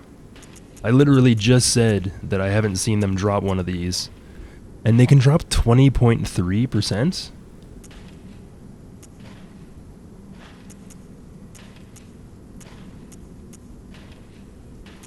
I mean, damn. That's pretty wild. I didn't know they could drop out of shape. Out of shape simply means that they usually drop one type, but they can occasionally drop another type.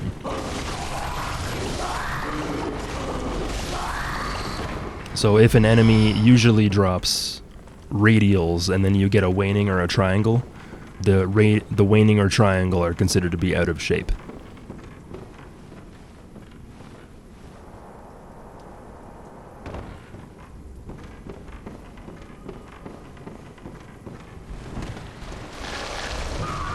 Hello, ladies.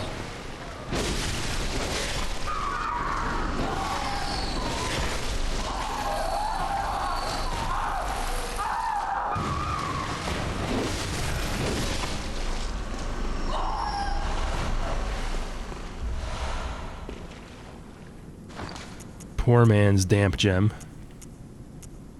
Poor man makes you do more damage the less health you have. So fizz up near death. So if I'm less than 20% health, I'll get 17.5% damage, which is actually kind of shit because I can just get 18% gems at... it doesn't matter what kind of health I have. So it's a little shit. You do less damage if you hit their shell as opposed to their body.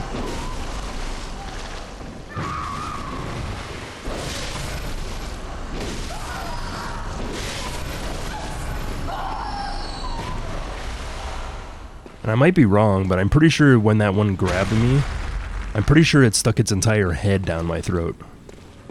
Gross.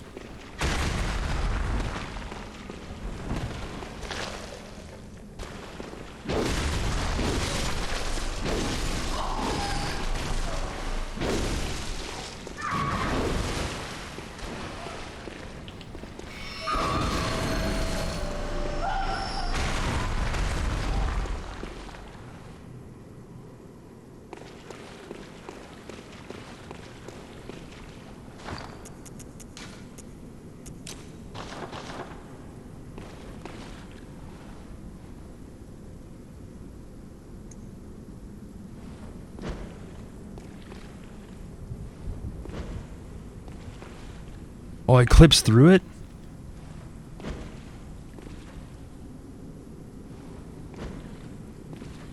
Damn, it clips right through. F. There's a bunch of weapon upgrade materials you can get here. Chunks, twins.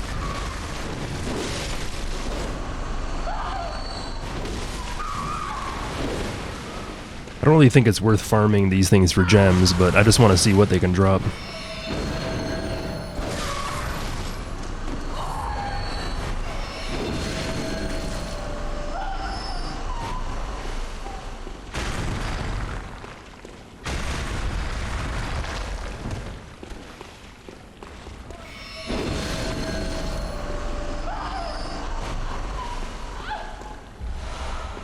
Now that I think about it, the shape of their shells is very reminiscent of a nautilus. I know that there's probably sea creatures that have a similar shaped shell nowadays, but the nautilus is a prehistoric creature, which we can find fossils of all over the place. One of the earliest cephalopods, if I remember correctly.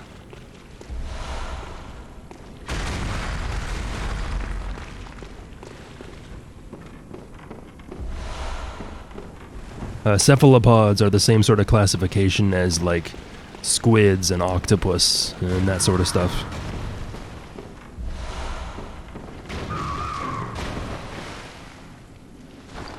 And something interesting about these creatures is they are completely immune to lightning damage. I don't have enough arcane to use the tiny to nitrous. Nautilus still exists? Oh, damn. Cool. I didn't know that. But if you have an attack or gems that only do lightning damage, these guys are immune to lightning damage.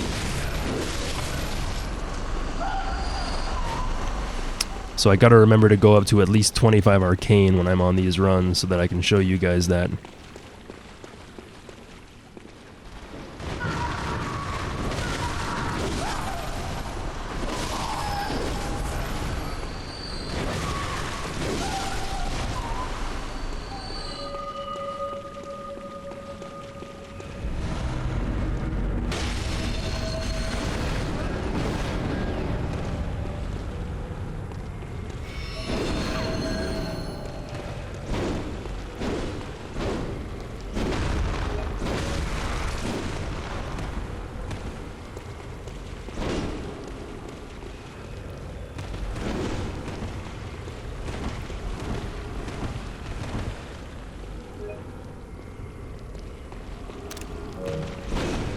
think I caught him mid-roll there. God damn it.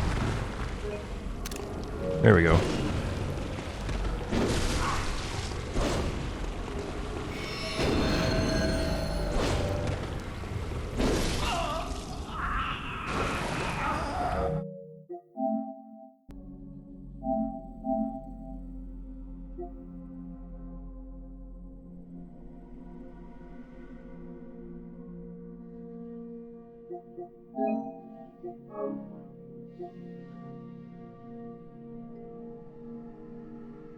I think that one there is probably the best example.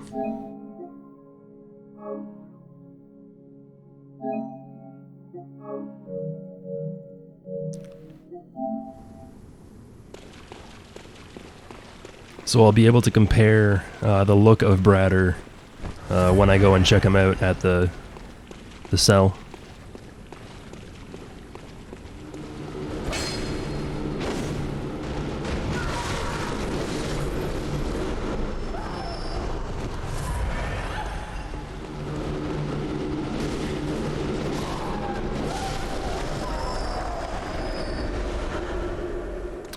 These guys are in front of Kin Coldblood, which helps reinforce the notion that these metamorphosized people are some type of kin, or brethren of the Great Ones, as opposed to being beasts. They're not people who were in fear of the Eldritch truth and tried to protect themselves from it. They were people who embraced the Eldritch nature of the gods they worshipped. We also find a Kin Hunter's gem down in this pit. Now, despite the fact that we find a Kin Hunter gem right outside of the Orphan of Kos's boss fight, the Orphan of Kos is not classified as kin. His lowest resistance is lightning, but he is not a kin. Now, in case we haven't found a cursed gem up at this point, I believe that's what it's supposed to reinforce. It's not that the Orphan of Kos is a kin, it's that the fish people of the fishing hamlet are kin, and it's also to reinforce what the notion of a curse is. The sickly spots are indicative of a curse, but this gem's malicious effects are perfect for bolstering certain types of weapons. So the sickly spots are indicative of a curse, and we see the same sickly spots on the weapon that the Orphan of Kos uses, the placenta that he wields. The sickly spots are also indicative of a sort of cancer. If you have sickly spots on the inside of your body, it usually means that you have a type of cancer. You can also have organs and body parts that calcify, and when they calcify, they produce these little hard white lumps all over them that are an indication of sickness. We learned from the Cursed and Defiled Chalice that curses are caused by inciting the anger of the Great Ones and used to hex others. And we can see the same purple skulls on the icon here as the same purple skulls that come out of the accursed brew and the enemies that we see in the fishing hamlet. Another interesting feature of this area is the green kind of blue stone that has encompassed the walls here. We can see it all around the elevator that takes us up, and it's almost like the place has transformed into something else, or it's also because this place is a nightmare, so it's built up out of nightmarish stuff. We can see more Nautilus-looking things here. To me, these things that we see on the ground and the ceiling here, they also kind of almost look similar to a third of an umbilical cord. They don't look exactly the same, but there is a similarity there, I would argue. And these assets are unique to this area as well. They can only be found in these caves right outside of the Orphan of Kos boss room. We can see that the arcane haze or mold in the area is coming from this place in particular, where we find some Great One's wisdom. And we can see some more of the seashells all over the area.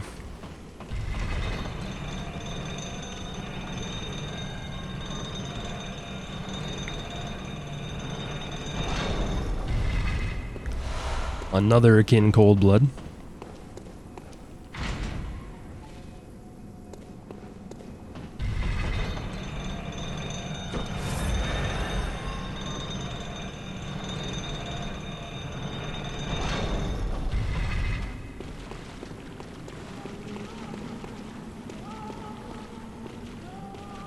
That squid lady is a jabate, trying to lure us into the range of the winter lanterns that can be found here.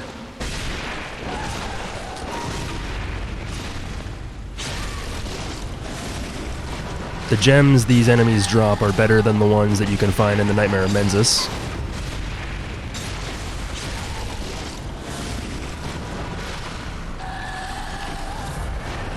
So if you don't have the DLC, you can farm the Winter Lanterns and the Nightmare of Mensis. But if you do have the DLC, the gems you can get from these ones are like 2 or 3% better. So physical attack up, 22% weapon durability down. That's actually pretty good. Like I would use this if I didn't want to go too far into the Chalice dungeons. Tempering Damp Blood Gem. I believe this one has physical attack up and blood attack up. So it would be a good fit in a Lost Shikage. And another Kin Cold Blood. So lots of Kin Cold Blood in this area. Could be because the fishing hamlet people have turned into something like kin. It could also be because we're in a nightmare. So we're in the world beyond humanity that the Kin Cold Blood references. Cold blood of inhuman kin of the cosmos, brethren of the great ones. Dare not to delve into the world beyond humanity. The eldritch truth touched upon long ago at Bergenworth.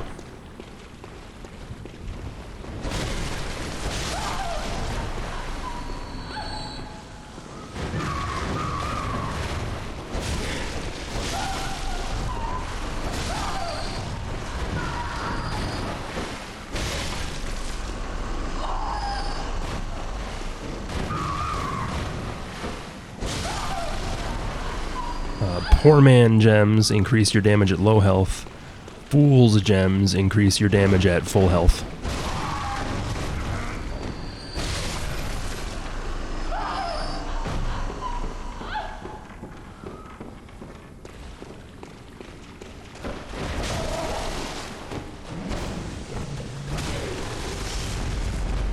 How do you live?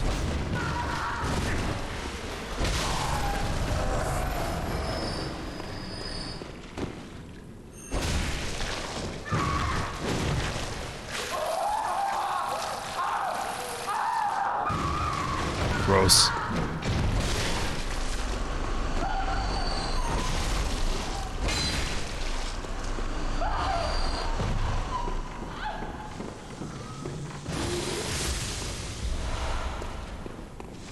Alright, give me a lightning gem.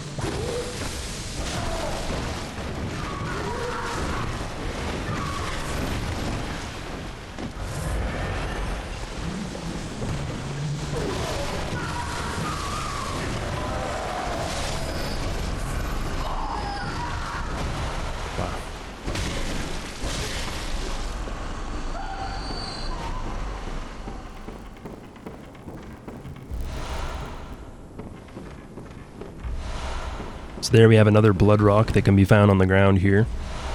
So in the main game, you get one rock from the fishing hamlet and another rock from the Nightmare of Mensis.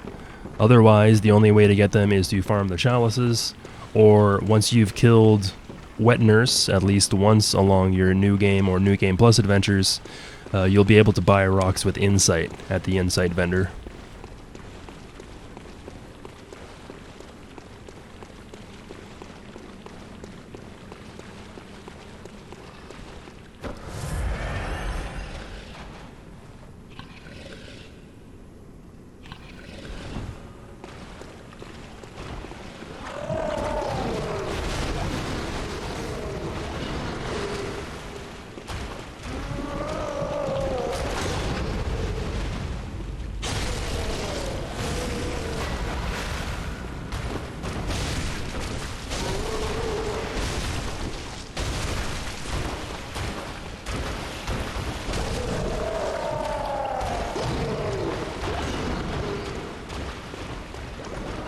Ah, that guy got grabbed.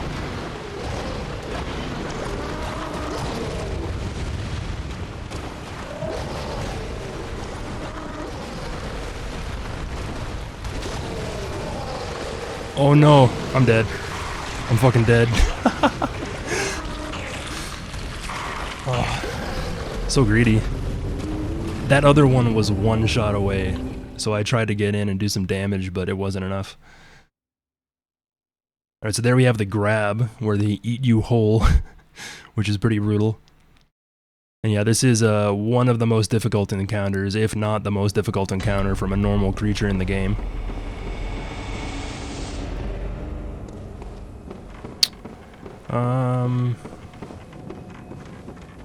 This is probably the quickest way back. Wait, where am I going? There we go.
Thought I got grabbed again there.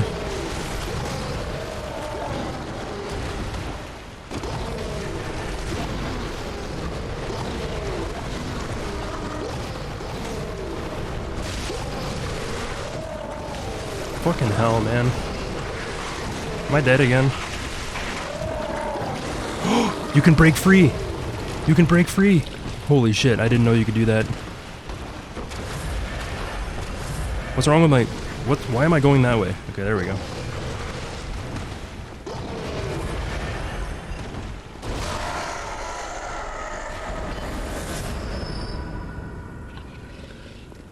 I've never seen one of them lose aggro before. But if you get grabbed, you can tap L1, R1, and alternate like this. And if you get grabbed, you can break out of grabs, including this one. Which I did not know.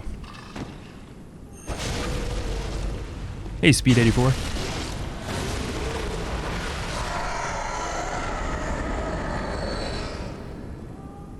I don't have a fear of being near water, but I have a fear, not necessarily a fear, but like a phobia, I guess. They're the same thing. But of deep, like going underwater. When I was a kid, I used to have nightmares about, like I would be just having like a normal dream, but during part of the dream I would fall, and I would fall down into a body of water, but I wouldn't stop. I would hit the water and then keep going. And like, you know that feeling your body has when you fall from a height? Like that sinking kind of like, ugh, kind of feeling. It was like that all the way down. And then I would wake up. It was fucking awful.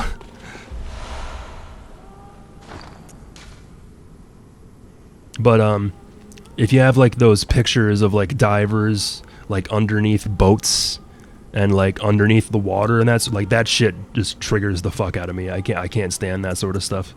So yeah, I'm right there with you. Rakuyo. Hunter weapon wielded by Lady Maria of the Astral Clock Tower.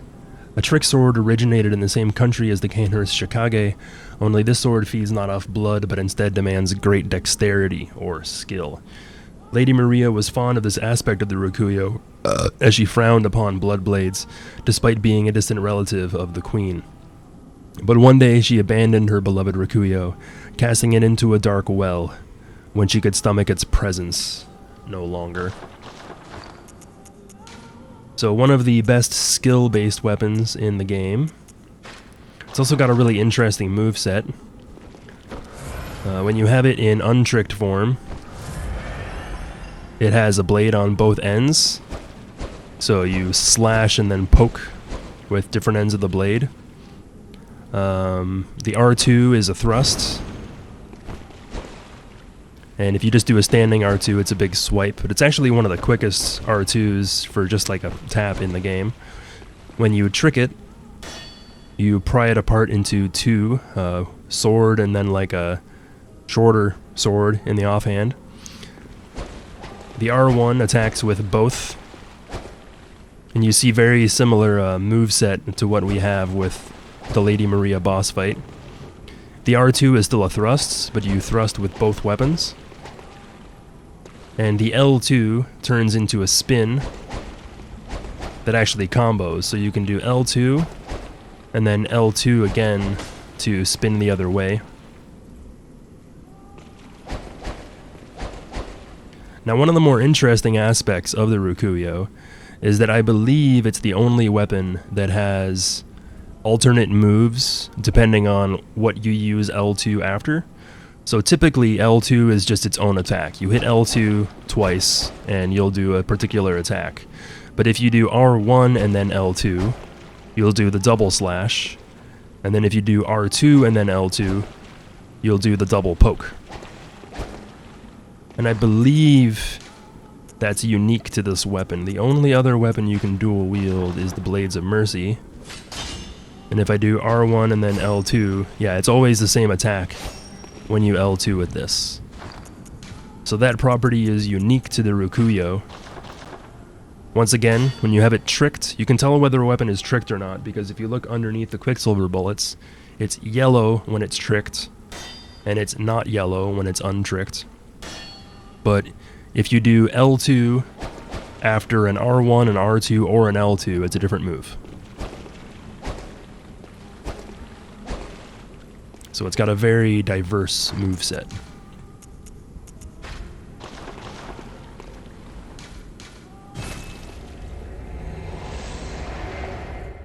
I'll take a second try on the whale sharks. The whale sharks. It's really hard to get them on the first try, but I'll take a second try. That's fine.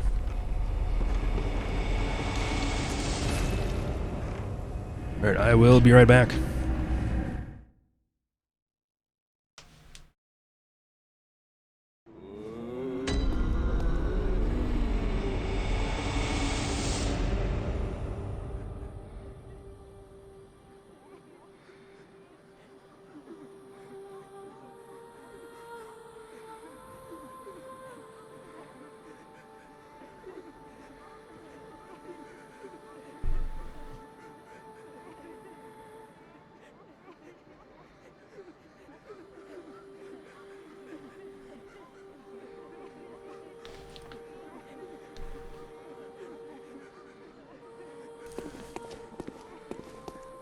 Welcome. What is it?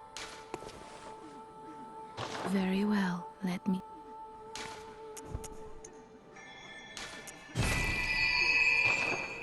So we need 99,000.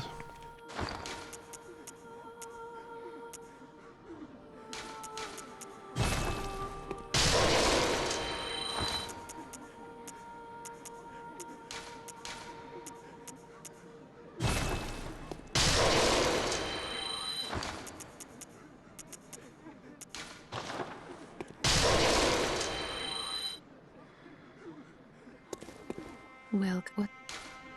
Very well.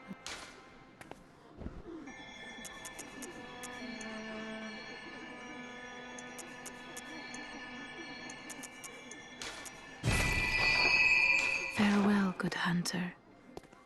May you find your worth in the waking world. All that's left is to fight the Orphan of Kos.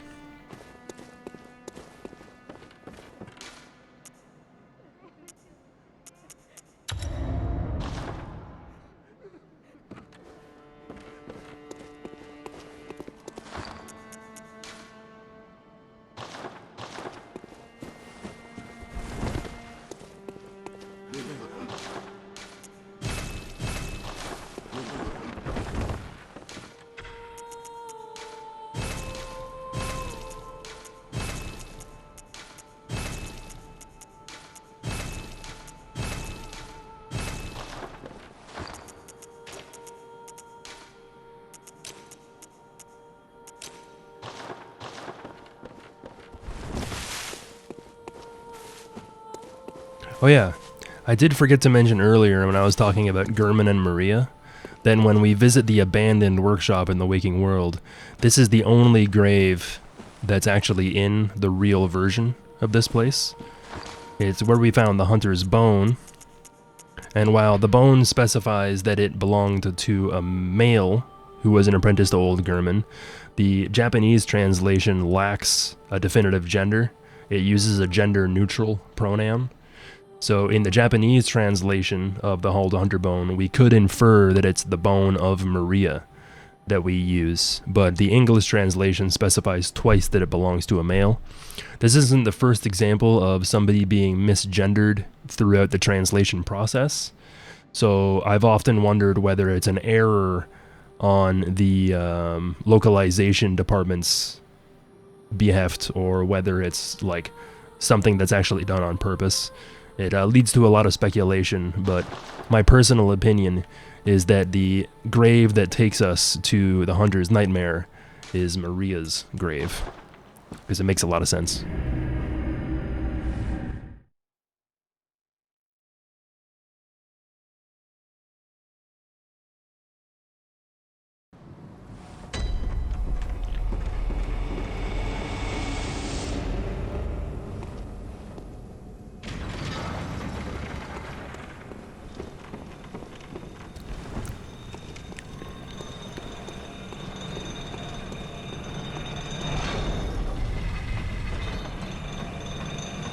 You can see how it switches from stone into this weird blue stuff as we go down.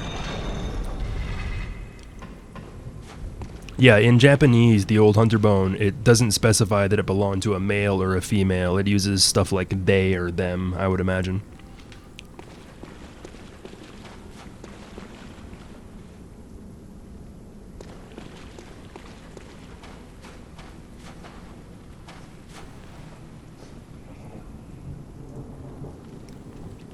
So here we have more of the snail maidens, except these ones are passive. They don't attack us.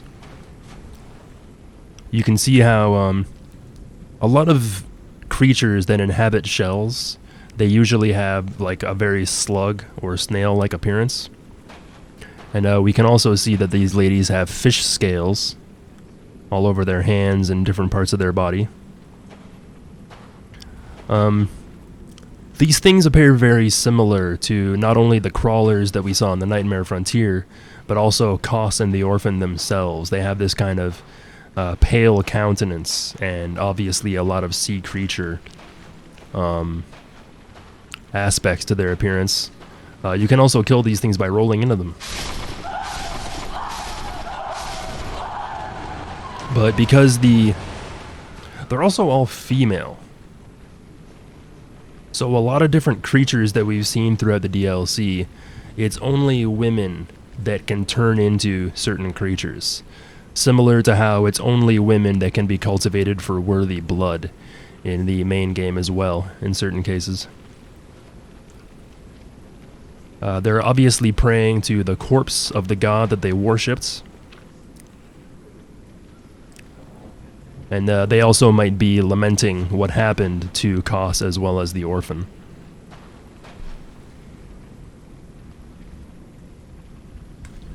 So I'm going to play an excerpt from the game earlier where we can see Gurman crying within the dream.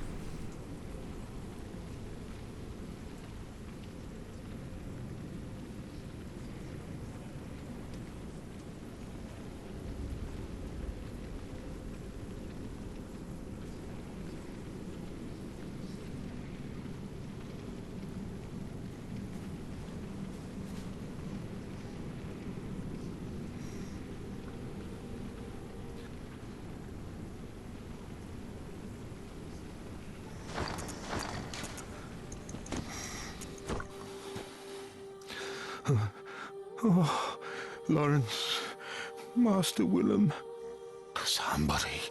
help me. Unshackle me, please. Anybody. I've had enough of this dream.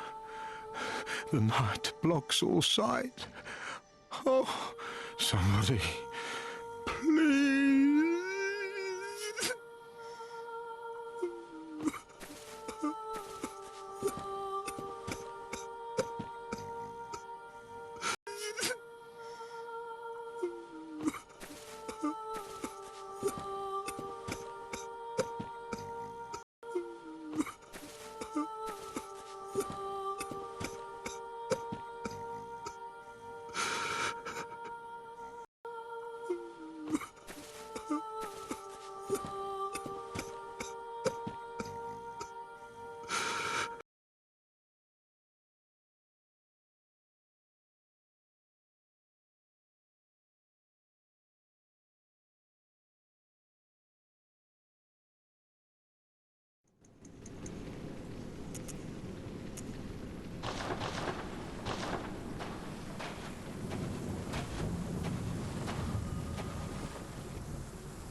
How long have I been muted for? How long have I been muted for? Oh no.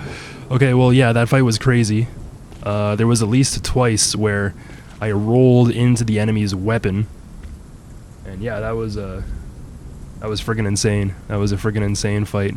I don't know how long I've been muted for. I hope you guys still caught the earlier part of the description there. But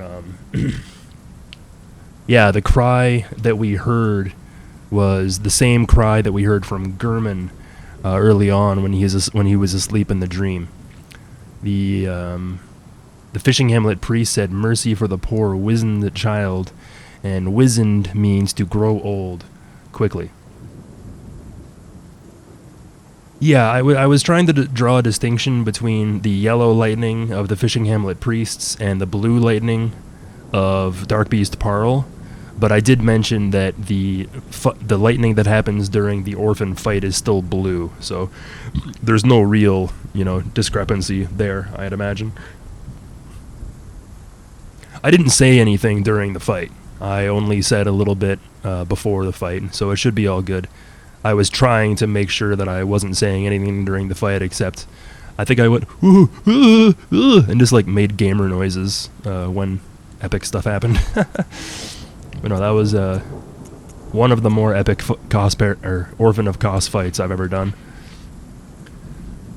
When the carcass of Kos washed up on the coasts, its insides were teeming with tiny parasites, unlike any found in humans. This atypical weapon can only be clasped tight and swung, but a Kos parasite is said to stimulate phantasms inhabiting a Lumen Wood. So if we have this weapon without having the Milkweed Rune equipped, it does nothing. It's just like fist attacks. But when we equip the Milkweed Rune, we basically grow tentacles, and we have a bunch of magical attacks that we can use.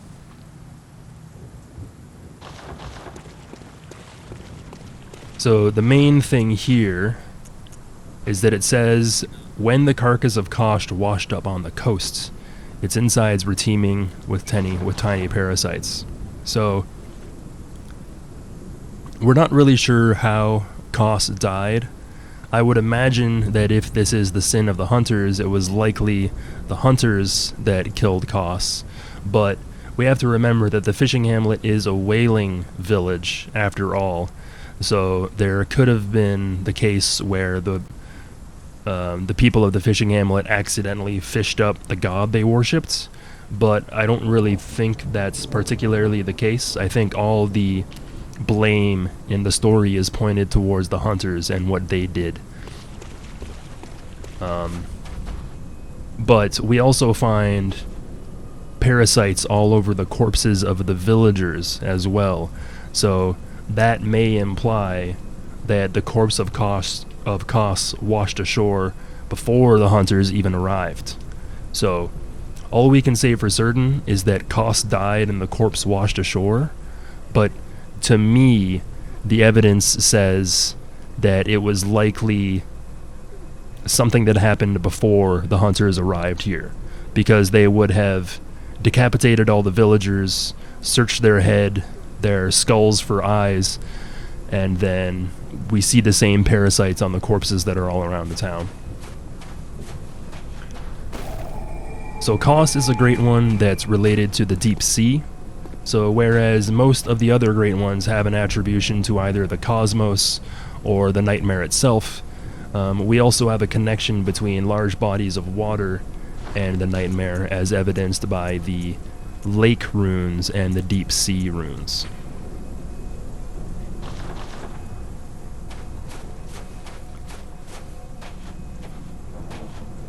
Kos has the appearance of a giant sea slug, although sea slugs don't usually have scales, like we can see here.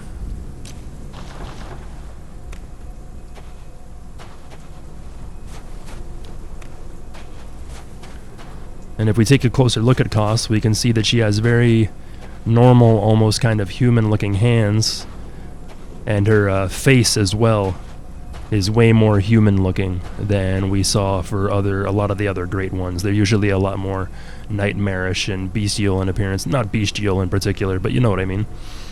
The way The way that the face is covered and the way the hair appears here also slightly resembles some of the deities from the Dark Souls universe. I'm not saying there's a distinct connection here, I'm just saying that there is a similar appearance in the visual aspect. And we have to remember as well that the Great Ones are essentially the gods of this universe, so that might be why there's that shared appearance. So, we still have this presence in the sky that the orphan was gazing up to longingly after it was born. The fight doesn't actually start until we get close enough to the orphan, but when the orphan emerges, their eyes are transfixed to this astral body that's up here. So even though there's a slight resemblance between this thing and the eye of a blood-drunk hunter, my personal opinion is that this is the presence of Kos, similar to the way that the moon presence is represented by the moon and how low it hangs. Hey Trunk, what's up man? What's up nerd? We can see that it's still raining in the fishing hamlet, as it was when we first arrived here. And I showed you earlier that the orphan cries the same way that Gurman cries when he's asleep in the dream. I'm going to go to the dream shortly and show you that there is a connection between Gurman and the Orphan of Kos, but we also have this apparition here.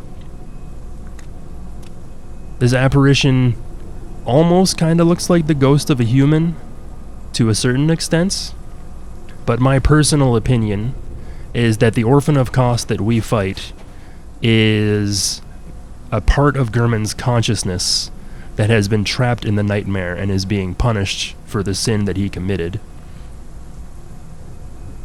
And the apparition that we see here is the true Orphan of Kos, from which they obtained the cord of the eye that precipitated the beckoning of the hunters and conceived the hunter's dream. We found that cord in the abandoned workshop, and we know that Gurman and Maria were both present at the Sin of the Fishing Hamlet because of the DLC trailer and because we found Rakuyo's weapon down in the well. So my headcanon tells me that when Gurman and Maria arrived at the fishing hamlet after they were sent by Bergenworth, they found the villagers, slaughtered them, decapitated them and scoured their heads for internal eyes, and then when they came across the corpse of Kos, they further desecrated the corpse by looking inside of it and finding the Orphan of Kos, from which they might have obtained the cord that we encountered earlier. Now, when we defeat the Orphan of Kos, we receive the prey slaughtered message. It isn't until we lay this spirit to rest that we get the Nightmare Slain message. The only time you see Nightmare Slain is when you kill a Great One, or the remnants of a Great One, that are responsible for that nightmare. So this apparition is responsible for the hunter's nightmare, Moon Presence is responsible for the hunter's dream, and Murgo is responsible for the nightmare of Mensis. We don't get the cord from the wet nurse. We kill the wet nurse, we hear the sleeping baby, and then we receive the Nightmare Slain message, which I'll show you later on. Another interesting thing we can glean from the achievements in this game is that while the Orphan of Kos isn't classified as a kin by being weak to those types of gems, we can see that the Orphan of Kos is indeed a Great One. So I'd like to pose a question, or rather, a theory. If the Orphan of Kos is a Great One, and represents a part of Gurman's consciousness that is trapped in the nightmare, then what does that mean about the doll? Because the doll was born through the conception of the hunter's dream, and a doll sheds neither blood nor tears. So if the Orphan of Kos can be a Great One, what about the doll?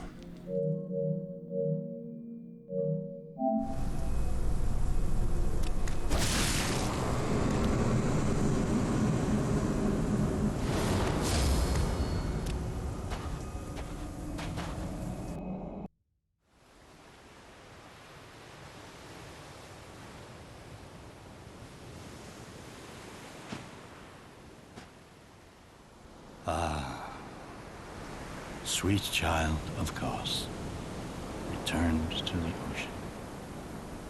A bottomless curse, a bottomless sea, accepting of all that there is and can be. That was the voice of the fishing hamlet priests that we saw at the beginning of the area. And we also gain insight when we lay this spirit to rest as well. Now that we've killed the Orphan of Kos and received the Nightmare Slain message, we can see that the astral body, the presence of Kos, is no longer in the sky. And we can also see that the storm clouds and the rain has receded from the area as well. Depends which Great One you're fighting, Two Strife. Moon Presence bleeds red. Ebrietis bleeds both gray and red. Rom and Celestial Emissary bleed the gray stuff.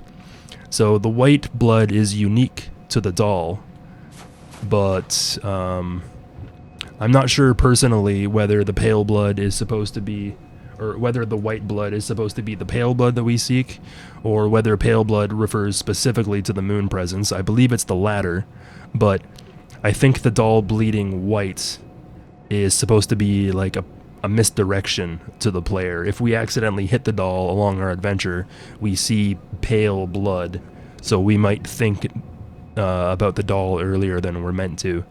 But like I said, I'm not saying the doll is a great one.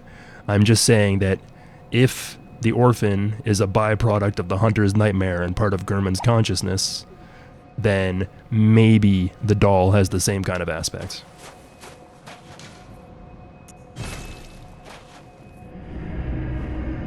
I try to be really careful with saying if and maybe and possibly, because, you know, a lot of the story and a lot of the stuff that we see here isn't really set in stone.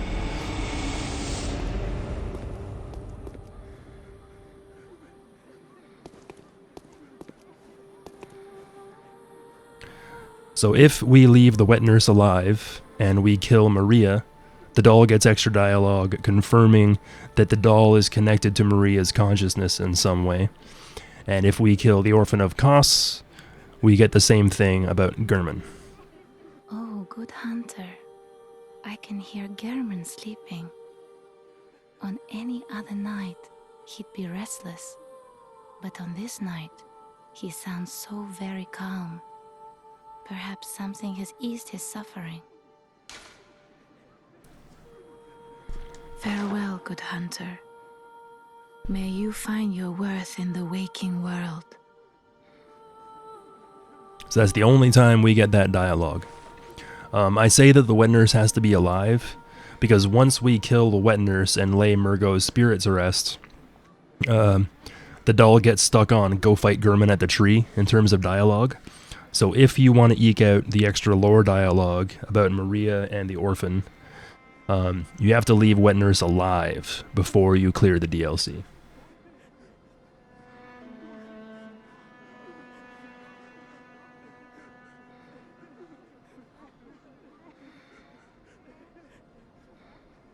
Yeah, you usually, we kind of have this loose association that the nightmare is a place that the Great Ones not only have access to, but maybe, a place they go to when they, if we kill a Great One in the waking world, maybe they ascend to the nightmare, or maybe they end up in the Chalice dungeons because it's the Tomb of the Gods, right?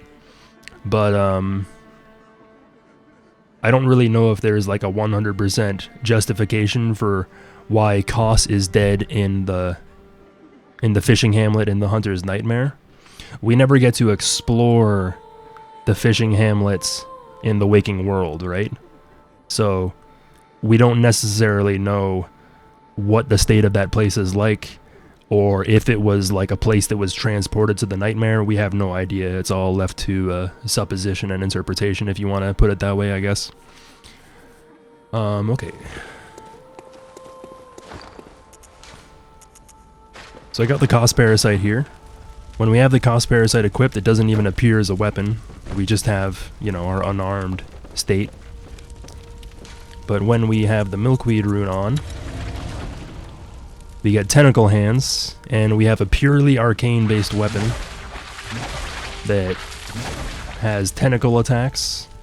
We can spit poison by puking poison goop out. It also kind of looks like kin blood as well, to be honest. And when we do an L2, we hug ourselves and blast arcane power all over the place.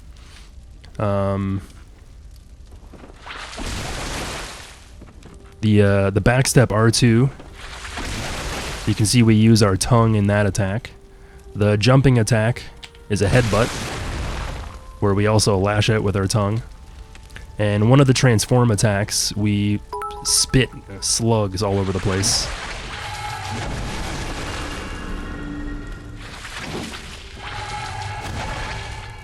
Yo, thanks for the bit, Strife. Appreciate it, man. And one thing that I thought was kind of interesting is that when we equip the Milkweed Rune, we become a Lumen Wood that peers towards the sky, feeding phantasms in its luscious bed. This explains why a few of the attacks have us spit out slugs, because slugs are considered phantasms that guide us towards the Eldritch Truth. But as well, a Lumen Wood is a type of flower, right? Lumen flowers are flowers, and Lumen Woods are flowers as well. So if we do the make contact gesture, you can see how our left hand almost kind of resembles a flower. I'm not really saying that's what it's supposed to be, but to me it looks like, we don't really think of the head as being a flower. We think it looks more like cauliflower or broccoli, right? But to me, this kind of looks like a flower. Like a weird alien flower, you know what I'm saying?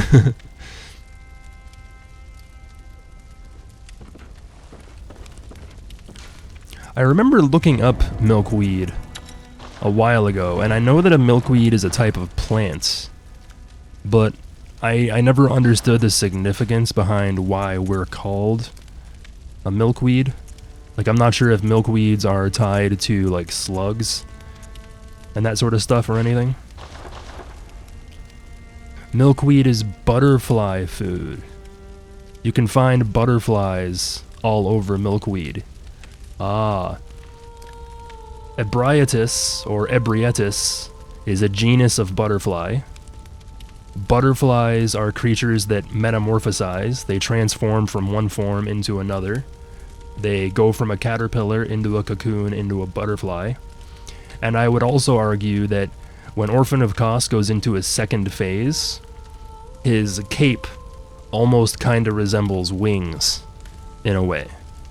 I'm not saying that's exactly what they were going for, but to me that's kind of the way that it appears. Milkweed is a source of food for caterpillar before metamorphosis. Oh my god, that's so good. Thank you. Thank you. I remember reading that they were butterfly food, but I didn't read the significance of them using it before they, because like the entire goal of a caterpillar is to eat. In order for them to have enough energy to metamorphosize, they're driven entirely to just eat and consume as much as they can. Hey Fluffy Bunny, what's up? Thank you, making the trunk. That finally makes sense in my head now. That's awesome. Appreciate it. I'm doing pretty well, thanks. How are you doing? How are you doing?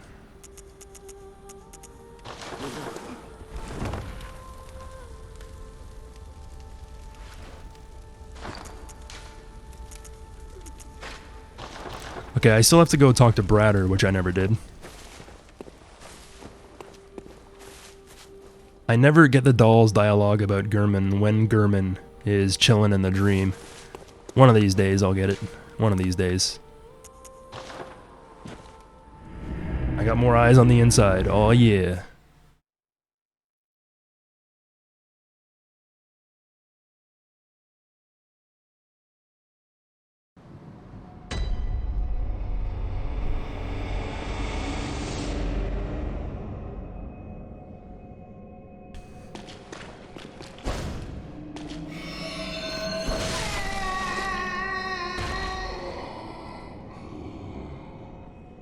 Rip.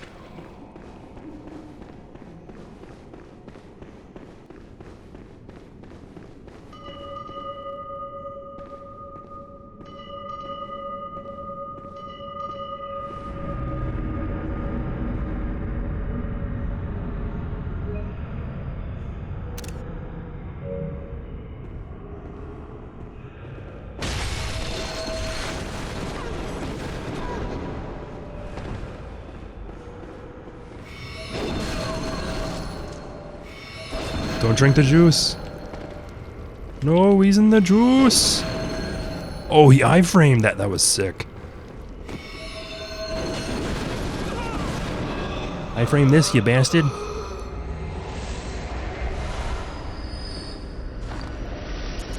Bradder's testimony. Testimony is when you confirm to committing a crime. The scalp of a horrible cleric beast, indicating that Hunter Bradder, a healing church assassin, had killed a compatriot. Afterward, he wore his ally's own scalp and hid himself away deep below in a cell. The church provided him with a single soundless bell of death to ensure their secrets would be kept.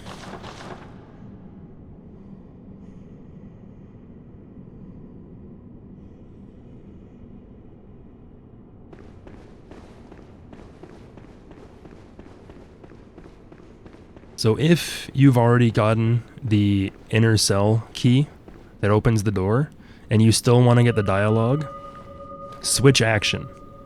You can see how I can either open the door or I can switch action.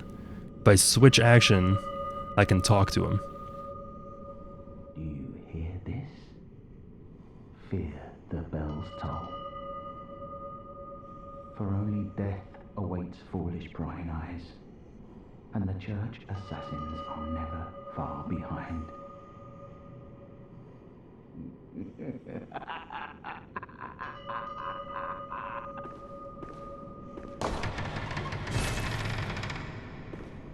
Well, well, look who's here.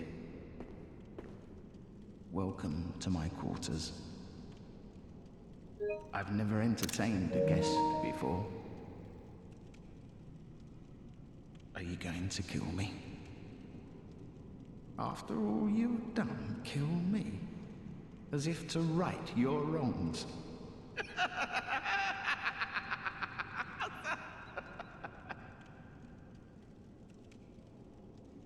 Alright, so take a look at Bradder. You can see how he has like a white beard. And his complexion makes him look a little bit older. Aren't you going to kill me? You can also see how broken the horn is. Beg my forgiveness. Well, leave off. What's done is done.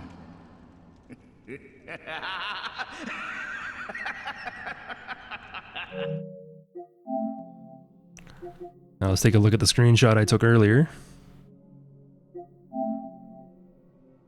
So you can see how his beard is a lot darker. And his clothes don't really look like they're as worn down as they were before.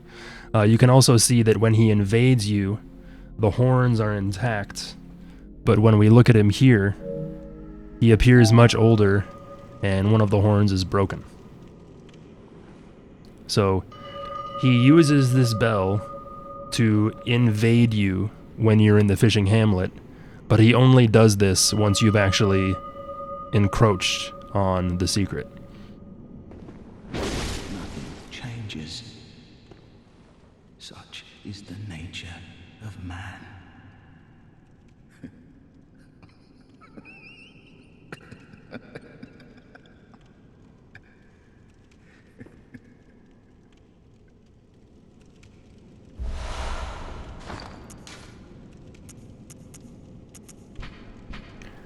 The demented hunter weapon brandished by Bradder, the healing church assassin. The bloodletter assumes its true and terrifying form after it draws upon blood from the inner reaches of one's body and soul. This is the only effective means of expelling tainted blood, or so Bradder, isolated in his cell, continued to believe.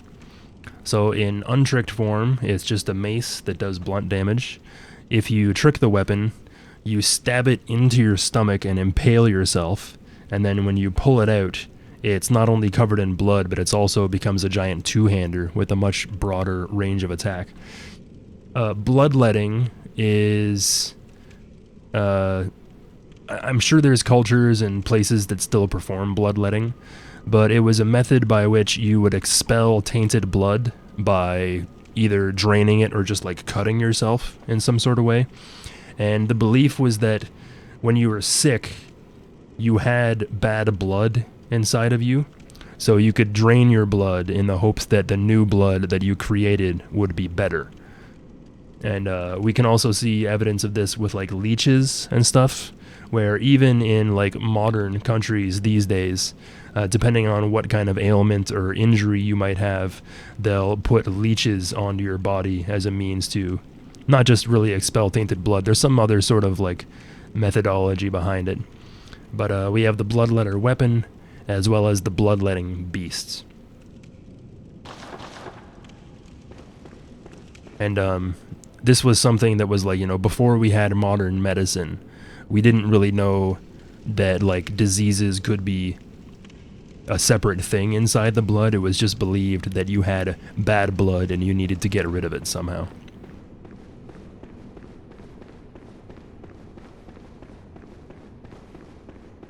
I wasn't able to pick up his chest piece, I don't think. I think I must have left it on the ground. But the chest piece for Bradder's outfit has a giant beast fur draped over the shoulder, and he has an intestine wrapped around his waist as a belt, which is pretty morose.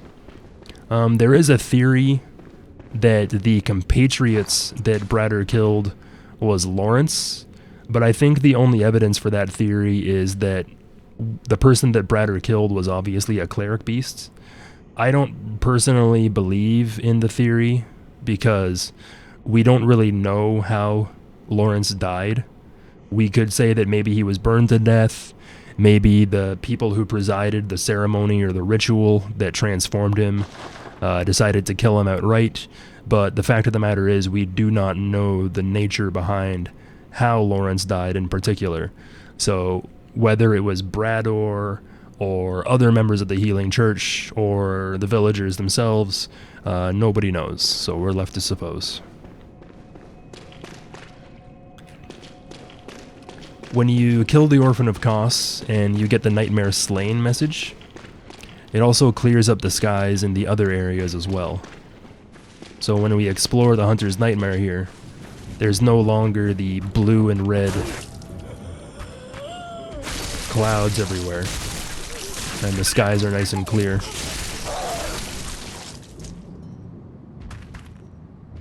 No eye scoopies.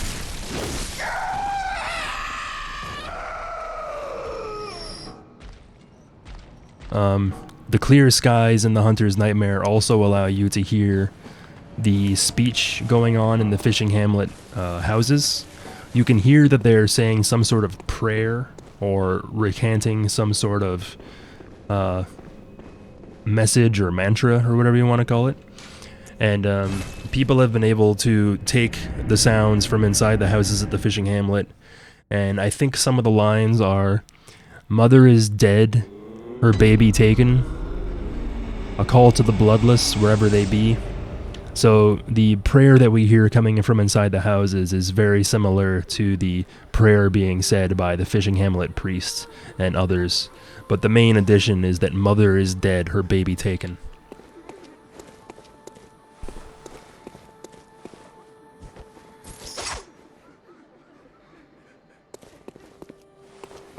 Alright, let's go fight Lawrence.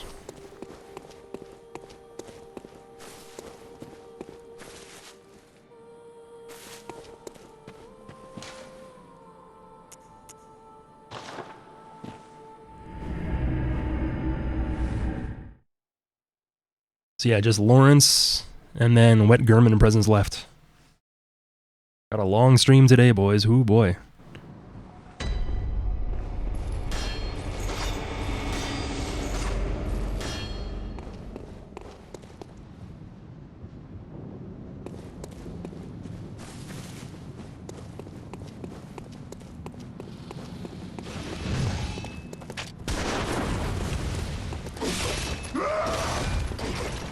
Done this run back to Lawrence many a time.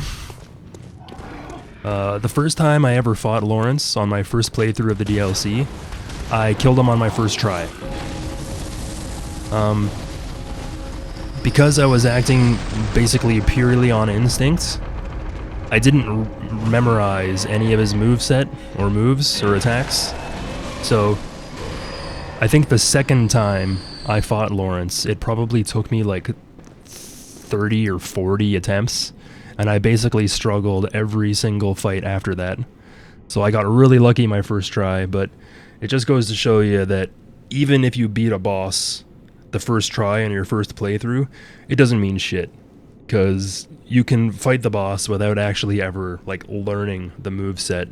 And if you've ever struggled on a boss and you're like, oh, my first attempt was the best one, how come every single attempt after that I'm just, like, struggle bussing? It's because, or I believe part of the reason is because you are acting on instinct. You're not sitting there being like, okay, it's this attack, I gotta go this way. You are just, you know, you're going with the flow. You're going all martial arts on their asses. So the more you learn about a boss's moveset, if you're not like one of the pros who's just really good at downloading a boss and figuring that sort of stuff out, it can actually work against you. Because you'd be like, oh, he's gonna do this attack, and then you misread the attack and you dodge the wrong way and then die. So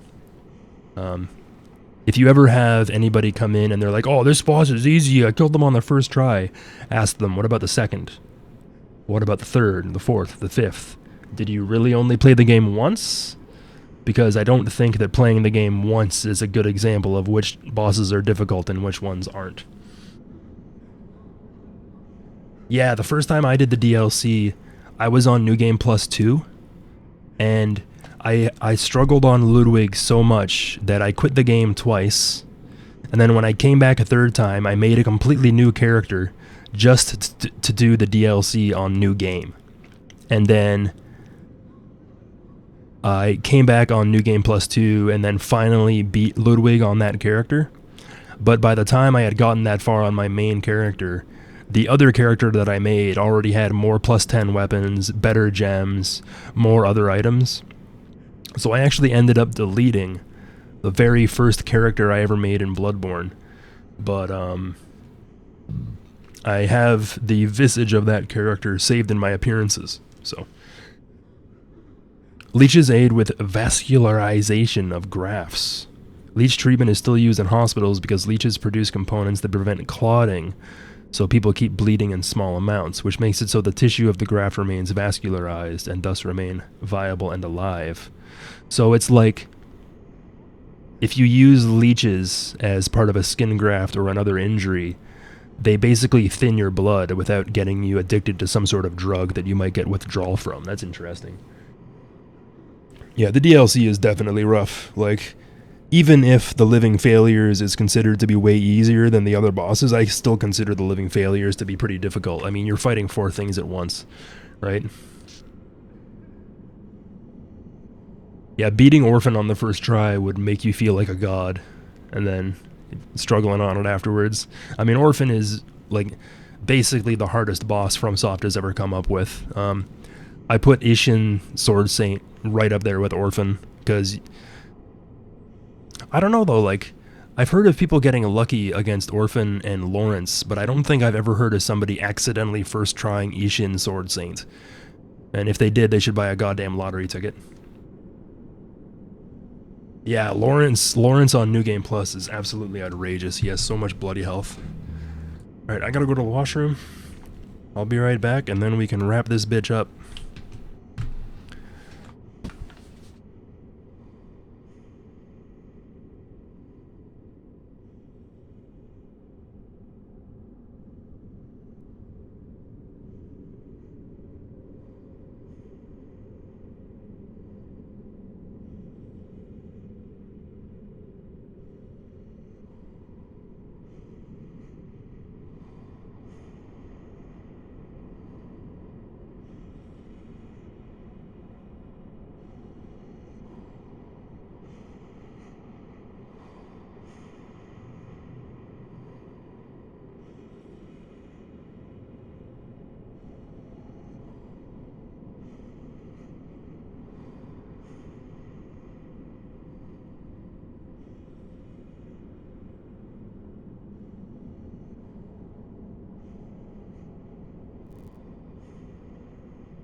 Thanks, I like this shirt too. I need to get more shirts that are black and green. I like black and green. I like it a lot.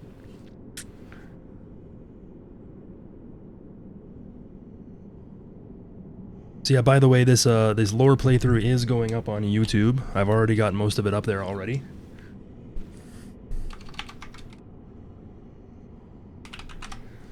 So if you guys could head over there and give me a subscription and like all the videos and check them out and everything, that would really appreciate it. As always, you can also check out any of my past broadcasts on the VODs on Twitch, but I'm gonna keep trying to be up on the YouTube game, so you could click on all the things over there, I would appreciate it. What will I be doing on the next stream? I'm gonna finish this playthrough today. I'm gonna go straight through to the end today, so I'll be streaming for probably another couple hours, hour and a half, couple hours. Tomorrow, I've got to do some hardcore job searching, so if I can find the time tomorrow, I might just stream some Battlefield 2042. I've been having a lot of fun with my friends and playing with the boys lately. A lot of my other streams in Battlefield 2042, I was mostly by myself, and this causes a lot of frustrations, both in terms of gameplay and content production. But the group of people that I've been playing with, other content creators, they're just a blast to play with, and it's always fun playing with the boys. So tomorrow I might stream some Battlefield 2042 if I can find the time, and then on Monday I will be starting a Sekiro lore and story playthrough. I'll be talking about how all the themes and images in Sekiro tie to all the other games, and I'll also be taking a deep dive into the Japanese history as well as the mythology that inspired the story in Sekiro as well. So definitely stay tuned and hit the follow button if you want to see some Sekiro on Monday.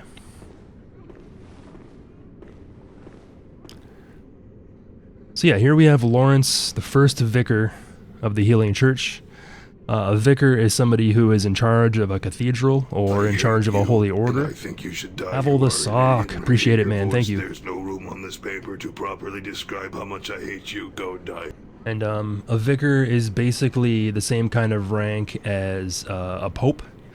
When you're the highest ranking member of a church, it's said that you are able to commune directly with God in the same way that the kings of old have been able to. So a vicar is not just the highest rank in the Healing Church, but they are also the person in charge of everything that has transpired in Yharnam. Lawrence was previously a scholar at the Student of Byrgenwerth, and when we killed Amelia and then touched his beast skull, we gained a memory of his past where we saw him conversing with Willem, the master in charge of the School of Byrgenwerth, and in that cutscene we saw Lawrence leaving the college so that he could pursue the art of blood ministration. And even though Lawrence knew to fear the old blood, because it even became the adage of the Healing Church, we later on find Amelia, and when Amelia is praying in front of the altar that this room is based off of in the Grand Cathedral, Amelia can be heard saying, "Seek the old blood, feast upon the old blood. The old blood satiates us, soothes our fears." So even though this group knew to fear the old blood, Lawrence may have believed that evolution without courage would be the ruin of our race. The Healing Church not only militarized itself throughout the use of the Healing Church hunters, but they would go on to imbibe the old blood themselves. And as the Sword Hunter badge confirms, it says that the highest ranking members of the church also turned into the most hideous beasts. Ludwig was the first of many Healing Church hunters to come, many of whom were clerics. As it was, clerics transformed into the most hideous beasts.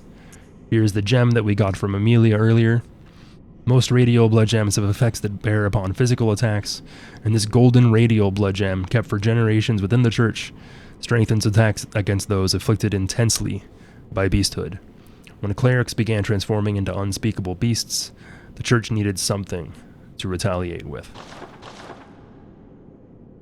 We get a rune from Lawrence that says, after repeated procedures in trying to refine the old blood, the Beast's Embrace rune was discovered. So, the Healing Church was trying to use old blood by distributing it en masse to the people of Yharnam, having them undergo blood transfusions of unknown blood, and literally injecting this old blood into their veins through the use of the health vials that we use to heal ourselves. And the goal of this mass experimentation and refinement processes was to rid the old blood of the beastly scourge.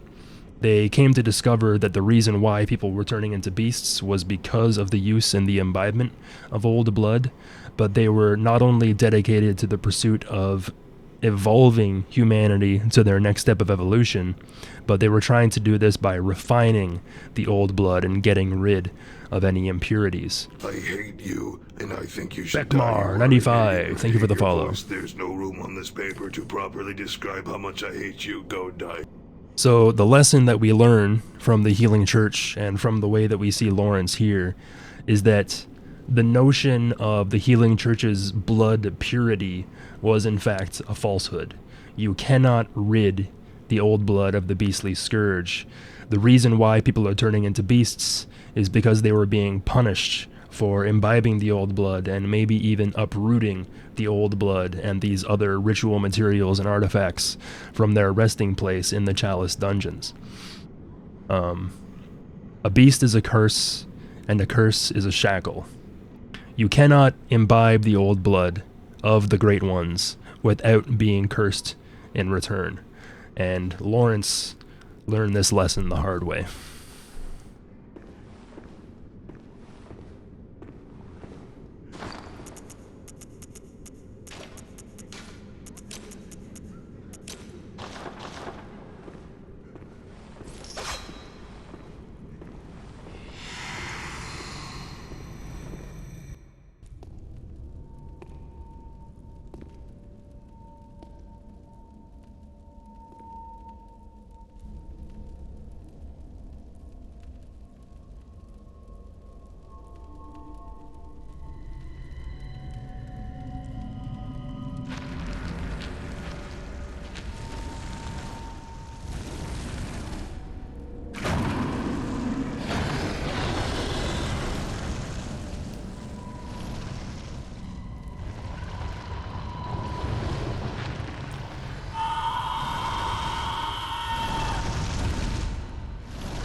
I always end the fight too early.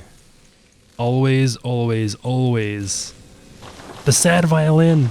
You gotta hear the sad violin. I always do it too early. F! I always mistime it. Oh well, it was a GG regardless. Beast Embrace. After repeated experiments in controlling the Scourge of Beasts, the Gentle Embrace rune was discovered. When its implementation failed, the Embrace became a forbidden rune, but this knowledge became a foundation of the Healing Church. Those who swear this oath take on a ghastly form and enjoy accentuated transformation effects, especially while wielding a beast weapon. So you can see how it kind of resembles an upside-down beast claw in some sort of way. And I believe the failing of the implementation of the rune was Vicar Lawrence turning into the first cleric beast, the first of many to come. It says that it gives you increased temporary transformation effects. So if we wield the Beast Claw with the Beast Embrace rune on, it actually gives us additional moves for the weapon that we don't otherwise have. Like if I do a jumping attack, it's just a normal jumping swipe. But if we have the Beast Embrace rune, you get a totally different moveset for the weapon. The Beast Embrace rune also gives us a little bit of temporary boost to transform. This not only increases our beasthood stat, but anything that gives you temporary boost to transform also reduces the amount of fall damage you take by a percentage. So if you go to the Chalices far enough and you get the Beast Rank 3 rune, it gives you 100 to temporary transform. This also decreases fall damage by 100%. So if the fall would have done damage, it will do no damage, but if the fall kills you, you will still die.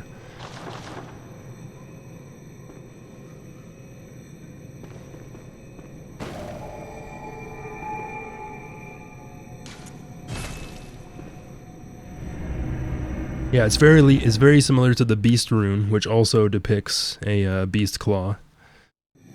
And yeah, maybe it being upside down has a little bit of a meaning as well. I mean, when you have certain runes and certain shapes, and you depict them right side up versus right side or upside down, a right side up rune can represent one thing, while the upside down version of that rune can represent another.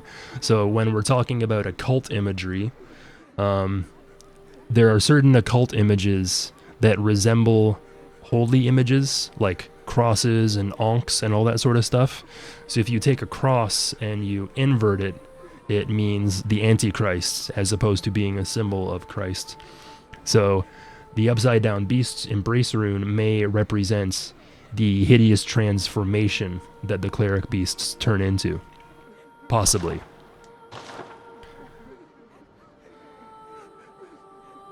Alright, let's go kill Wet Nurse with the Beast Claw.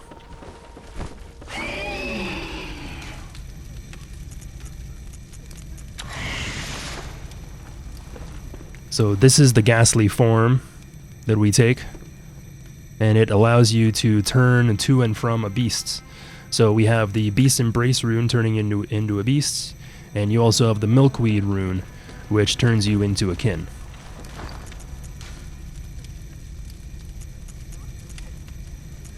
You take your shirt off. I mean, you gotta take me out to dinner first. Like, sheesh.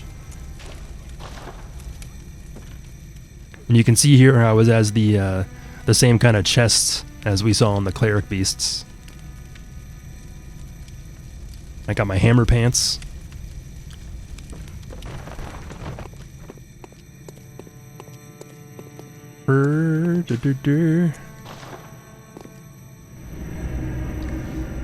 When you use the Beast Claw, you basically always have a Beast Blood pellet enabled on you. So whenever you use the weapons, you can always hear that kind of hissing sound.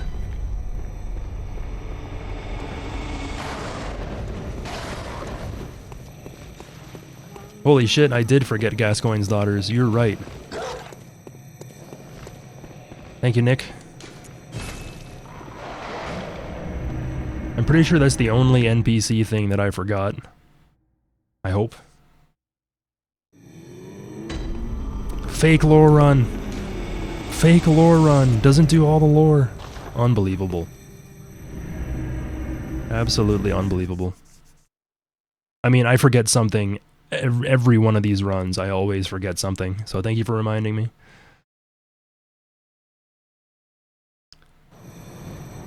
Yeah, I haven't done a Beast Embrace run in a while, but it's a blast. One of the moves you get is it changes your jumping attack. So not only can you close the gap on enemies using this, but if you hit them in the back, it'll also trigger a backstab from range, which is pretty sick.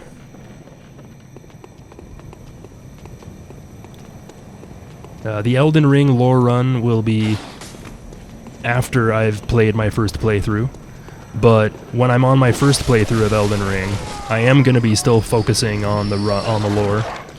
I gotta beat that punk Vedi to the punch, you know? So I will be focusing on the lore and story and all the items and stuff like that, but I by no means will be able to do an actual full lore run until I've beaten the game at least a couple times and watched all the Vadi videos so that I can rip them off.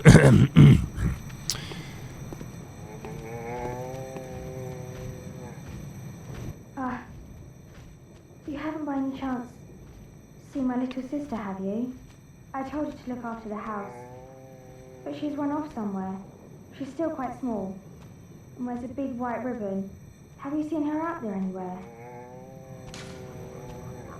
So if the little girl gets lost and is consumed by the pig, we will receive the white messenger ribbon that's covered in blood that's drawn by some unfortunate victim.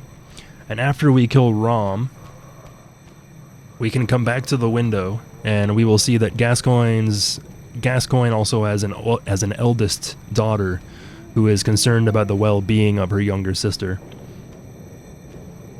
Oh, how did this happen? Why would she ever go outside?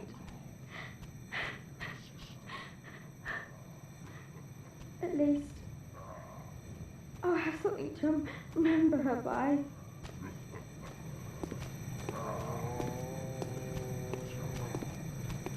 What a perfect ribbon. And now it's mine. I can't wait to try it on.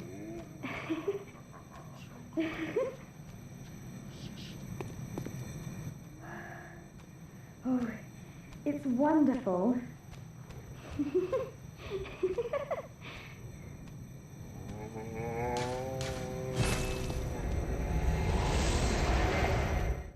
So you give the girl the white messenger ribbon, which lets her know that her sister is dead. But if you walk slowly away without going too far, you can hear that she may not be as upset as she originally played it off.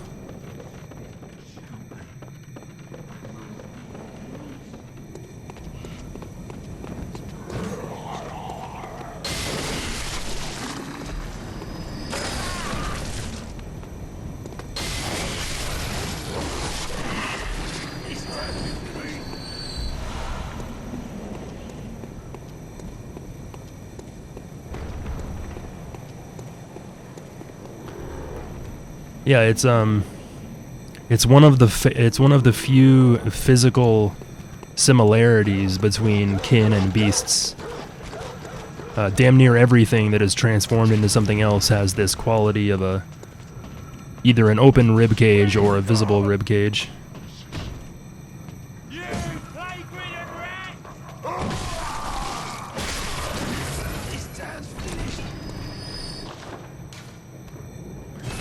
No response.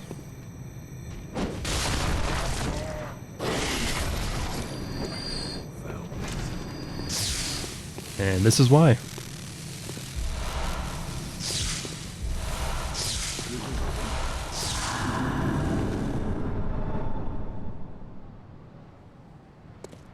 So when you give the girl the bloody messenger ribbon and complete her quests, she will commit suicide by jumping off the ladder. Feels bad. Despicable child, don't be fooled. 10 out of 10 note. Absolutely 10 out of 10.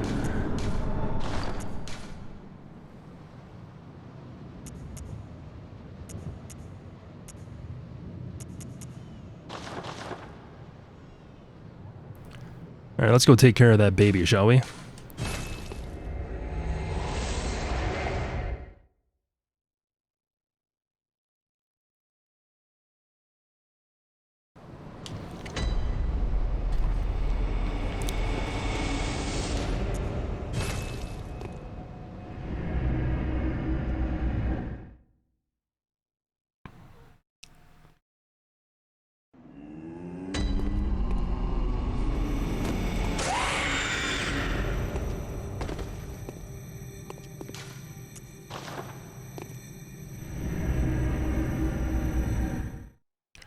I don't think there's anything that I missed. I don't think.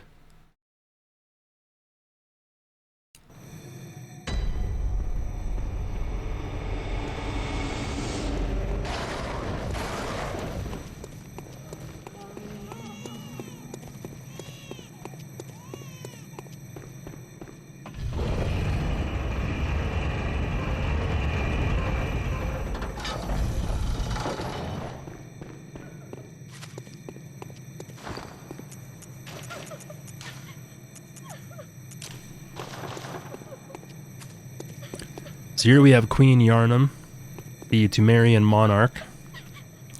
When we see her here, she has blood all over her dress, and she is no longer with child. When we fought her in the Chalice dungeons, she was still pregnant, her belly was still bulging, and this was a way to identify her from the clones that she spawned throughout the fight. Not only is Queen Yharnam able to produce these images of herself during the boss fight, but we can also find her in the Chalice dungeons, the Moonside Lake, which has a connection to the Nightmare, as well as here in the Nightmare of Mensis. We can see that her hands have been bound, and she has the Ring of Betrothal on her hand. I didn't get the Ring of Betrothal on this run, but it says that in the Age of the Great Ones, marriage was a blood contract, and this ring was only given to those slated to bear a special child. So, the reason why the Tumerians may have ended up becoming superhuman beings who worked in service of the slumbering Great Ones may be because they didn't hide themselves from the Eldritch Truth and became beasts. They worshipped the Great Ones directly, so they themselves had their own age of the Great Ones. The Tumerians gathered as much impure blood as they could, and when Queen Yharnam bore the child of blood, Murgo, the baby whose crying we've heard throughout the later portion of the game, the Nightmare Newborn, was stillborn. How do I know it was stillborn? Because of the Yharnam Stone, a sacred heirloom left by Yharnam, Tumerian Queen. The Queen lies dead, but her horrific consciousness is only asleep and stirs in unsettling motions. If we take a closer look at the Yharnam Stone, we can see that it resembles a calcified uterus with the embryo still inside. When we defeat the Wet Nurse, we will hear a sleeping baby. The sleeping baby will be laid to rest, and we will receive the Nightmare Slain message as well as the final chord of the playthrough. This chord says that it was the chord that granted the School of Mensis audience with Murgo and resulted in the stillbirth of their brains. This chord talks about the encounter with the Pale Moon, which beckoned the hunters and conceived the hunter's dream, but the other chord that we get from Murgo says that it resulted in the stillbirth of their brains. So, my headcanon says that the Great Ones are sympathetic in spirit and will answer when called upon. The only way to make contact with the Great One is to use one of these chords to gain a massive amount of insight. When you make contact with the Great One, they essentially kill you. They make a new place, a new nightmare or a dream built out of your memories, and they confine your soul to this place forevermore as a host of the nightmare or dream. Mikolash is the host of the Nightmare of Mensis. Gurman is the host of the Hunter's Dream. And if anybody is the host of the Hunter's Nightmare, and it wasn't just born from the sin that they committed with the orphan and Kos, I would believe that Maria may be the host of the Hunter's Nightmare, because when we interact with her before the boss fight, it says inspect corpse, in the same way that we inspect Mikolash's mummy to navigate our way to the to the Nightmare of Mensis. Some interesting features about Queen Yharnam are her dress. When we look at her in this version, her dress has no flowers on it. But when we fight her in the Chalice dungeons and see her on the Moonside Lake, her dress has flowers on it. Take that how you will. But flowers, they can represent birth, rejuvenation, being reborn, because flowers always bloom in the spring and then fade away in the winter. So there's a lot of birth imagery that goes hand in hand with flowers. And yeah, the reason why she's sitting up here and weeping is because this is where Murgo, the Nightmare Newborn, resides. The boss that we fight here is the Wet Nurse, who is a great one according to the achievements. And a wet nurse is somebody who raises a child or nurses an infant in the absence of their mother. Many royalties and nobilities throughout history have employed wet nurses to ensure that the child grows up safely and has nourishment. This can be either because the queen simply doesn't have time to nurse the child themselves, or because the queen is sick and unable to produce milk that's good enough to nourish the child. In some cases, the wet nurses end up being closer mothers to the children than the actual queens in some cases. And essentially what we're seeing here is the wet nurse is responsible for keeping Murgo's consciousness tied to the Nightmare of Mensis. So when we kill the wet nurse, there is a pause. We hear the sleeping baby, and then when the sleeping baby fades off and is laid to rest, it is only then that we receive the Nightmare Slain message.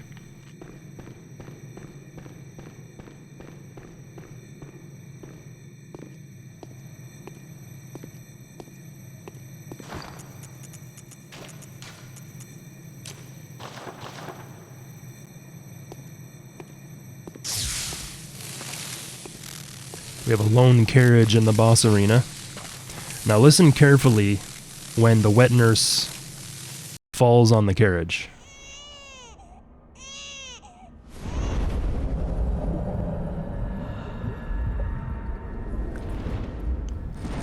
Hear that bubbling sound? The same bubbling sound can be heard when the moon presence captivates us in the one ending.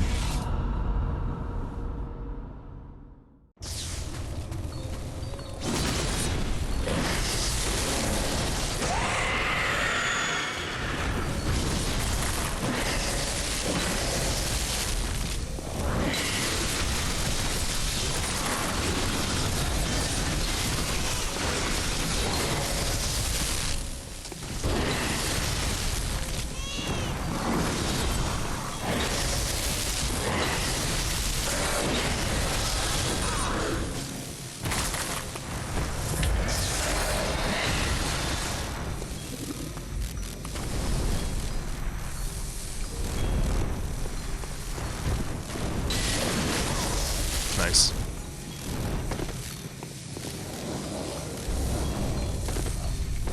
Oh, it was too slow.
I really wish I didn't do this with the beast stuff on, because then you'd be able to hear the sleeping baby a little bit easier. Rip. But yeah, as I said before the boss fight, you kill the wet nurse, there's a pause where you hear the sleeping baby, and then once the sound of the sleeping baby goes away, it's only then that we get the nightmare slain message. So it wasn't the wet nurse who's responsible for this place and the contact and what's going on with the dream, but it is the cries of Murgo, the nightmare newborn.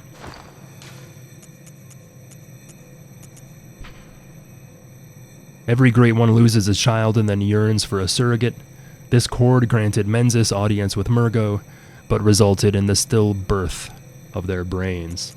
So we have the conception, conceived, the hunter's dream, and then the stillbirth of their brains.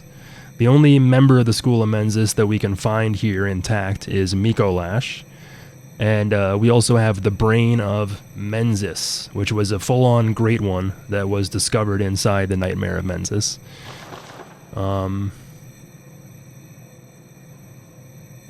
Something else I was going to mention.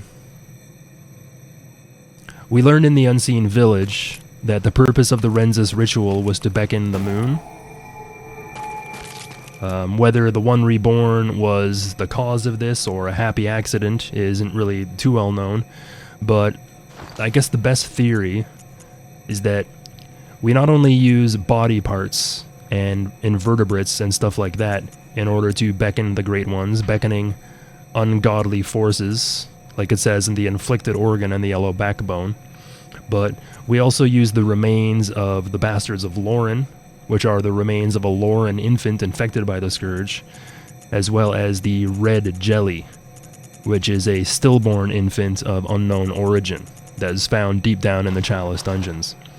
So, if we use the remains of infants to beckon ungodly forces, there is a chance that the reason why the Red Moon is hanging low and causing so much pain to the city of Yharnam might be because of the cries of a Murgo. Typically, you can't hear Murgo's crying until you've killed Rom and the veil in front of reality has been lifted, allowing us to see the pale blood sky. But if you gain enough insight, you can hear the cries of Murgo ever since the beginning of the game. If I was to get 60 insight and then go into New Game Plus, you would immediately be able to hear Murgo's crying even at the very beginning of the game, implying that it's always happening. You just need to have the perception to be able to hear it.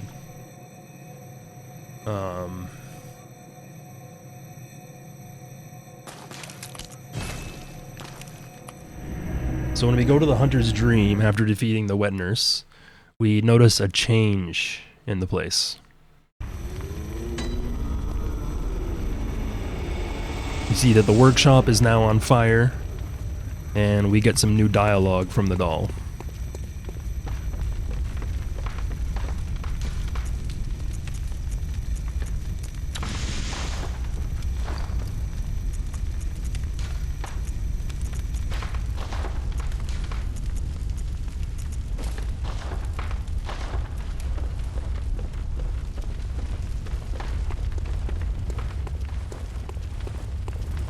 Good Hunter, you have come.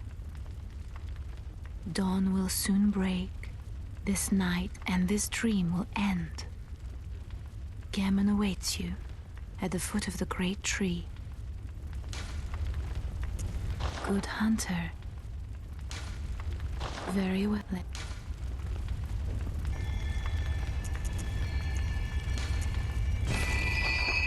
Farewell, good.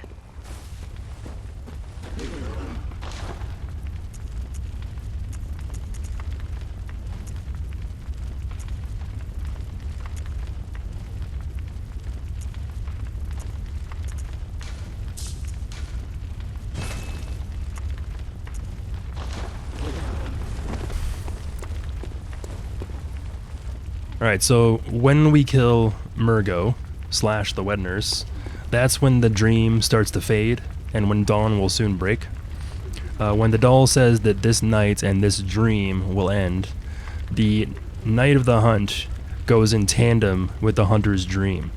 So when people are talking about how the red moon is hanging lower than usual, and why the night is lasting longer than it usually does, it's because it goes hand in hand with our traversal of the nightmare and going along our night of the hunt and discovering what's happened to Yharnam and the surrounding area. I believe that if the reason why the red moon was hanging so low is because of Murgo's crying, then laying the infant Murgo to rest might be why the dream is about to end.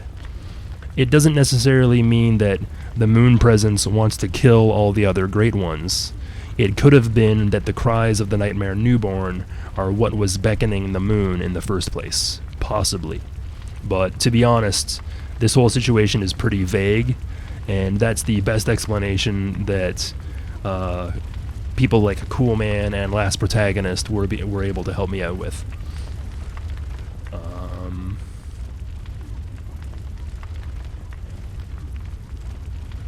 The doll's dialogue gets stuck on Go Face Gurman at the tree, so that's also why I wanted to show you the Maria and Gurman stuff before Wet Nurse was killed, otherwise you can't actually get the dialogue.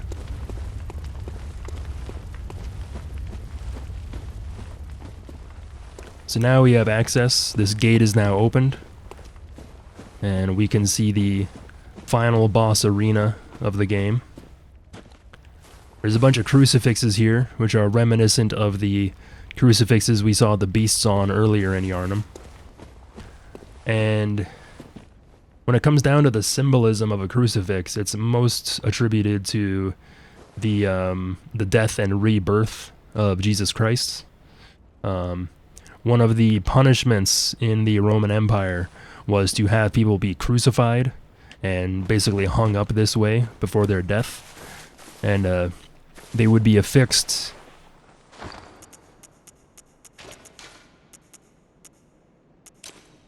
to these crucifixes by having nails driven through their hands and feet, and they would basically just be suspended up in the air until their bodies gave out entirely and they died.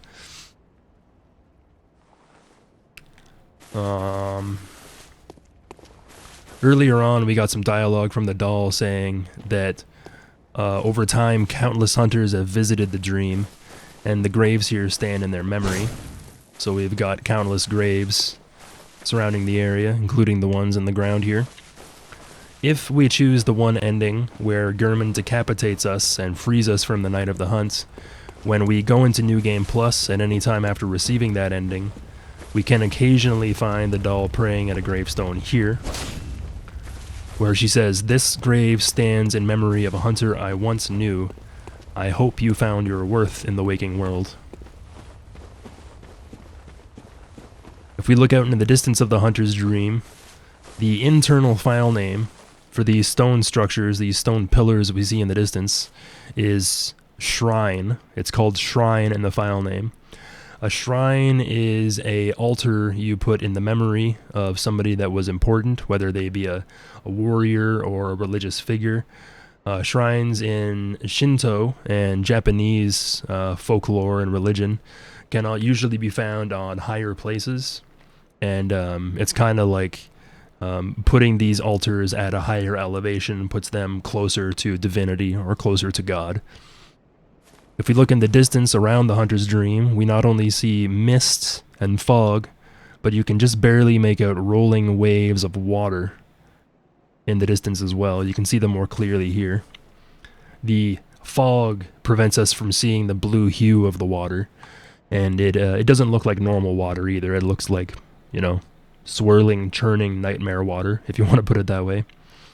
The skybox appears this way after we've killed Rom the vacuous spider, and we can see very similar red and blue clouds in the Nightmare Frontier as well as the Hunter's Nightmare, symbolizing the connection between all these different nightmare realms as one kind of cosmic ocean or great sea, if you want to put it this way. A bottomless curse, a bottomless sea. And here we have the great tree where we'll fight Gurman. One interesting thing about the great tree is it's blue at the top, which is something I didn't really notice until recently. And we're able to get 3 different endings when it comes to Bloodborne.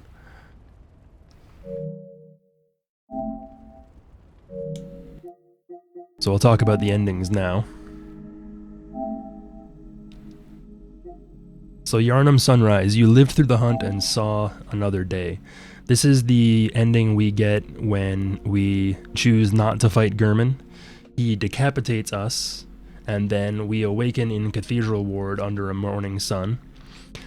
He implies that we will die, forget the dream, and awaken under the morning sun, but when we talk to Eileen and Jura, they both remember the dream, even though they said that they're free from it now. They even talk about the doll on the occasional case, and despite the fact that they may be this way because Gurman freed them from the night of the hunt, they still remember the doll and the dream. They haven't forgotten everything like it's implied they would.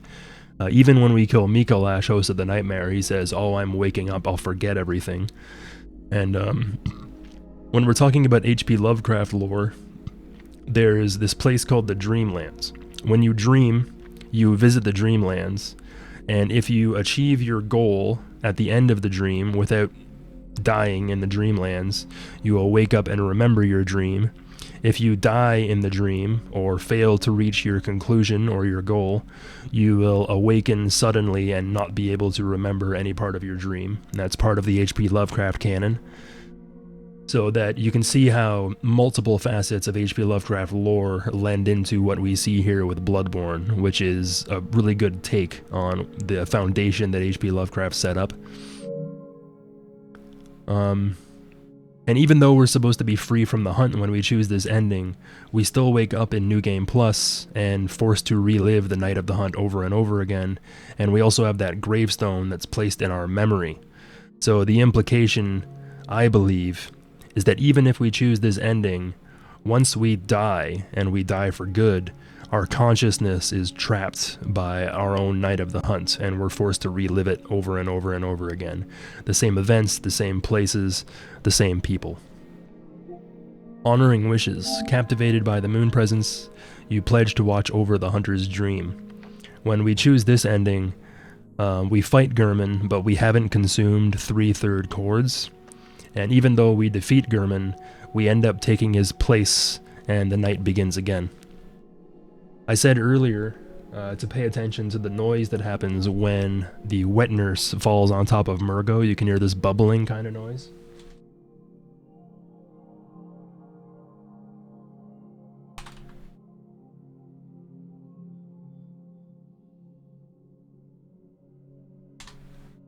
So listen carefully to this part of the cutscene here.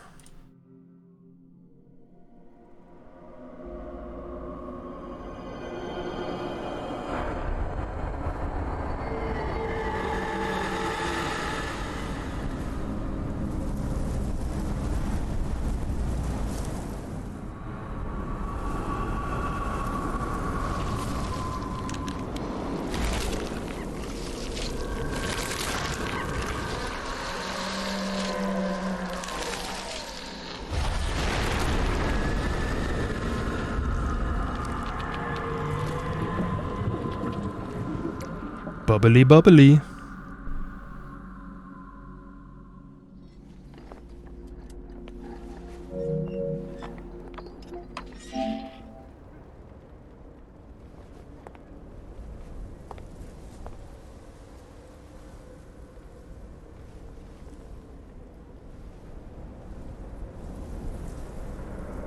And so, the hunt begins again.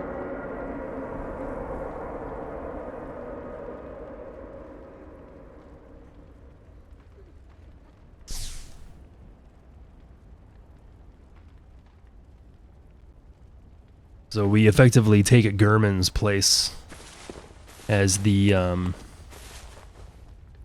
hunter's mentor or the hunter's guide throughout the dream. The other interesting thing is that it says that we are captivated by the moon presence. So this leads me to personally believe that when we're talking to Gurman throughout the night of the hunt, as well as the doll, they're essentially acting in the wishes of the moon presence.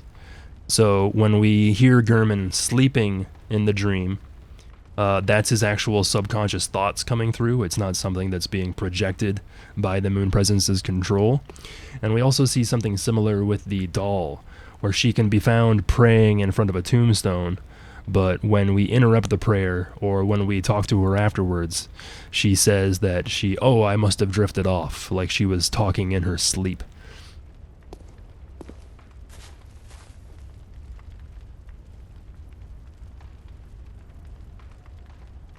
Yeah, when we teleport to the waking world using these gravestones, it always says awaken above ground. So it kind of implies that the hunter's dream is on like a very basic plane. It's on like the kind of like the foundation for everything else. But it also says awaken above ground no matter which one we choose. Even if it's the nightmare tombstone, it says awaken above ground, right?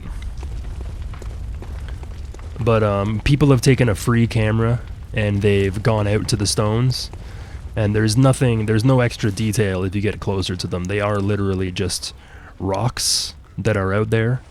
But the theory that these things are the foundation for either the waking world or for the other nightmares may not be too far off. Like, there's been other games, like in Control, there's a DLC called The Foundation, and when we look off in the distance in certain areas in that DLC, you have something very similar, these kind of square pillars that the rest of the oldest house is supposed to stand upon. So I wonder if they were maybe inspired by the same thing in that case. But if the internal file names is any sort of indication, these stones being referred to as shrines could just be that they're like the nightmare version of tombstones. If these tombstones appear whenever a hunter passes on from their night of the hunt, maybe these shrines are also erected in their honor. It also lends into the theory that each of the nightmares and dreams has some association with stone formations. Rom the Vacuous's spider, her head is supposedly made up out of stone, which means that it doesn't take very much damage. And each of the nightmares and dreams has their own kind of stone formation that's like unique to it. So, yeah, there's a few different interpretations behind them.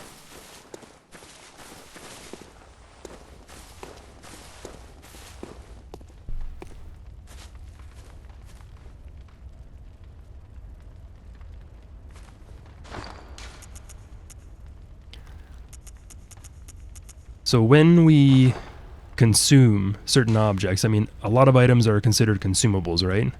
But if we take an antidote, we eat the antidote.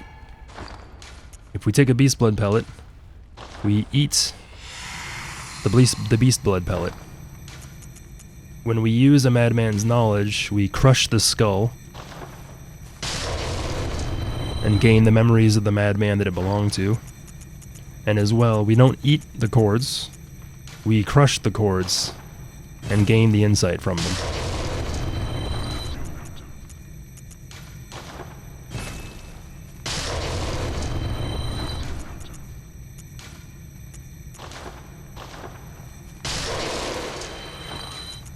It's basically the exact same animation as when we use a kin cold blood, except we don't gain echoes from it. And you can see the cosmos therein as well.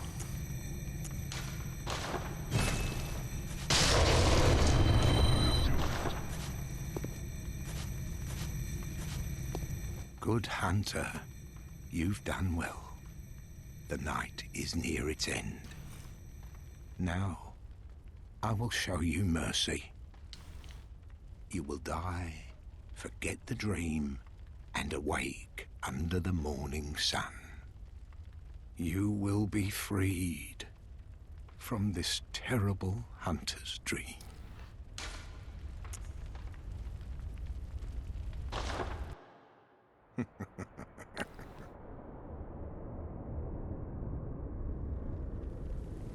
Dear, oh dear, what was it? The hunt, the blood, or the horrible dream?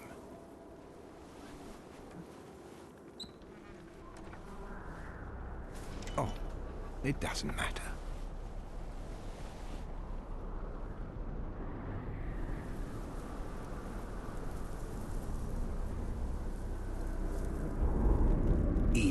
always comes down to the hunter's helper to clean up after these sorts of messes.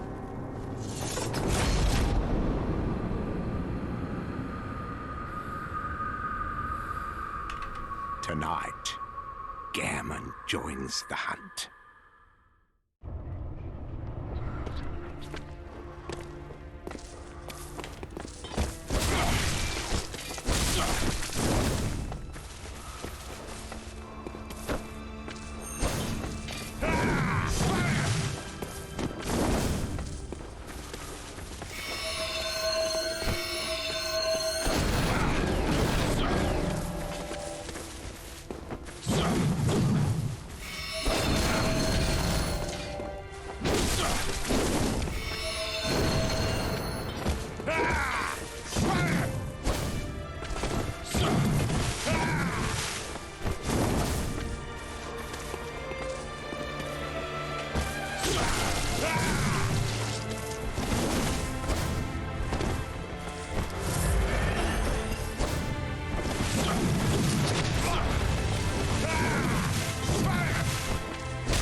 I missed the animation where he gains the blessing of the moon, but he'll do the make contact gesture in direction of the moon, and then he gains that blue aura around him. The blue aura effectively gives him poise, or higher. It takes longer to stagger him. He doesn't do the make contact gesture, I suppose, but you can see that he gazes towards the moon and receives its blessing.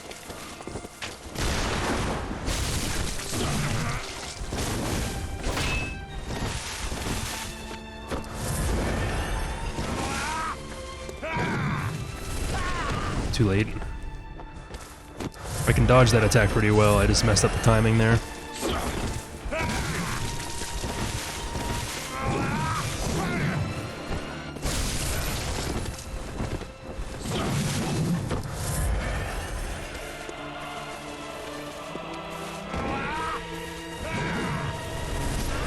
Wow, okay, cool. Very cool. Try to eke out the music, and look what happens. Alright, no remorse this time. You've all heard the music before.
German and Maria both perform the make contact gesture as they die.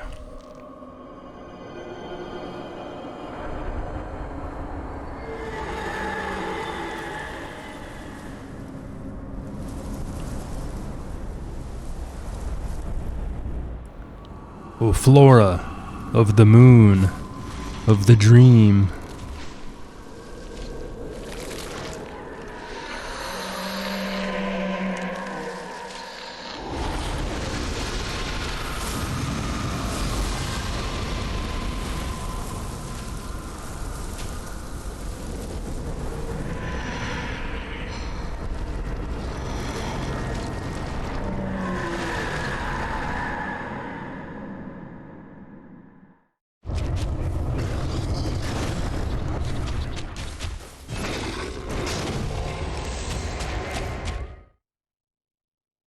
So if you die to the moon presence, or if you use a bold hunter's mark to get out of the fight, you can see the final version of the hunter's dream. The workshop in flames, the sky blackened, and the red moon hanging low in the distance. So typically when I'm done a playthrough, if I want to avoid getting sucked into New Game Plus, I'll use a hunter's mark after killing the moon presence or before, and then you get this awesome version of the hunter's dream. If you equip the Executioner rune or the Vile Blood rune, you can summon friendly players in here during this part of the game and actually fight them and duel them.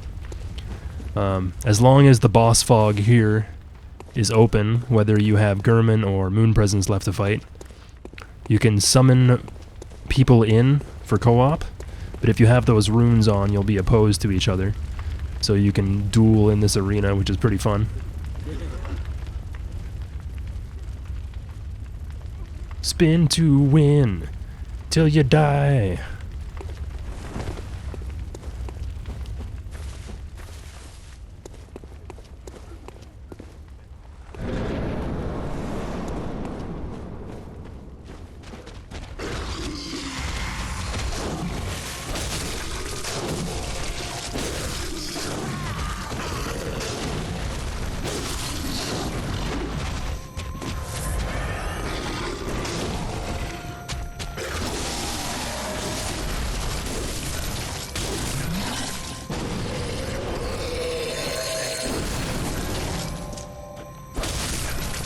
That attack reduces your health to 1 HP,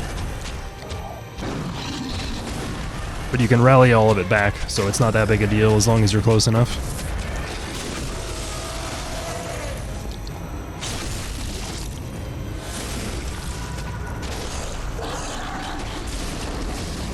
Oops.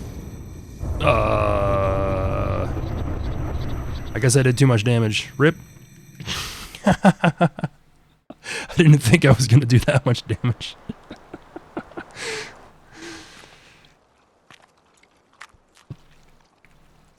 I am become slug. Are you cold? I am cold. Pick me up.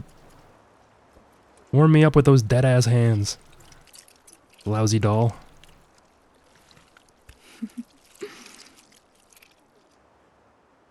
Oh, good hunter.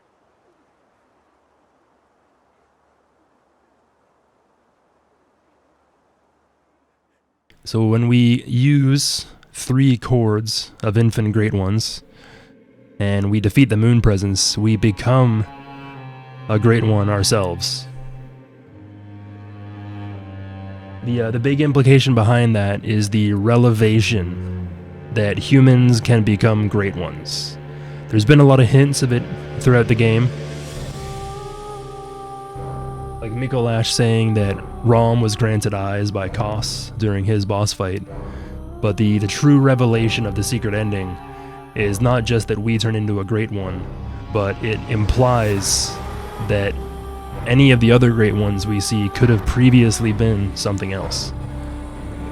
I do believe there's also evidence that suggests that there's original Great Ones, and then people that have turned into Great Ones, but it's all supposition, and nobody really knows for sure.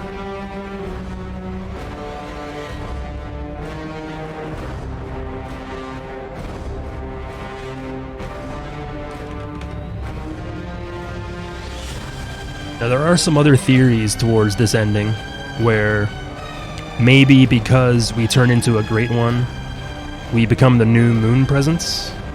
Maybe there's some truth to that, but unless they ever come up with a sequel to the game, we're left with the questions that are yet unanswered. If we look at the achievements, I think the achievement is probably the best implication here, because when we look at this achievement, it says, childhood's beginning, you became an infant Great One, lifting humanity into its next childhood. If killing the moon presence ends the scourge of beasts, then humanity is free to evolve into something else. So my personal opinion is that the Arnhem Sunrise and the Honoring Wishes, the non-secret endings, imply directly that the Night of the Hunt is slated to continue no matter what. But my personal opinion is that the Childhood's Beginning, the secret ending, implies that when we get this ending, the Night of the Hunt no longer happens and there's something new afoot. We aren't privy to this information of what this new future might hold for humanity, but when we lift humanity into its next childhood, I believe this means that something else happens. So, I know that a lot of people are kind of on the fence about whether they should make a Bloodborne 2 or not, because FromSoft is so good at creating these new IPs and these new universes for us to explore. But man, when I think about Bloodborne 2, my mind just reels at the absolute possibilities and what it could mean. On one hand, Bloodborne is fine just the way it is. It's a nice little contained package. And when we're talking about the way that FromSoft tells their stories, the best stories never give you the answers. The best stories never have a true ending. So by being left with these questions, we're left to do stuff like this. We're left to suppose and wonder about what the future might hold for these universes.